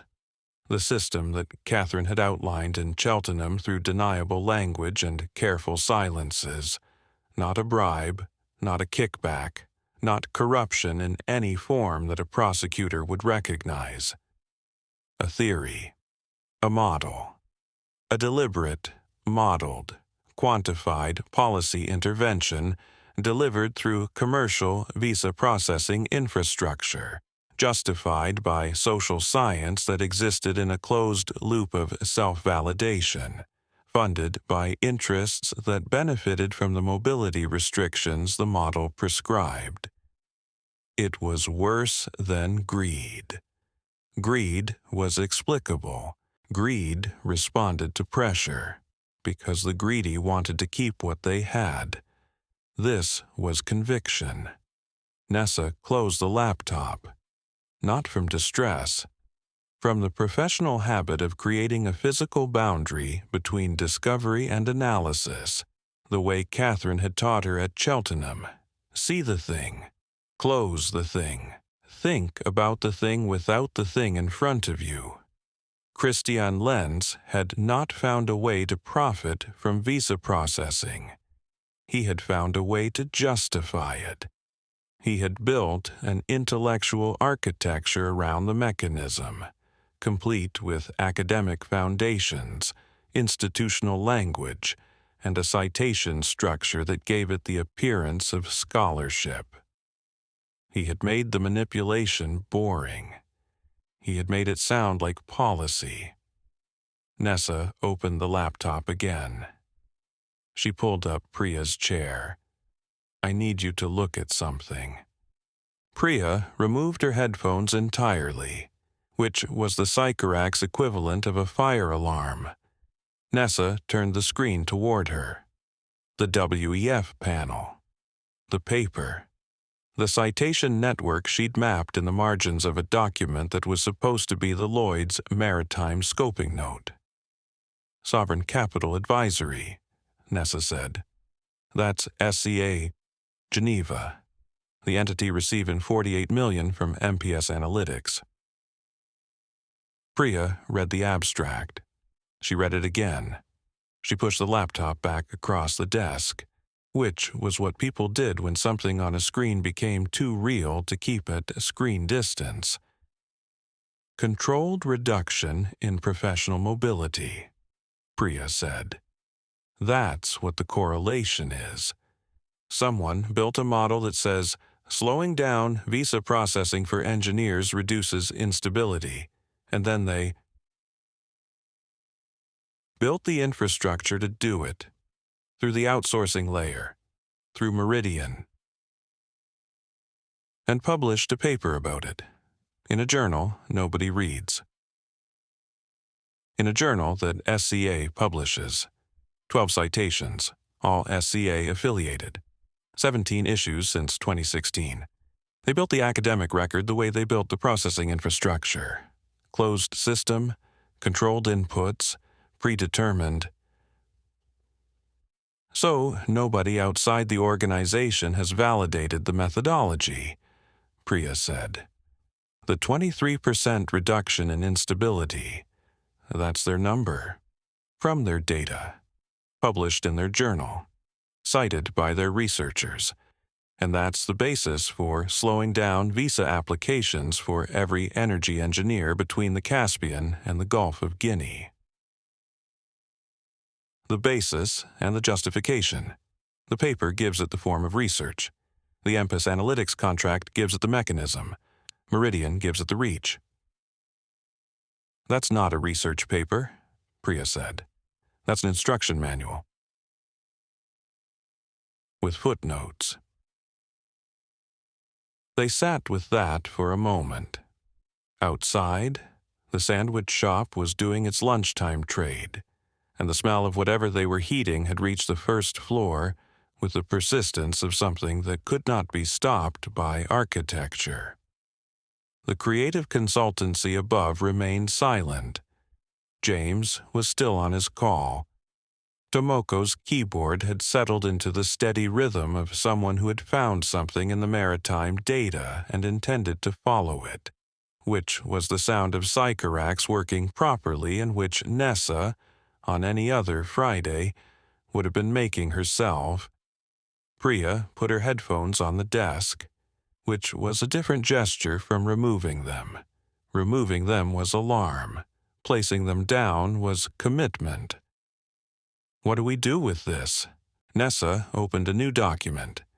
She typed 4 items: Sovereign Capital Advisory, Geneva, Christian Lentz, Controlled Friction. 4 items, 14 words, fewer than the SLA addendum that Gerald Parr had signed in 2021, though Nessa had never heard of Gerald Parr, and Gerald Parr intended to keep it that way. Chapter 12. Enhanced Review. Katrin Eliasson had spent Saturday morning doing what she had done every Saturday morning for the past 11 years, which was reading NATO communications security bulletins at her desk in The Hague, while drinking coffee that tasted as though it had been brewed by a committee and approved by a second committee responsible for ensuring the first committee's output met minimum acceptable standards. The bulletins were classified. The coffee was not, and on most Saturdays this distinction felt appropriate. This Saturday the bulletins sat unread. She was doing something else. The document on her personal laptop had grown. Transit Visa Application Anomaly Analysis had been 4 items and a heading when she'd started it the previous week, a document engineers created when they were angry and hadn't yet decided whether their anger was justified or merely efficient. It was now 14 pages, including 3 diagrams, a process flow chart, and a table of contents that she had added not because 14 pages required one, but because adding a table of contents was what you did when an anomaly had become a system, and a system required documentation. The process flow chart was the important part. Katrin had built it from publicly available sources, which in the visa processing industry meant information that was technically accessible and practically invisible, a combination that the industry had perfected, and that Katrin, who had spent 23 years identifying communications vulnerabilities in systems designed to prevent identification, found professionally familiar, if institutionally disappointing. The chart showed this: a visa application submitted to an RDG Consular Services Center did not proceed directly to the relevant consulate. It passed first through a classification layer operated by RDG Consular Services itself, a software system that categorized applications into processing tiers based on criteria the system determined. The system's criteria were proprietary. The system's decisions were not disclosed to operators.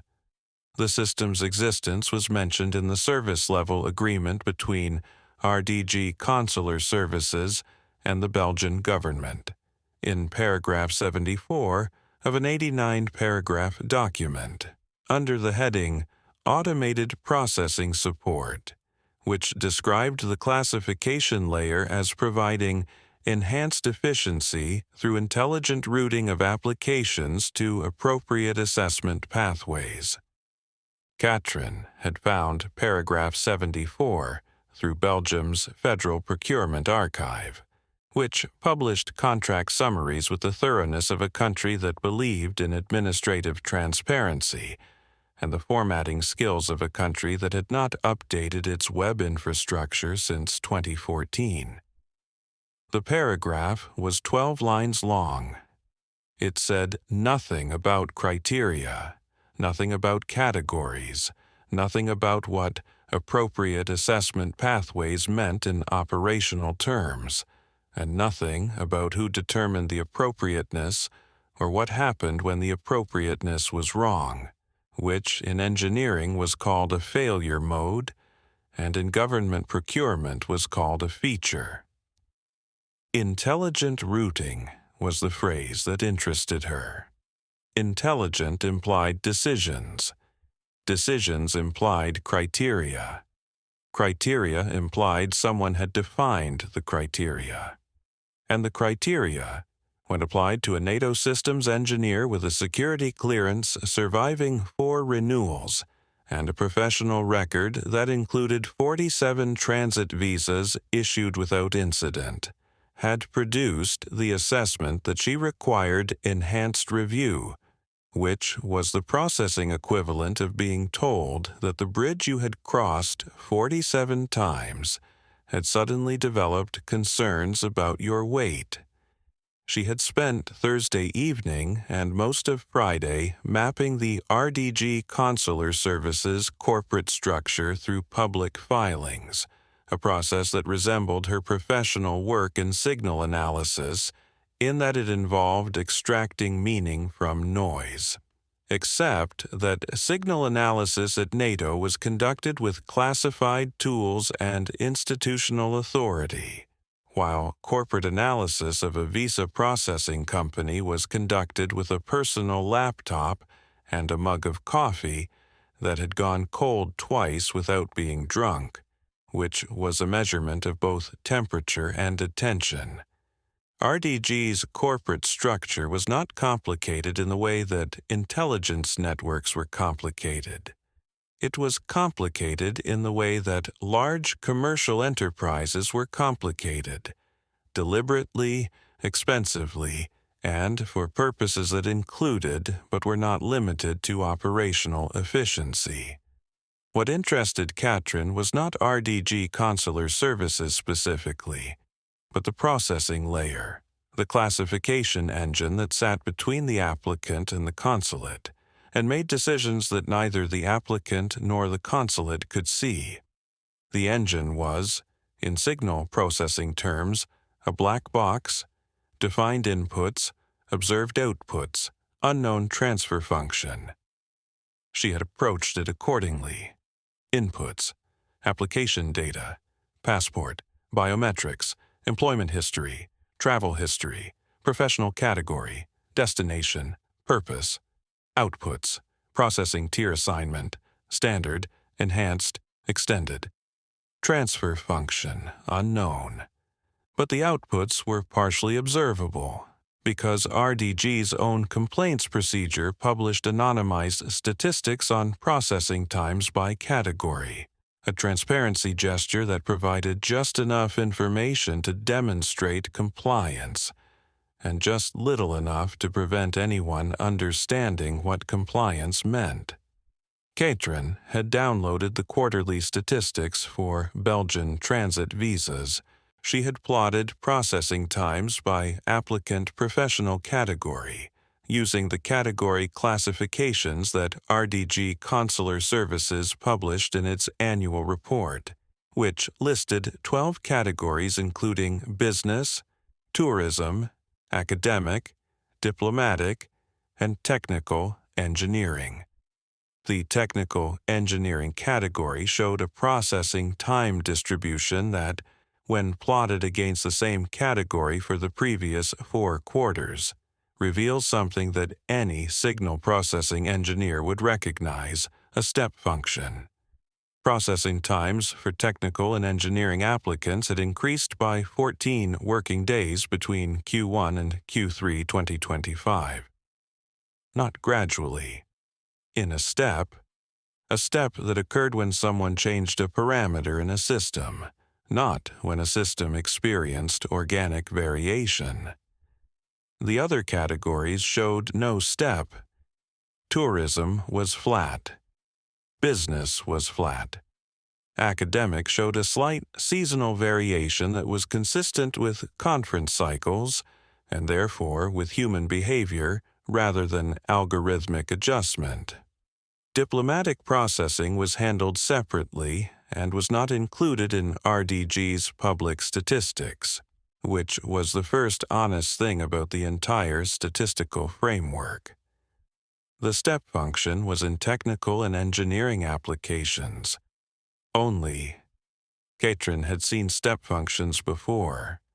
In communication systems, a step function meant someone had changed a threshold, a routing rule, or a filter parameter. In a visa processing classification engine, it meant someone had changed the criteria by which applications in a specific professional category were routed to a slower processing pathway. The change was not random. It was not gradual. It was a configuration change, implemented at a specific point in time, affecting a specific population. She saved her document. She closed the laptop. She opened it again, because closing a laptop was a gesture that belonged to people who had finished thinking, and Katrin had not finished thinking. She had finished her analysis. The analysis showed a system that had been configured to delay visa applications for technical and engineering professionals, using a proprietary classification engine that neither applicants nor government clients could inspect. What she had not finished was deciding what to do about it, which was a different category of problem and one for which signal processing offered no established methodology. What she needed was someone who had seen the same pattern from a different angle. Not the processing angle, the data angle. She needed a statistician who knew what a 0.94 correlation meant when it appeared in sovereign visa data, because Katrin didn't have the 0.94 correlation. She had the step function, and a step function without context was a fact, and a fact without context was, in institutional terms, exactly as useful as a transit visa approved 11 days after the conference it was needed for. She called David Hadley. David Hadley had been a liaison officer between GCHQ and NATO's Communications and Information Agency for 3 years, during which time he had performed the valuable institutional function of attending meetings in both Cheltenham and The Hague, and understanding approximately 40% of what was discussed in each, which was a higher percentage than most liaison officers achieved, and which he attributed to his habit of taking notes in complete sentences rather than the abbreviations that intelligence professionals used to disguise the fact that they were playing games on their phones.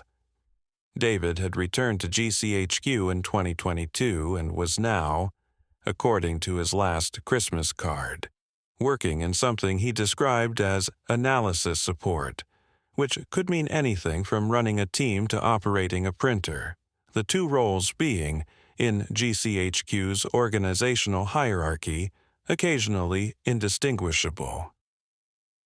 David. It's Katrin Eliasson. From The Hague. Katrin. Yes. Hello. This is unexpected. I need a contact. Someone who used to work at GCHQ, left government, now works in risk analytics or geopolitical consulting. Specifically, someone who might have noticed statistical anomalies in visa processing data. The silence on the line was the particular silence of a man whose institutional training was telling him that the question was unusual, and whose personal experience of Katrin was telling him that unusual questions from Katrin were usually worth answering. The institutional training won the first 3 seconds. The personal experience won the next 2. That's a very specific request. I have a very specific problem. What kind of problem? The kind that begins with a transit visa denial and ends with a step function in processing time distributions for technical professionals. David was quiet again. Then, there's someone. Left Cheltenham in 2020. Works at a consultancy in Clerkenwell. Risk modeling for insurance clients. Analytical background. Does she have a name? Nessa Holbrook. And would she be interested in step functions? I think, David said, with the careful modulation of a man who had spent 3 years in liaison and knew exactly how much to say while appearing to say nothing, that she might already have some. They met on Sunday afternoon at a cafe on Exmouth Market, 4 streets from Sycorax's office, because Nessa had suggested it, and because it was a place where 2 women with laptops attracted no attention. Laptops in Clerkenwell cafes being as common as opinions about oat milk and approximately as useful. Katrin had taken the 7:15 a.m. Eurostar from Rotterdam, which arrived at St. Pancras at 8:49 local time, and which she had booked using a personal credit card because booking it through NATO's travel system would have required a form, a justification, and the involvement of someone in administration whose relationship with urgency was, in Katrin's experience, theoretical. Nessa arrived at 2 p.m. carrying a laptop bag and the expression of someone who had been working since 7 and did not intend to discuss it. Katrin recognized the expression because she wore it most days, and because it was the expression of women in technical professions who had learned that discussing how hard they worked was less efficient than simply working hard and less interesting than the work itself. "You're Katrin Eliasson," Nessa said. "David sent me your email. I'm a systems engineer at NATO who was denied a transit visa by a classification engine I can't inspect. David said you might understand why." Nessa sat down. She did not order coffee. People who intended to have short conversations did not order drinks. People who intended to have careful conversations ordered them immediately. Nessa was having a careful conversation that she intended to keep short, which was a contradictory objective that Katrin recognized from every NATO planning session she had ever attended. "How much did David tell you?" "Nothing. He gave me your name and said you might have some step functions of your own." "Not step functions, correlations." "How high?" 0.94. Katrin's coffee cup stopped midway to her mouth. She put it down. "Across what?" 3 independent visa processing systems, Schengen, UKVI, Swiss bilateral, same quarter, same demographic, energy infrastructure professionals. Professional category targeting. Exclusively, non-energy categories show scatter below 0.3. Since when? The acceleration begins Q1 2024. It was 0.71 then. It's been climbing. Katrin opened her laptop. She turned the screen toward Nessa. The process flow chart. The step function graph. The 14-page document with its table of contents that existed because Katrin was an engineer, and engineers documented things, including the things that nobody wanted documented, which was the quality that made engineers valuable and inconvenient in approximately equal measure. "A step function," Katrin said. "Processing times for technical and engineering applicants through RDG's Belgian consular service, 14 additional working days. Introduced between Q1 and Q3 2025, other categories unchanged, consistent with a parameter change in the classification engine, not organic variation." Nessa looked at the chart. She looked at the step function. She looked at Katrin. "You approached it as a systems architecture problem." "It is a systems architecture problem. A classification engine is making decisions about visa processing speed based on proprietary criteria that are not disclosed to applicants, not disclosed to operators, and buried in paragraph 74 of an 89-paragraph service-level agreement under a heading that says Automated Processing Support. The criteria changed at a specific point in time. The change affects a specific professional population. I have the engineering. What I don't have is the context. The context, Nessa said, is a company called Sovereign Capital Advisory, a subsidiary called MPS Analytics, a contract worth 48 million Swiss francs, and an academic paper about controlled friction that has been cited 12 times, all by people who work for the organization that published it. They sat with the two laptops between them, the correlation matrix and the step function side by side on the cafe table, two different views of the same system, like cross-sections of the same pipe cut at different angles. The cafe was doing its Sunday afternoon trade. Someone was playing acoustic guitar at a volume calibrated to be heard without being listened to, a skill that Katrin associated with certain NATO briefing officers and which she found equally unpersuasive in both contexts.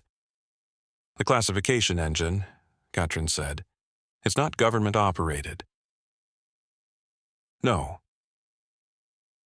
It's operated by the processing company. Meridian, in the cases I've been tracking, RDG Consular Services in yours. But the pattern is the same. The companies that governments hired to process visa applications are the companies that control the classification system that determines processing speed. The governments don't see the criteria. The applicants don't see the criteria. The operators at the counters see color codes that changed in the last software update without explanation. Who determines the criteria? Nessa told her. SCA. The predictive stability model. The paper. The citation island. The 48 million francs flowing from a Luxembourg subsidiary to a Geneva entity that existed in no public register. The intelligence community's awareness and institutional silence. Catherine's oblique confirmation in a Cheltenham cafe over oat milk that Nessa had tolerated, and pastries that had been arranged for photography rather than consumption. Katrin listened the way she listened to system specifications, completely, without interruption, cataloging inputs and dependencies. When Nessa finished, Katrin closed her laptop. A predictive stability model, she said, whose independent variable is processing velocity for energy infrastructure professionals, validated only by researchers employed by the organization that built the model, implemented through commercial visa processing infrastructure that governments hired without understanding what they'd delegated, and funded by interests that benefit from the mobility restrictions the model prescribes. Yes. And the intelligence community has chosen not to examine the methodology because the output is useful.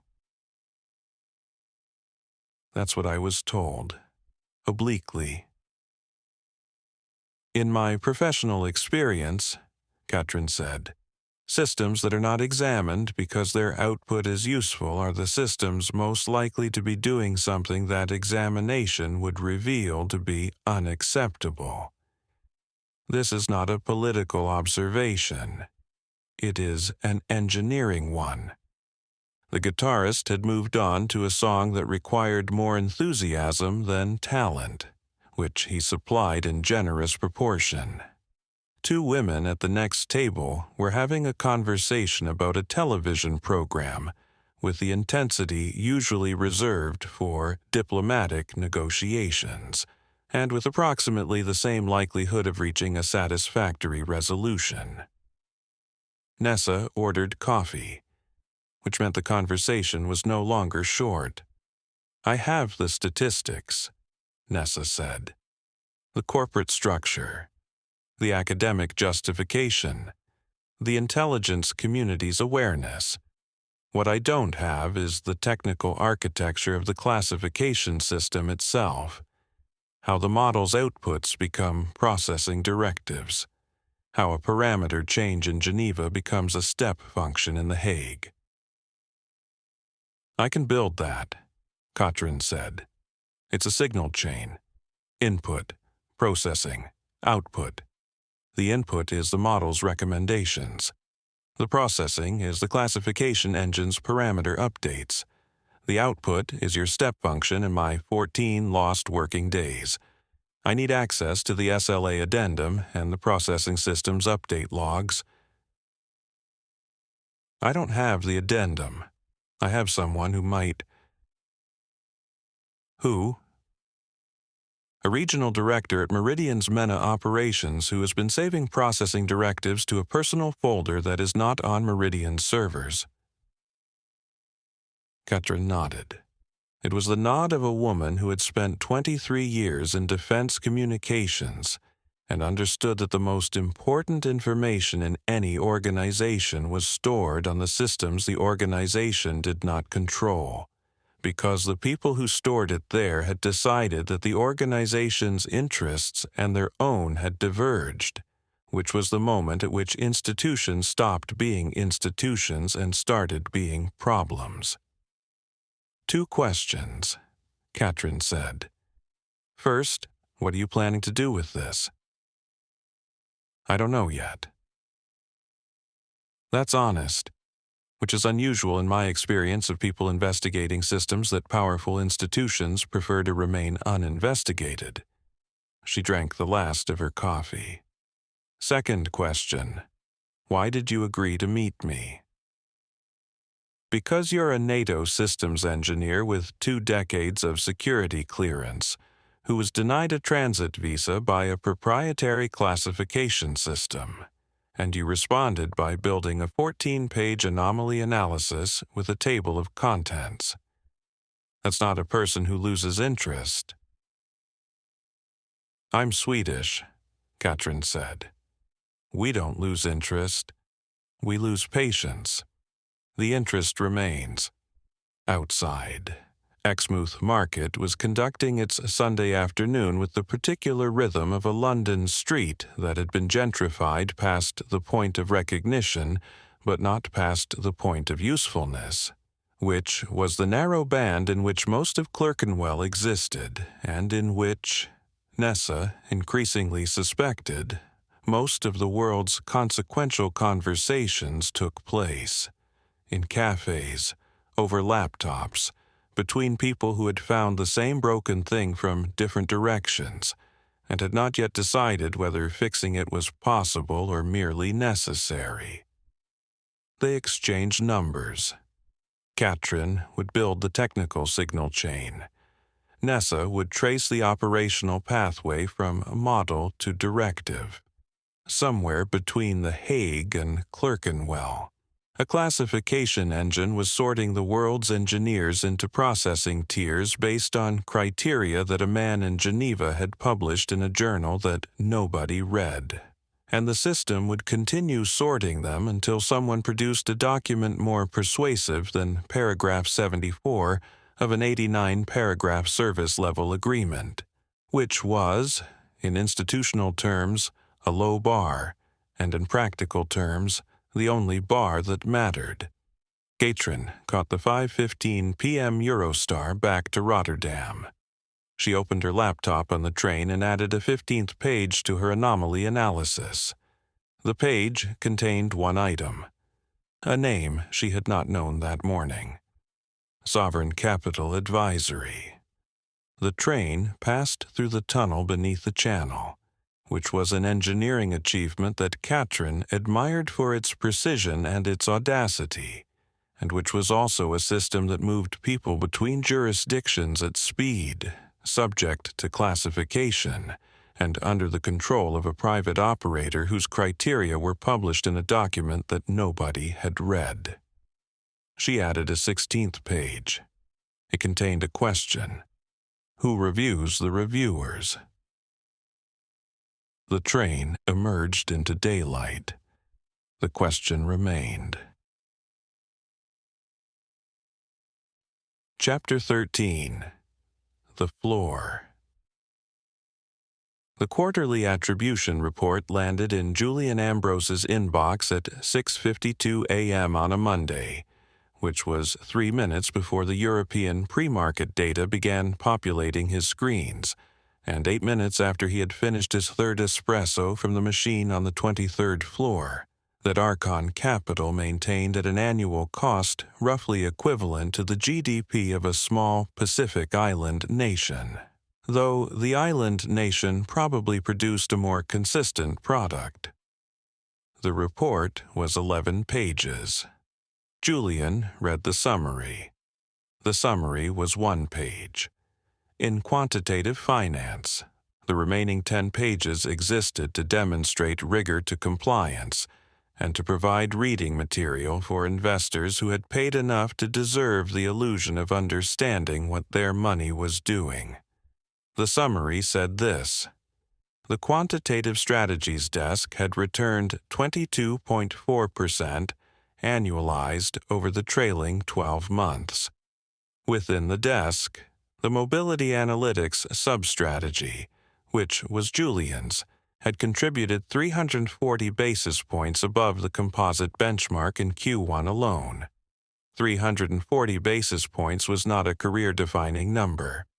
It was, in the vocabulary of institutional asset management, a consistent alpha generation capability, which was what people called it when the number was good enough to justify a promotion, but not so good that it attracted attention that required explanations to people who would not understand the explanations. Julian forwarded the report to Richard Hale, Archon's chief investment officer, with no additional commentary. Commentary was for analysts. Portfolio managers communicated through returns. The northeast corner of the 23rd floor operated with the quiet of money being made at computational speed. The quantitative strategies desk occupied 8 workstations, each running dual Bloomberg terminals and a proprietary analytics dashboard that Archon's technology team had built over 4 years at a cost that would have funded a moderately ambitious space program, and which crashed every time someone opened more than 12 data feeds simultaneously, which was every morning at 7:15 when the Visa processing data refreshed and the satellite imagery from the South China Sea updated within the same 30-second window. The technology team had been informed. The technology team had scheduled a fix for Q3, which in technology team chronology meant somewhere between September and the heat death of the universe. Julian's morning data sequence had the quality of ritual. Satellite imagery first, port activity across 6 regions, sourced from the San Francisco company where 40 satellites took photographs and 300 people sold them. Ship tracking. Second, AIS transponder aggregation from the Singapore provider, whose data was 18 months old in terms of the company's founding and approximately 4 hours old in terms of the signals, a temporal gap that Julian found more reassuring than troubling, because in his experience, anything older than 4 hours in shipping data was archaeology. Credit card volumes. Third, Eurozone consumer spending from the fintech startup that had been pre-revenue for 3 years, which in fintech vocabulary meant the same thing it meant in every other vocabulary, but with better graphic design. Visa processing data, fourth. Application volumes, processing times, approval rates across 41 countries by applicant professional category and destination. Sourced from Meridian Data Insights, London, anonymized, aggregated, refreshed at 7:15 a.m. The 7:15 refresh showed an 11% velocity decrease in processing for energy infrastructure professionals across 3 Caspian Basin countries. Julian's algorithm flagged it. The correlation model projected a Brent crude movement within the next 10 to 14 trading days. Julian checked the forward curve, assessed the option surface, and placed 2 additional contracts before 7:40 a.m. The contracts were modest by Archon standards.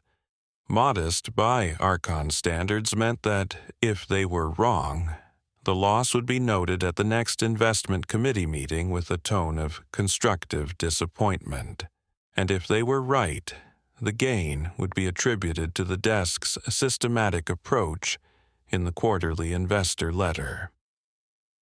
He sent a text to Sophie. Thursday. Tabitha's concert. What time?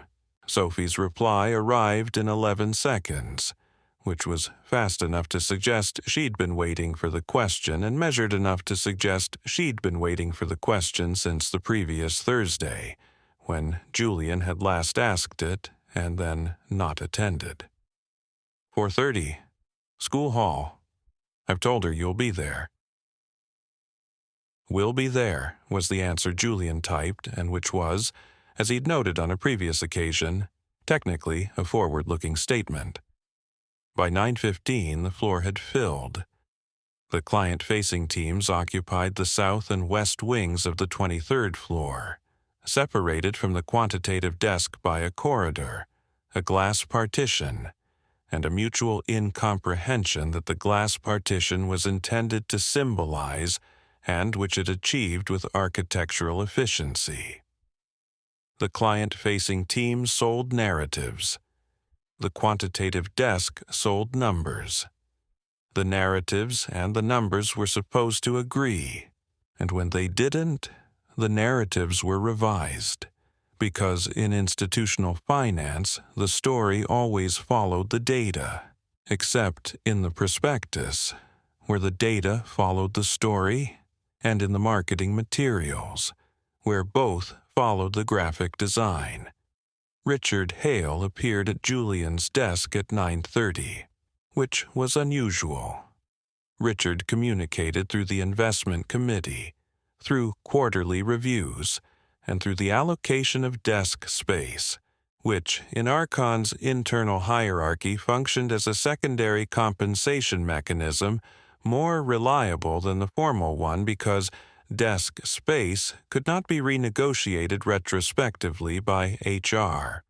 Richard appearing in person meant one of 3 things: congratulations, concern, or the approach of someone from outside the building whom Julian was expected to accommodate. FCA visit, Richard said. Routine annual review. They're looking at data sourcing across the alternative strategies. He adjusted the cuff of his shirt, which was the physical gesture Richard used when he was conveying information that required no response but might benefit from attention.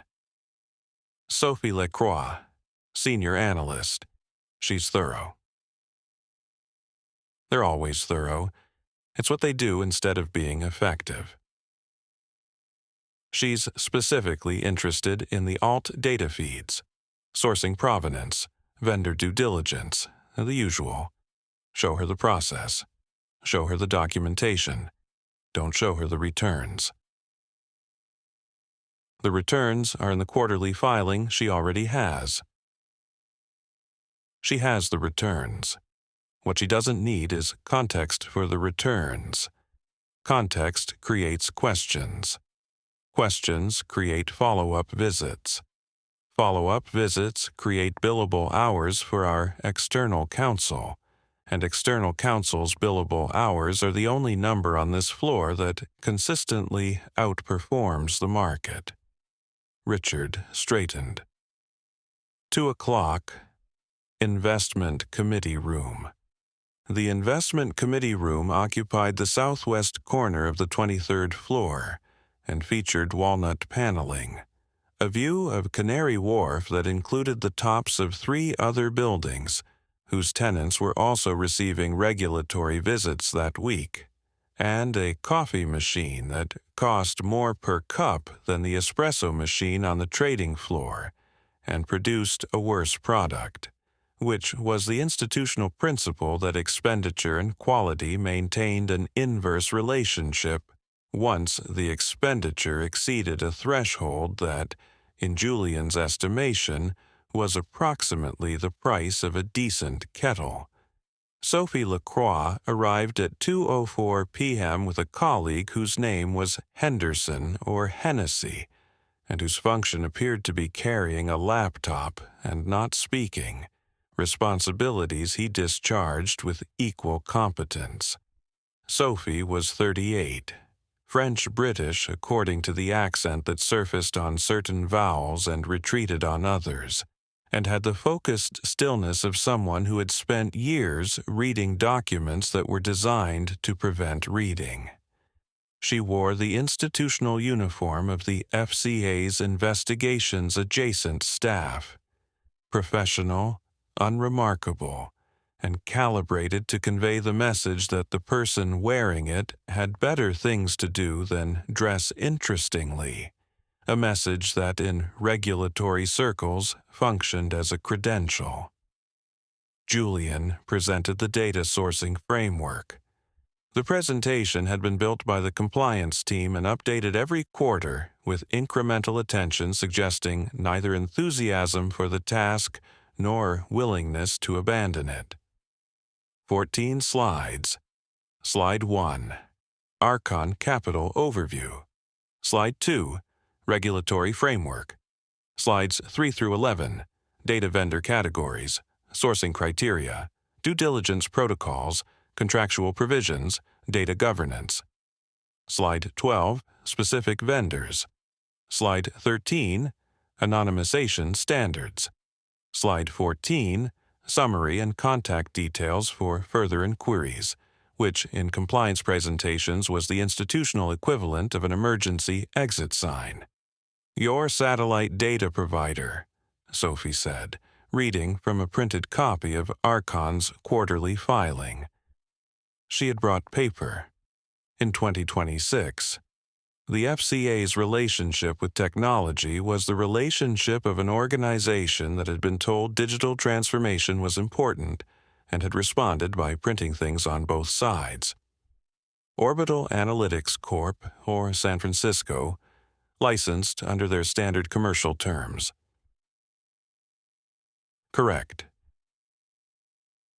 Ship Tracking, Maritime Signal Partners, Singapore, AIS Aggregation, also standard terms. Correct.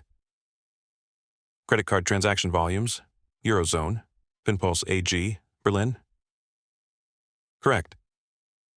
And visa processing flow data. Sophie looked up from the paper. Looking up from the paper was the regulatory equivalent of reaching for a weapon. It meant the routine portion of the conversation was over. Meridian Data Insights Limited, London. Correct.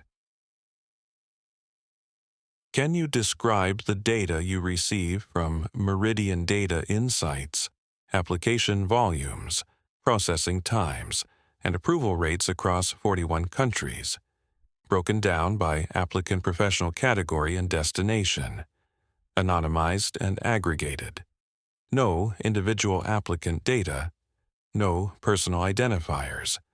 The contract specifies GDPR-compliant anonymization standards, and we conduct annual vendor audits.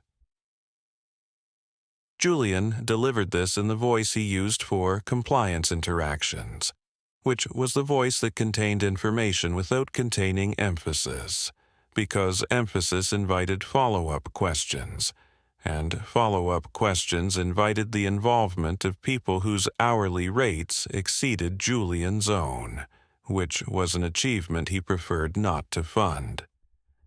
And where does Meridian Data Insights source its data?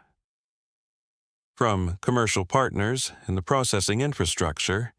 It's in their vendor disclosure. I can provide a copy. I've read their vendor disclosure. It says, data sourced from commercial partnerships with established processing service providers, which tells me the data comes from somewhere. It doesn't tell me where. Henderson, or Hennessy, typed something on his laptop. The typing had the quality of a person recording a conversation for institutional purposes rather than personal understanding, which was the quality that all note-taking had in regulatory settings, and designed to make everyone in the room aware that their words would outlive the meeting. The sourcing is the vendor's responsibility, Julian said. Our due diligence covers the data we receive. Anonymization, aggregation methodology, GDPR compliance. The upstream sourcing is contractually the vendor's obligation. That's the standard industry position. It's the standard industry position because it's the correct position. It's the standard industry position because it's the convenient position, which is not the same thing, although I appreciate that in the alternative data industry, the two are often indistinguishable. Sophie turned a page. The page turning was unhurried.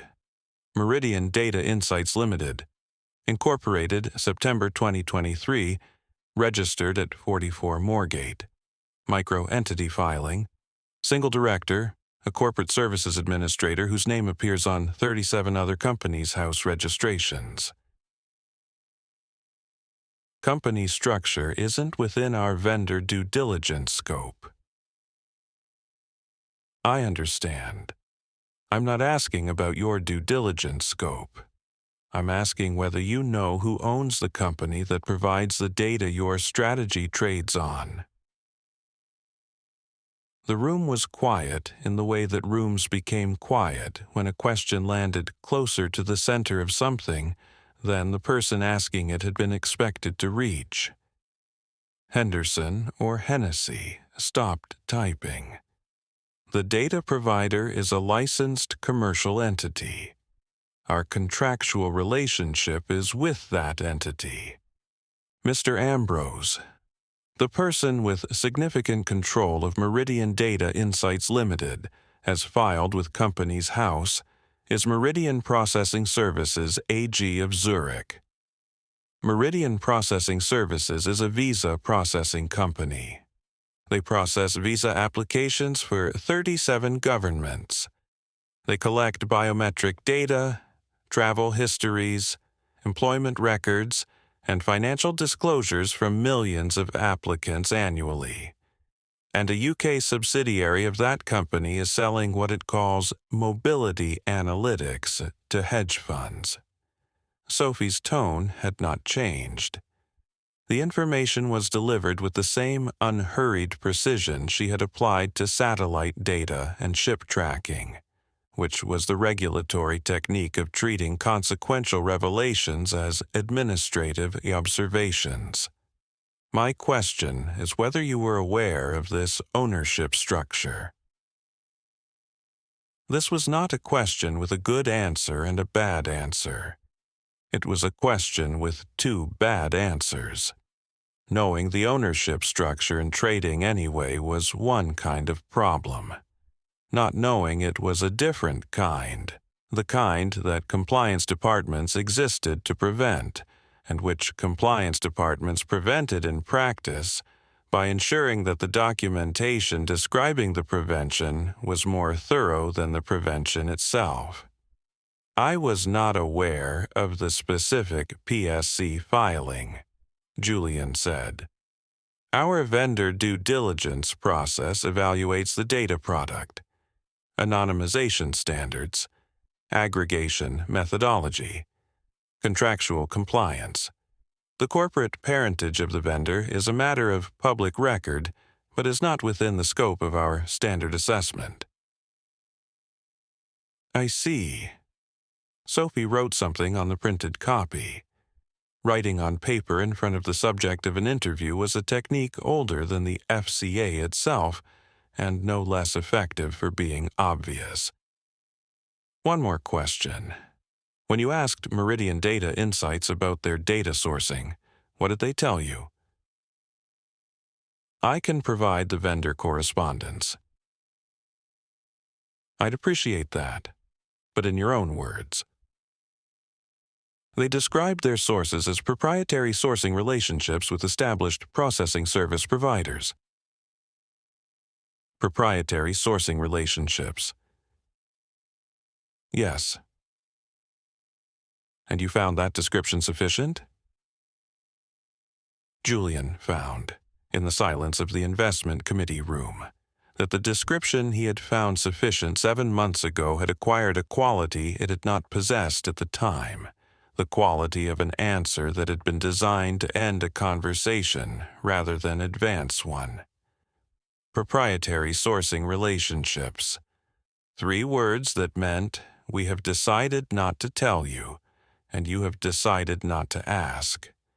The deciding not to ask was the part that the FCA was interested in, because deciding not to ask was, in regulatory terms, the place where due diligence became due negligence, and where the difference between the two was a legal distinction that lawyers charged by the hour to argue.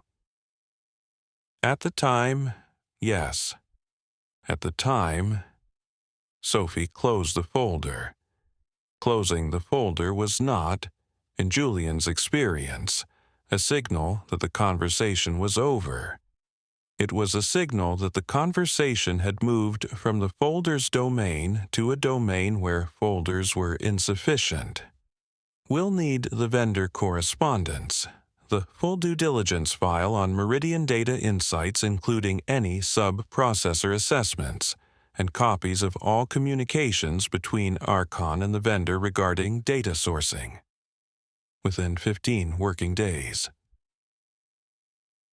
Our compliance team will coordinate. I'm sure they will. She stood. Henderson or Hennessy closed his laptop with the finality of a man who had recorded everything he needed, and who would produce a summary that would be read by 3 people, one of whom would be Sophie, and 2 of whom would determine whether the summary warranted a second visit or a formal investigation. The difference between the two being a matter of institutional judgment that was, in the FCA's operational hierarchy, exercised by people who had never worked on a trading floor, and who regarded trading floors the way naturalists regarded ecosystems, with professional interest, taxonomic curiosity, and the working assumption that the inhabitants would consume each other if left unsupervised. Julian returned to his desk at 2:47 p.m. The Caspian velocity decrease had deepened to 13%. The algorithm projected a widening correlation window. The market had not yet moved. He opened his email, drafted a message to the compliance department requesting they coordinate the FCA data production. Drafted a second email to Meridian Data Insights Client Relations Team asking for a current description of their data sourcing methodology, citing regulatory inquiry as the context, which was a phrase that in vendor relationships functioned simultaneously as an explanation and a warning. Meridian Data Insights replied at 4:12 p.m. The reply was 2 paragraphs. The first paragraph thanked Archon for its continued partnership. The second paragraph described the company's data sourcing as proprietary commercial relationships with established partners in the global mobility processing infrastructure, governed by comprehensive data sharing agreements that ensure full compliance with applicable data protection frameworks. Proprietary commercial relationships with established partners in the global mobility processing infrastructure. 20 words. Julian read them twice. They said the same thing the 3 words had said 7 months ago. They said it with more words and the same amount of information, which was none. He saved the email. He filed it in the regulatory correspondence folder. He returned to the Caspian velocity data. The market had still not moved. Julian placed a 3rd contract. At 5:30, Richard Hale sent a message. How did it go with the FCA? Julian replied, routine. Data sourcing focus. They want documentation within 15 days. Richard replied, good.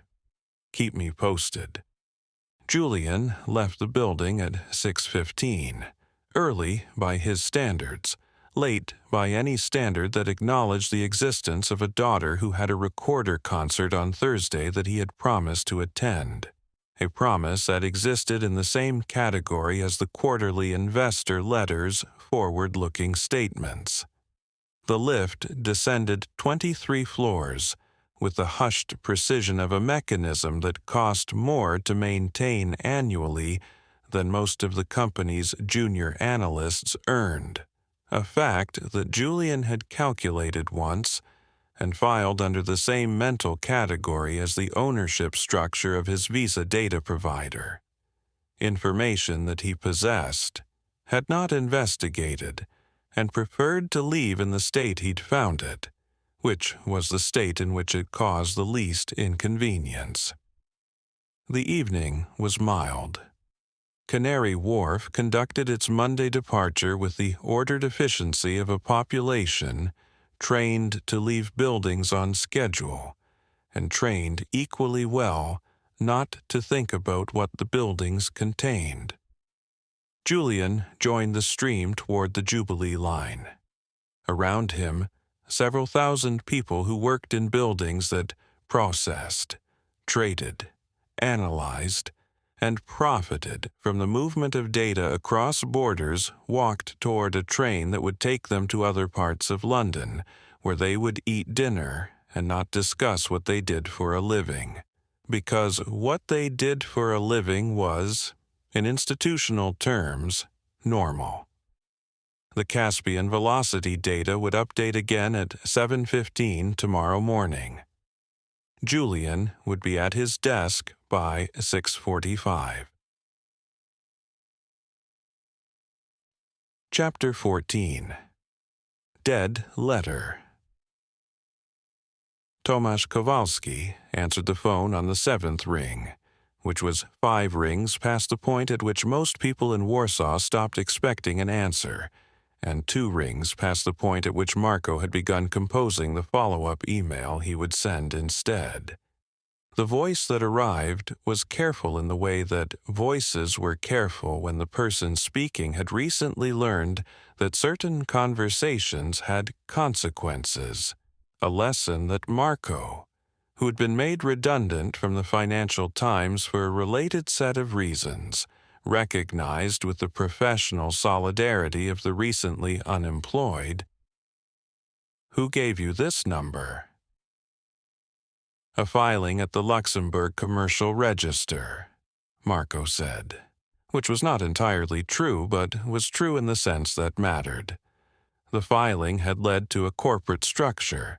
The corporate structure had led to LinkedIn profiles of former employees, and the LinkedIn profiles had led to a series of messages, most of which had been ignored, one of which had produced a phone number, and the phone number had produced Tomasz Kowalski, who sounded as though he wished it hadn't.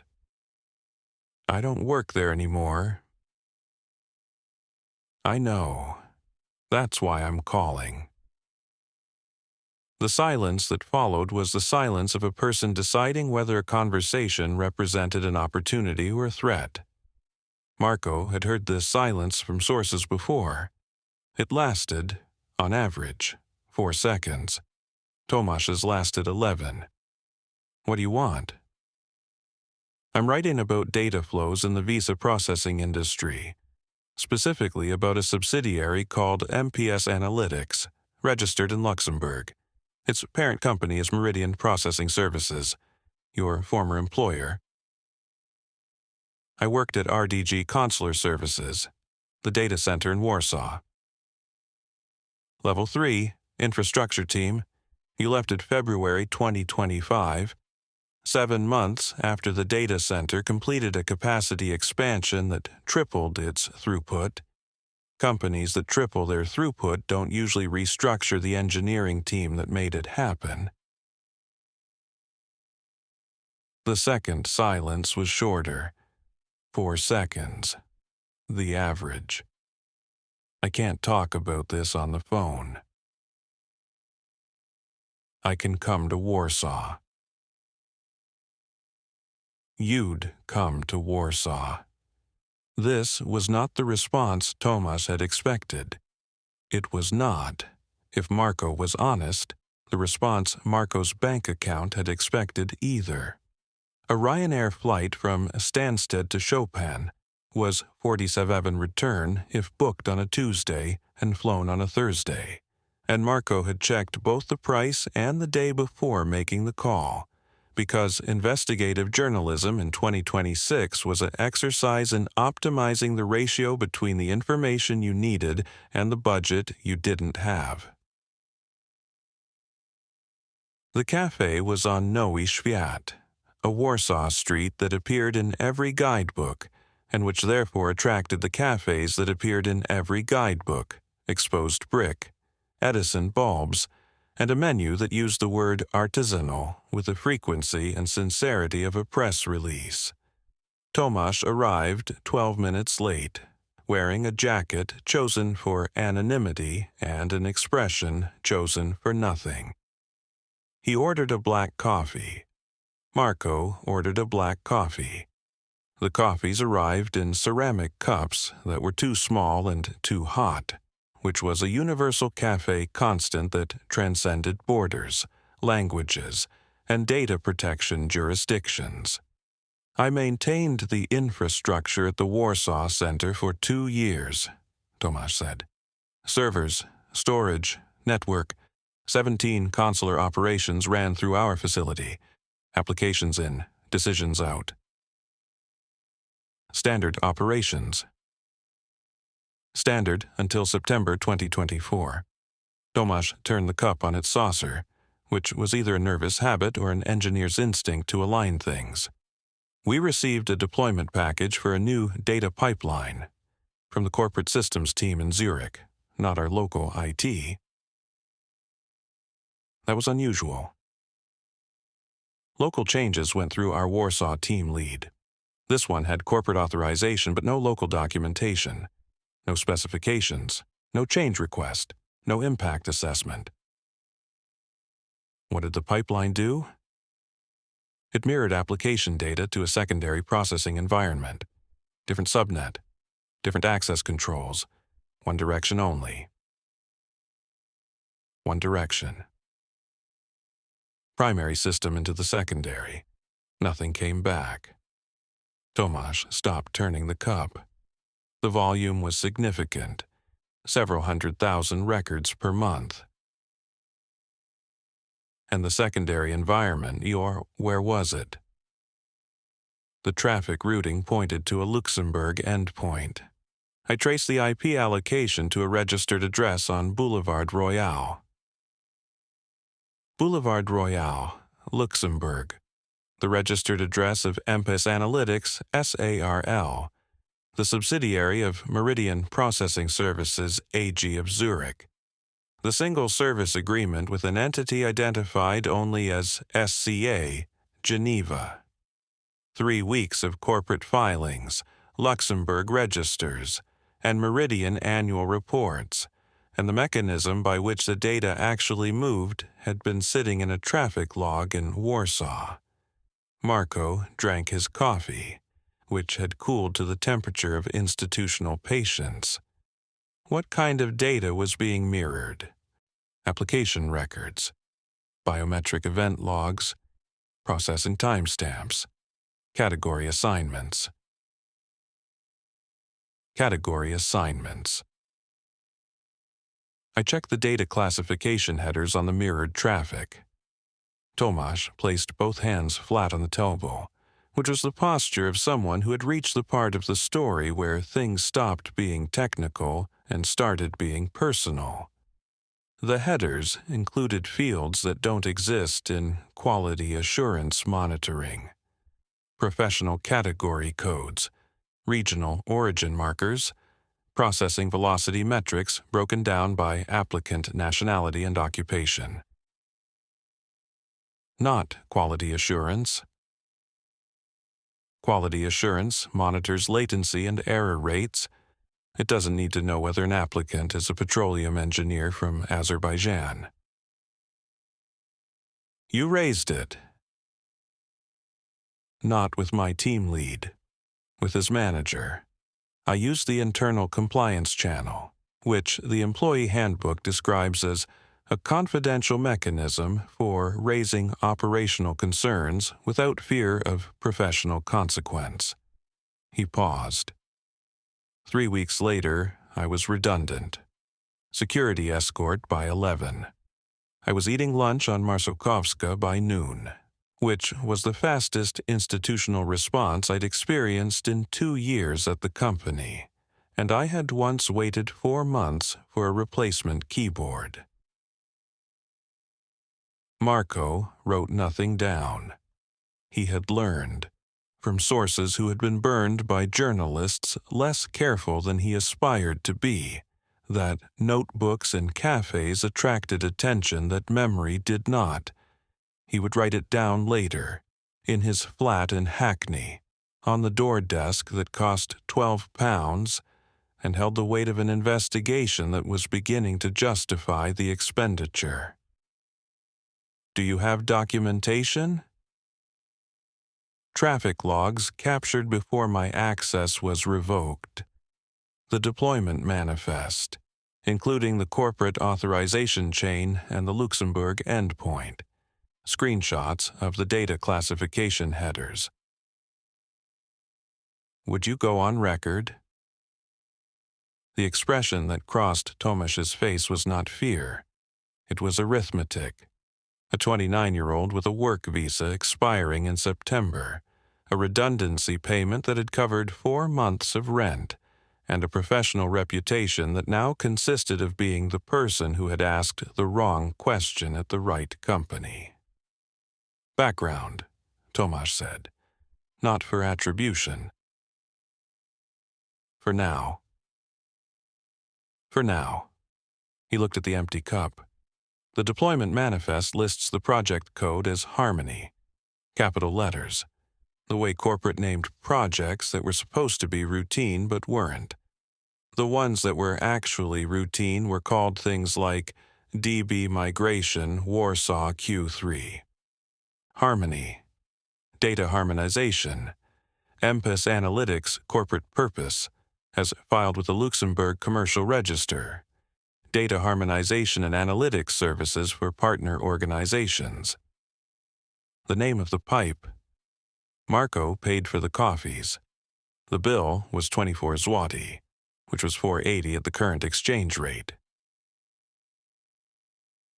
Nessa found Marco's Substack at 9:47 p.m. on a Tuesday, standing at the kitchen counter in Islington with instant coffee, because the real coffee was at Sycorax and Sycorax was closed. She'd been searching for independent analyses of visa processing statistics. 17 results. 11 academic papers behind paywalls that cost more than the papers were worth.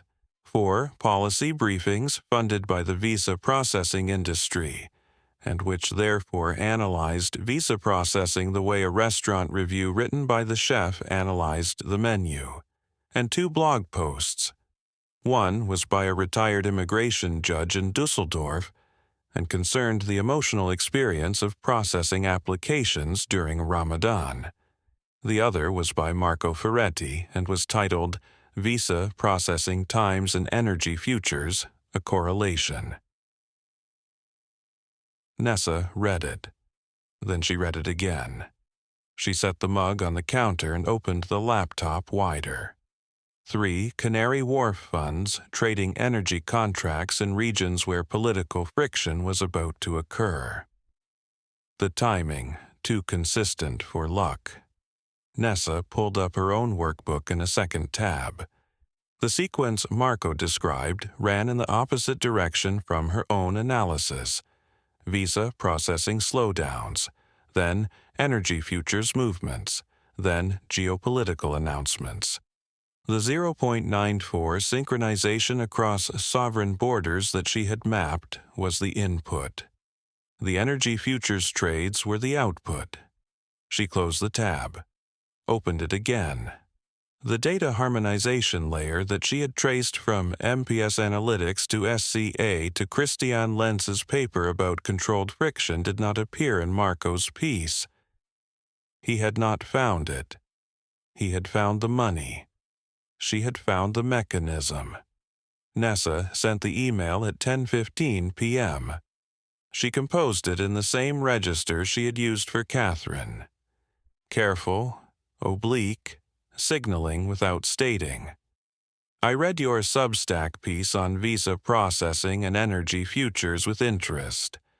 I run a risk consultancy in London and have been doing related work on the statistical side.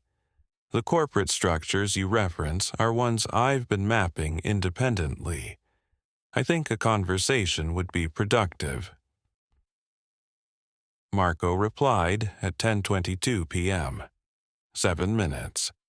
Either the response time of a journalist who checked his email compulsively, or of one who had been waiting for this message without knowing he was waiting for it.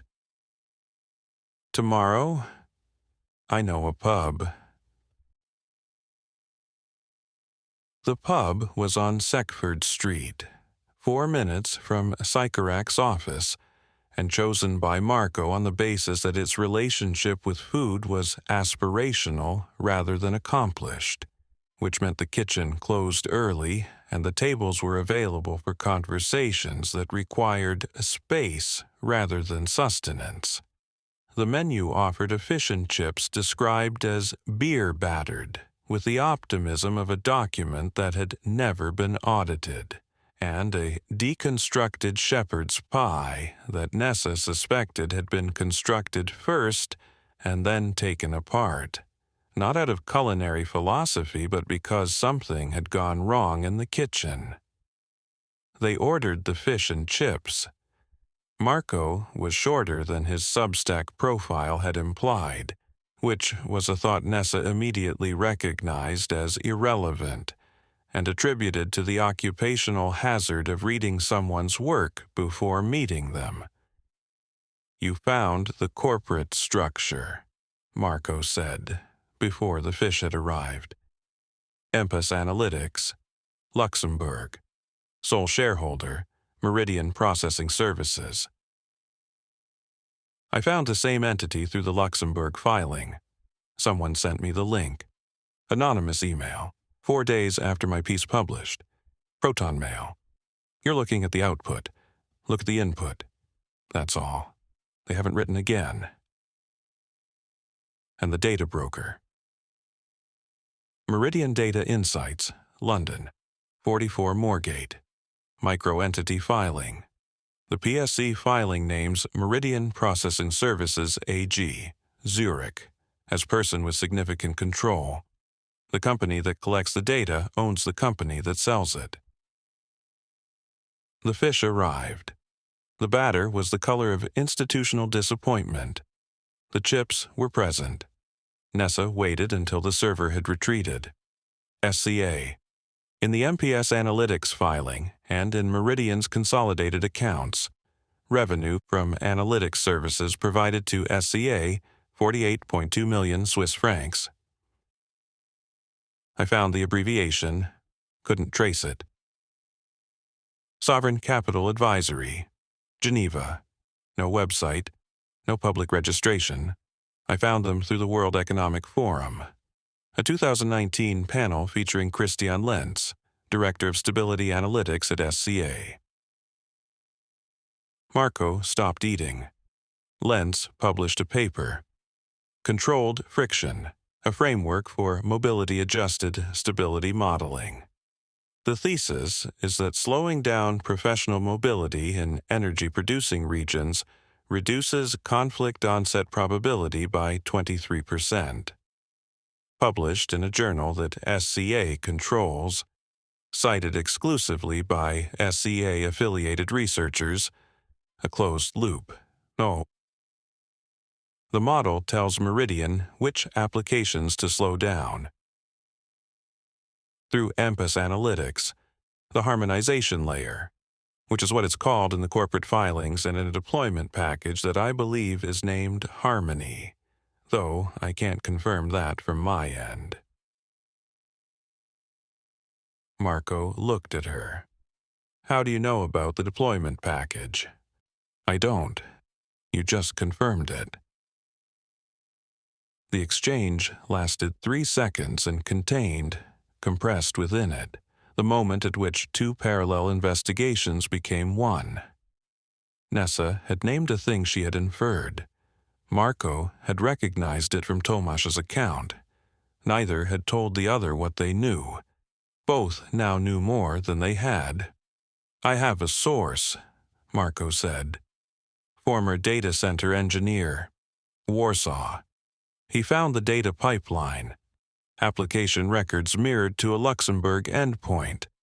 Professional category codes, processing velocity metrics, regional origin markers, not quality assurance. Data harvesting. They restructured him 3 weeks after he used the compliance channel. Which tells you everything you need to know about compliance channels. The pub had filled with the Wednesday evening crowd, which in Clerkenwell meant a mixture of people who worked in offices that described themselves as studios, and people who worked in studios that described themselves as offices, a distinction that concerned tax treatment rather than architecture. Nessa moved her chair closer to the table. So, together. Marco counted on his fingers. Statistical anomaly, your 0.94 correlation across 3 visa systems, corporate structure, Meridian to EMPAS analytics to SCA, academic architecture, Lenz's paper, financial exploitation, hedge funds buying flow data from a Meridian subsidiary, data pipeline, Warsaw, the mirroring, Harmony, FCA investigation, they've visited at least one fund, and a GCHQ contact who confirmed the intelligence community knows and hasn't acted. You have a GCHQ contact. I had a GCHQ contact. I may not have her much longer. Marco closed the laptop. The battery indicator showed 11%. I have a publication commitment from The Guardian. Conditional on the mechanism. Leah Osman. Investigations desk. She wanted the pipe. I think we have the pipe. We have the pipe. We also have something that nobody with a pipe usually has, which is the knowledge that several institutional actors with significant resources have decided the system should continue operating. Your source in Warsaw was removed in 3 weeks. My GCHQ contact was warned twice. The system protects itself by being boring. Procurement databases, SLA addenda, Luxembourg filings. 5 days, he said. If I write it this weekend, Leah reviews Monday, legal on Tuesday and Wednesday, publish Thursday. That's 5 days. 5 days, and then it's not our problem anymore.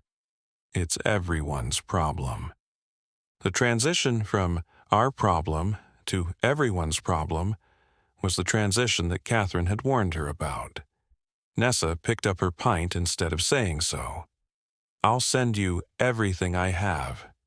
The correlation analysis, the corporate mapping, the lens paper, the citation network. And your name? Anonymized. An independent risk analyst who identified the statistical anomaly. Priya, too. A colleague.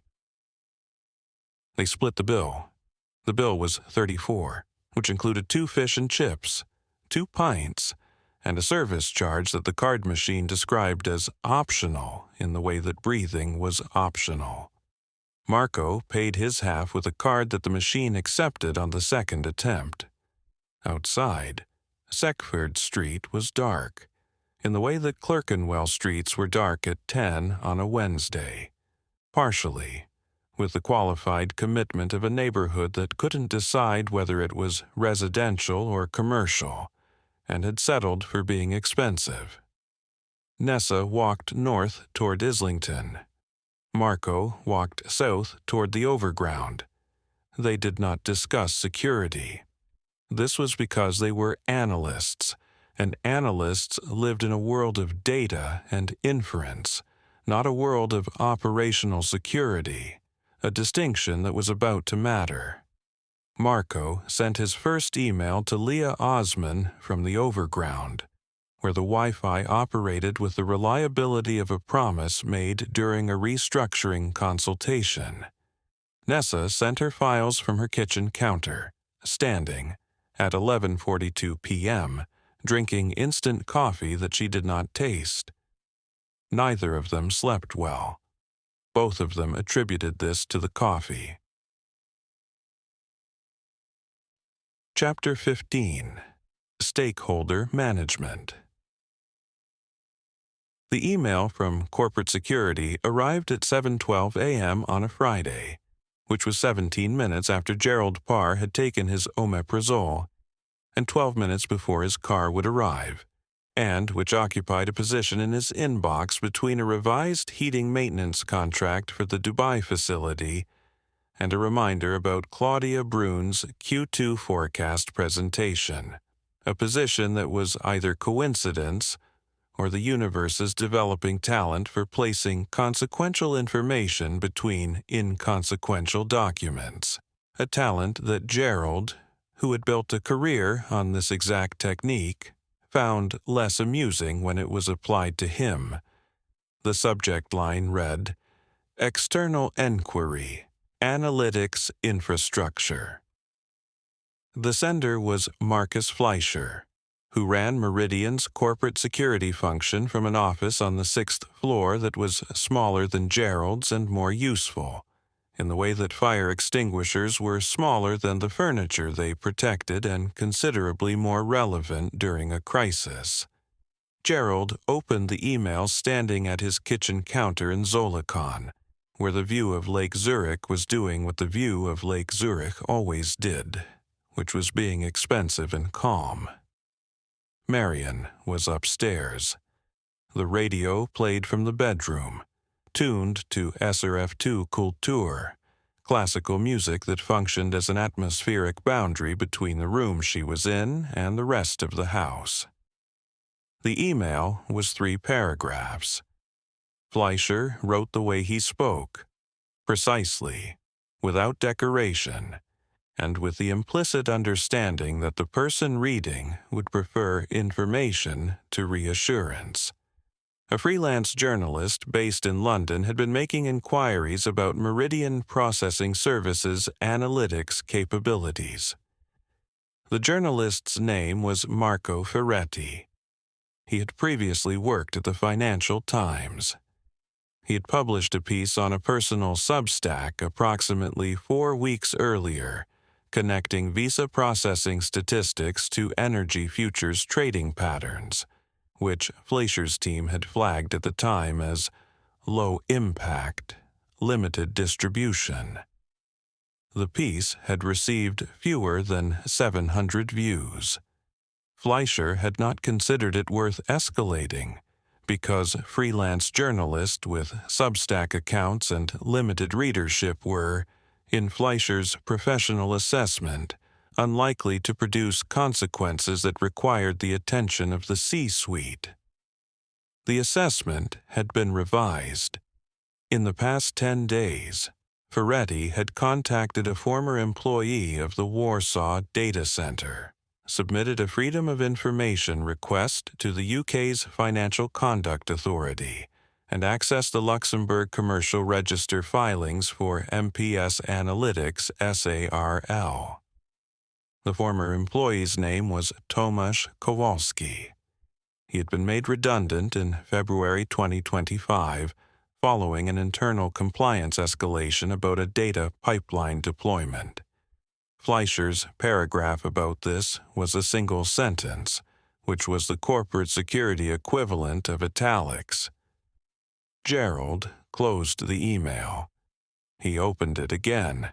He read Fleischer's single sentence about the former Warsaw employee a second time, and then a third, which was 2 more times than he had read Section 7.3 of the SCA contract before signing it in Geneva, a comparison that arrived unbidden and which he chose not to examine, because examining it would have required him to acknowledge that the omeprazole had already stopped working, and the morning had only been in progress for 20 minutes.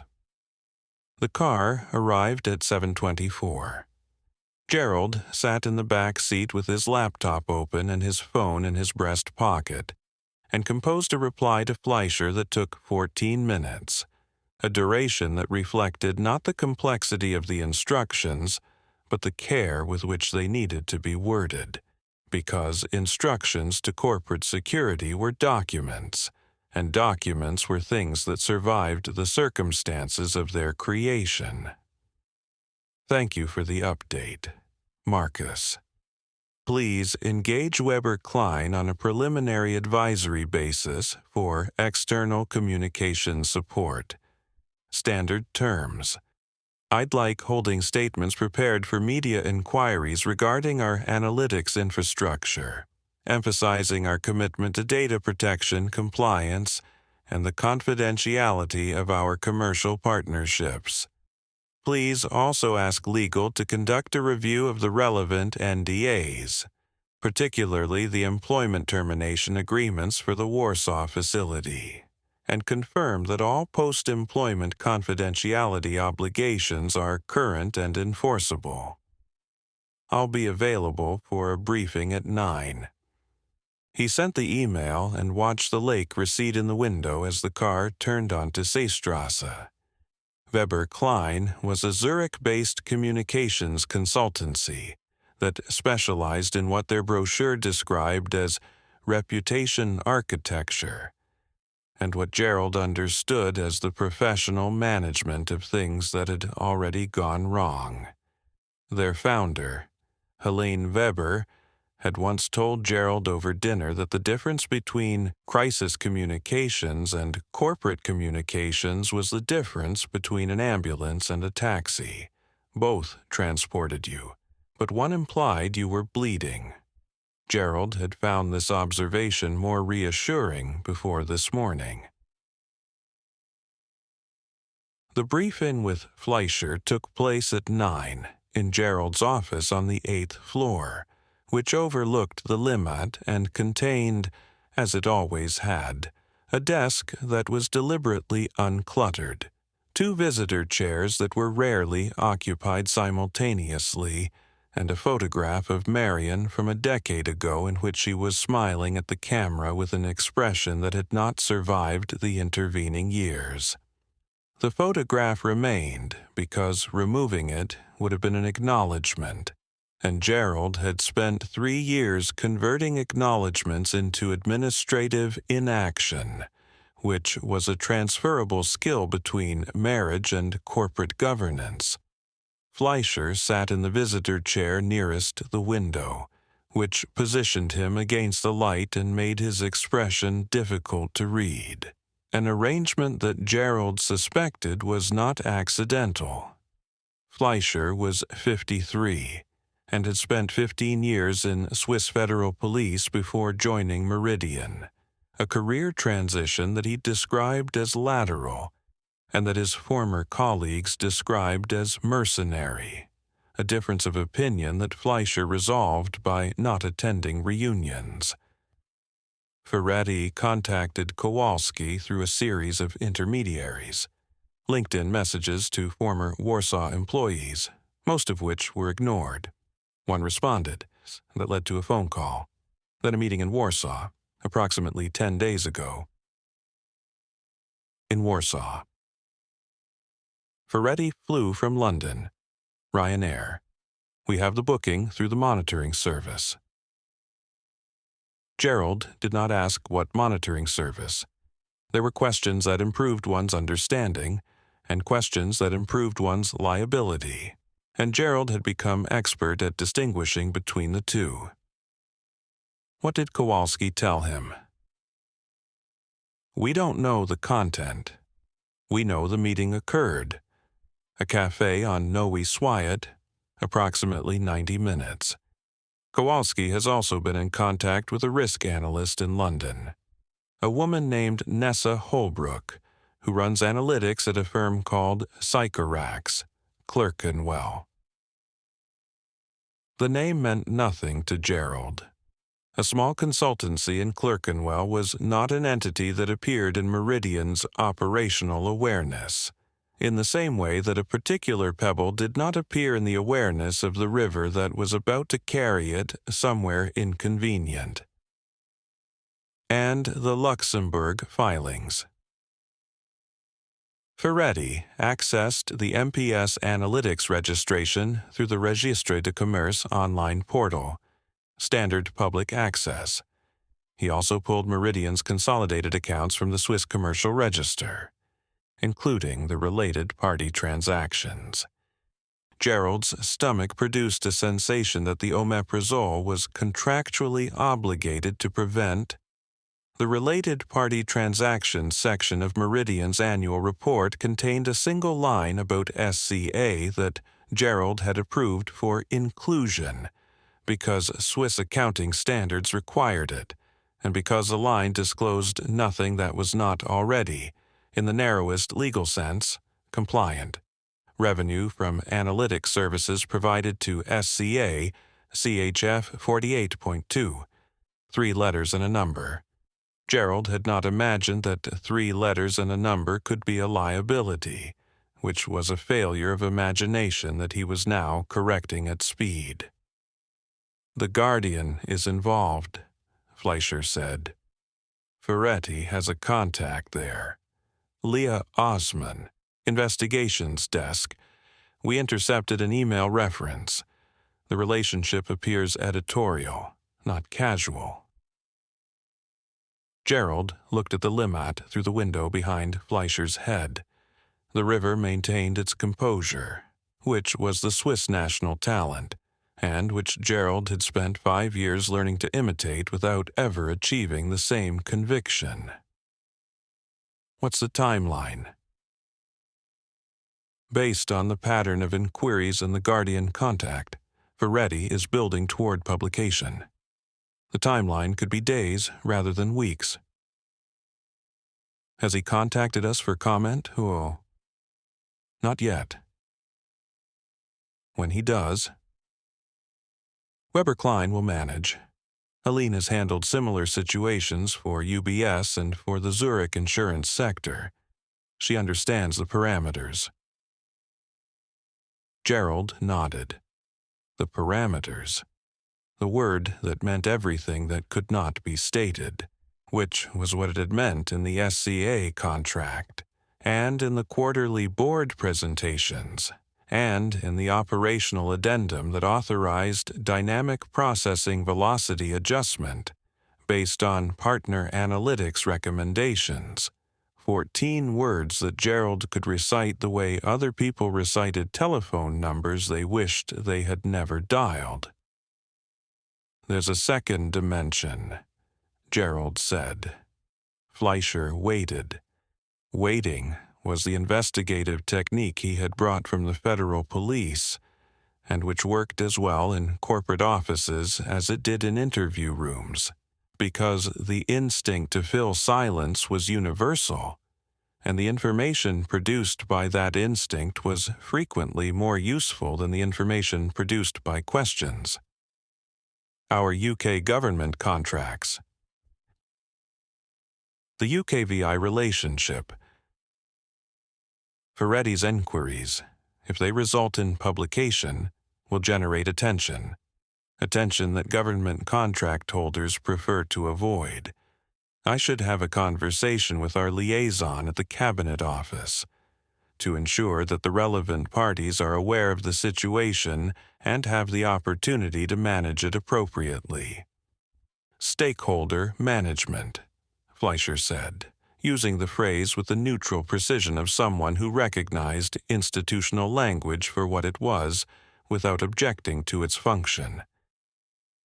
Stakeholder management, Gerald confirmed. Fleischer left at 9:40. Gerald sat at his desk for several minutes without moving, which was a habit he had developed over 3 years at Meridian, and which Marion, if she had observed it, might have described as the posture of a man who had run out of directions to move in. The photograph of Marion looked at him from the desk with 10 years of accumulated distance. Gerald looked at the phone. He picked it up and dialed a London number from memory.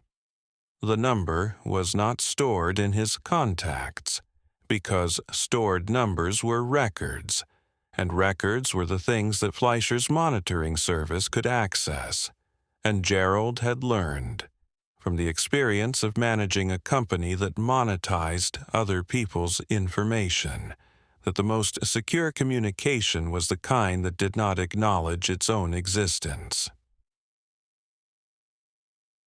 Raymond Quilter's phone rang at 10:17 a.m., a Friday in London, falling between the conclusion of a briefing on Chinese semiconductor investment in Southeast Asia and the commencement of a working lunch with the Deputy National Security Advisor that Raymond did not wish to attend, but which he could not avoid without producing an institutional signal that would require more energy to manage than the lunch itself would consume. The phone displayed an international number, Swiss prefix. Raymond recognized it the way one recognized a particular knock at one's door, not by the number itself, but by the fact of its existence, because the number of people who called Raymond Quilter's direct line from Switzerland without going through the Cabinet Office switchboard was a number that could be counted on one hand and which had, until this morning, not required counting at all. Gerald. Raymond, I hope this isn't an inconvenient time. There is no convenient time. There are only times that have been allocated for inconvenient purposes and times that haven't been allocated yet. You've found one of the latter. What can I do for you? Raymond's office at 70 Whitehall was small by choice, which was strategic rather than modest, because in Whitehall the size of one's office communicated either importance or a willingness to be overlooked, and Raymond had built a career on the second. The desk held a computer, a secure phone, a standard phone, a photograph of his children at ages where they still wanted to be photographed with him, and a filing cabinet that was locked and should not have been because everything in it was digital. The radiator operated at its usual setting, which Raymond had once described to a colleague as aggressively ambient. We have a situation that may involve stakeholders relevant to your portfolio, Gerald said. Raymond removed his reading glasses and placed them on the desk, which was the gesture he performed when a conversation was about to require attention that reading glasses symbolically obstructed. The glasses rested on their chain against his shirt, a chain he had begun wearing in 2018 as an ironic commentary on aging, and now wore, because he could not find them otherwise, a trajectory from performance to necessity that he regarded as representative. Go on. A freelance journalist has been making inquiries about our analytics infrastructure, specifically about a subsidiary in Luxembourg and its commercial relationships. He's accessed public filings. He's been in contact with a former employee who left the company under, circumstances that included a compliance escalation, and he appears to have a relationship with the Guardian's investigations desk. Gerald's language was precise in the way that corporate language was always precise, not because it conveyed meaning, but because it avoided meaning while appearing to convey it. He had not mentioned the data harmonization layer. He had not mentioned SCA. He had not mentioned Section 7.3 of the contract he had signed on Rue de Rhône. He had mentioned analytics infrastructure, commercial relationships, and public filings, which were words that described the surface of the situation the way a weather report described the surface of the ocean without mentioning the current. Raymond heard all of this, including the parts that Gerald had not said, because hearing what was not said was the skill that justified Raymond's salary, his office, and his 9 years on the JIC assessment staff. I see. Our communications team is managing the corporate response, holding statements, standard procedure, but I wanted to ensure that you were aware, given the, broader context of our relationship with UK government clients. That's thoughtful of you, Gerald. I thought it might be useful to have an early conversation before the situation develops. Raymond leaned back in his chair, which produced a sound that the facilities team had been promising to address since 2022. The chair's complaint was the only thing in the office that expressed itself honestly. I appreciate the heads up, Raymond said. These situations benefit from early coordination. I'm sure the relevant parties can have a productive conversation about managing the various dimensions here. Communications, stakeholder engagement, the usual frameworks. That's reassuring. The contract renewal assessment is current. The Home Office paper recommends continuation. There's no reason for that process to be complicated by external noise, provided the noise is managed appropriately. Precisely. I'll have a word with the appropriate people. Nothing formal. A conversation about context. A conversation that ensures everyone understands the situation before it changes. Gerald thanked him. Raymond replaced the phone. The call had lasted 4 minutes and 20 seconds, sufficient to communicate everything that needed to be communicated and insufficient to communicate anything that could be attributed, quoted, or entered into a record. A ratio that Raymond had perfected over 38 years in government, and which he regarded as his primary professional achievement, though it would not appear on his CV and could not be described at his retirement event, which was itself a form of the same skill. Raymond sat for a moment in the quiet of his office at 70 Whitehall, where the radiator hummed and the photograph of his children maintained its fixed and increasingly historical expression of affection. Gerald Parr had called because a journalist was approaching the system that the JIC had been briefed on in March 2022, and had discussed for 11 minutes, and had filed under ongoing situational awareness, which was the classification that meant, we know about this, we have chosen not to act, and we would prefer not to be reminded of the choice. Raymond had known this call would arrive.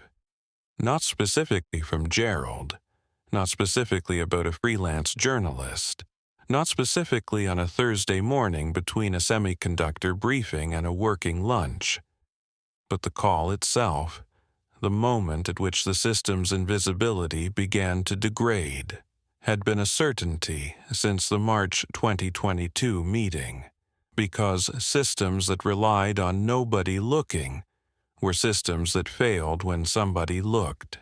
And Raymond's career had taught him that somebody always looked. The question was never whether, but when, and what you did in the interval between the looking and the consequences. What Raymond did was what Raymond had always done. He picked up the secure phone and dialed the Deputy National Security Advisor's office, not to cancel the working lunch, but to add an item to the agenda. The item would not be written down. It would be discussed over whatever Whitehall working lunches produced, which was sandwiches assembled by a catering service that had won the contract through competitive tender, and which delivered results that suggested the competition had been limited. The discussion would be brief. The conclusions would not be minuted.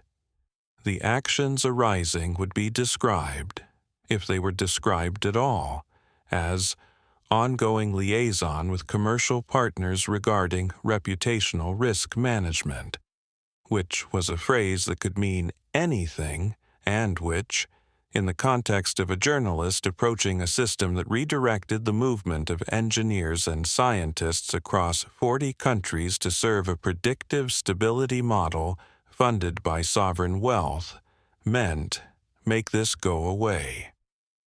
Raymond was not troubled by this. He had spent 38 years in the space between knowledge and action, and the space had become comfortable, which was the problem with spaces. They expanded to accommodate the person sitting in them. He had known about the data harmonization layer since 2022. He had known what it did. He had known who funded it and who benefited and who was affected.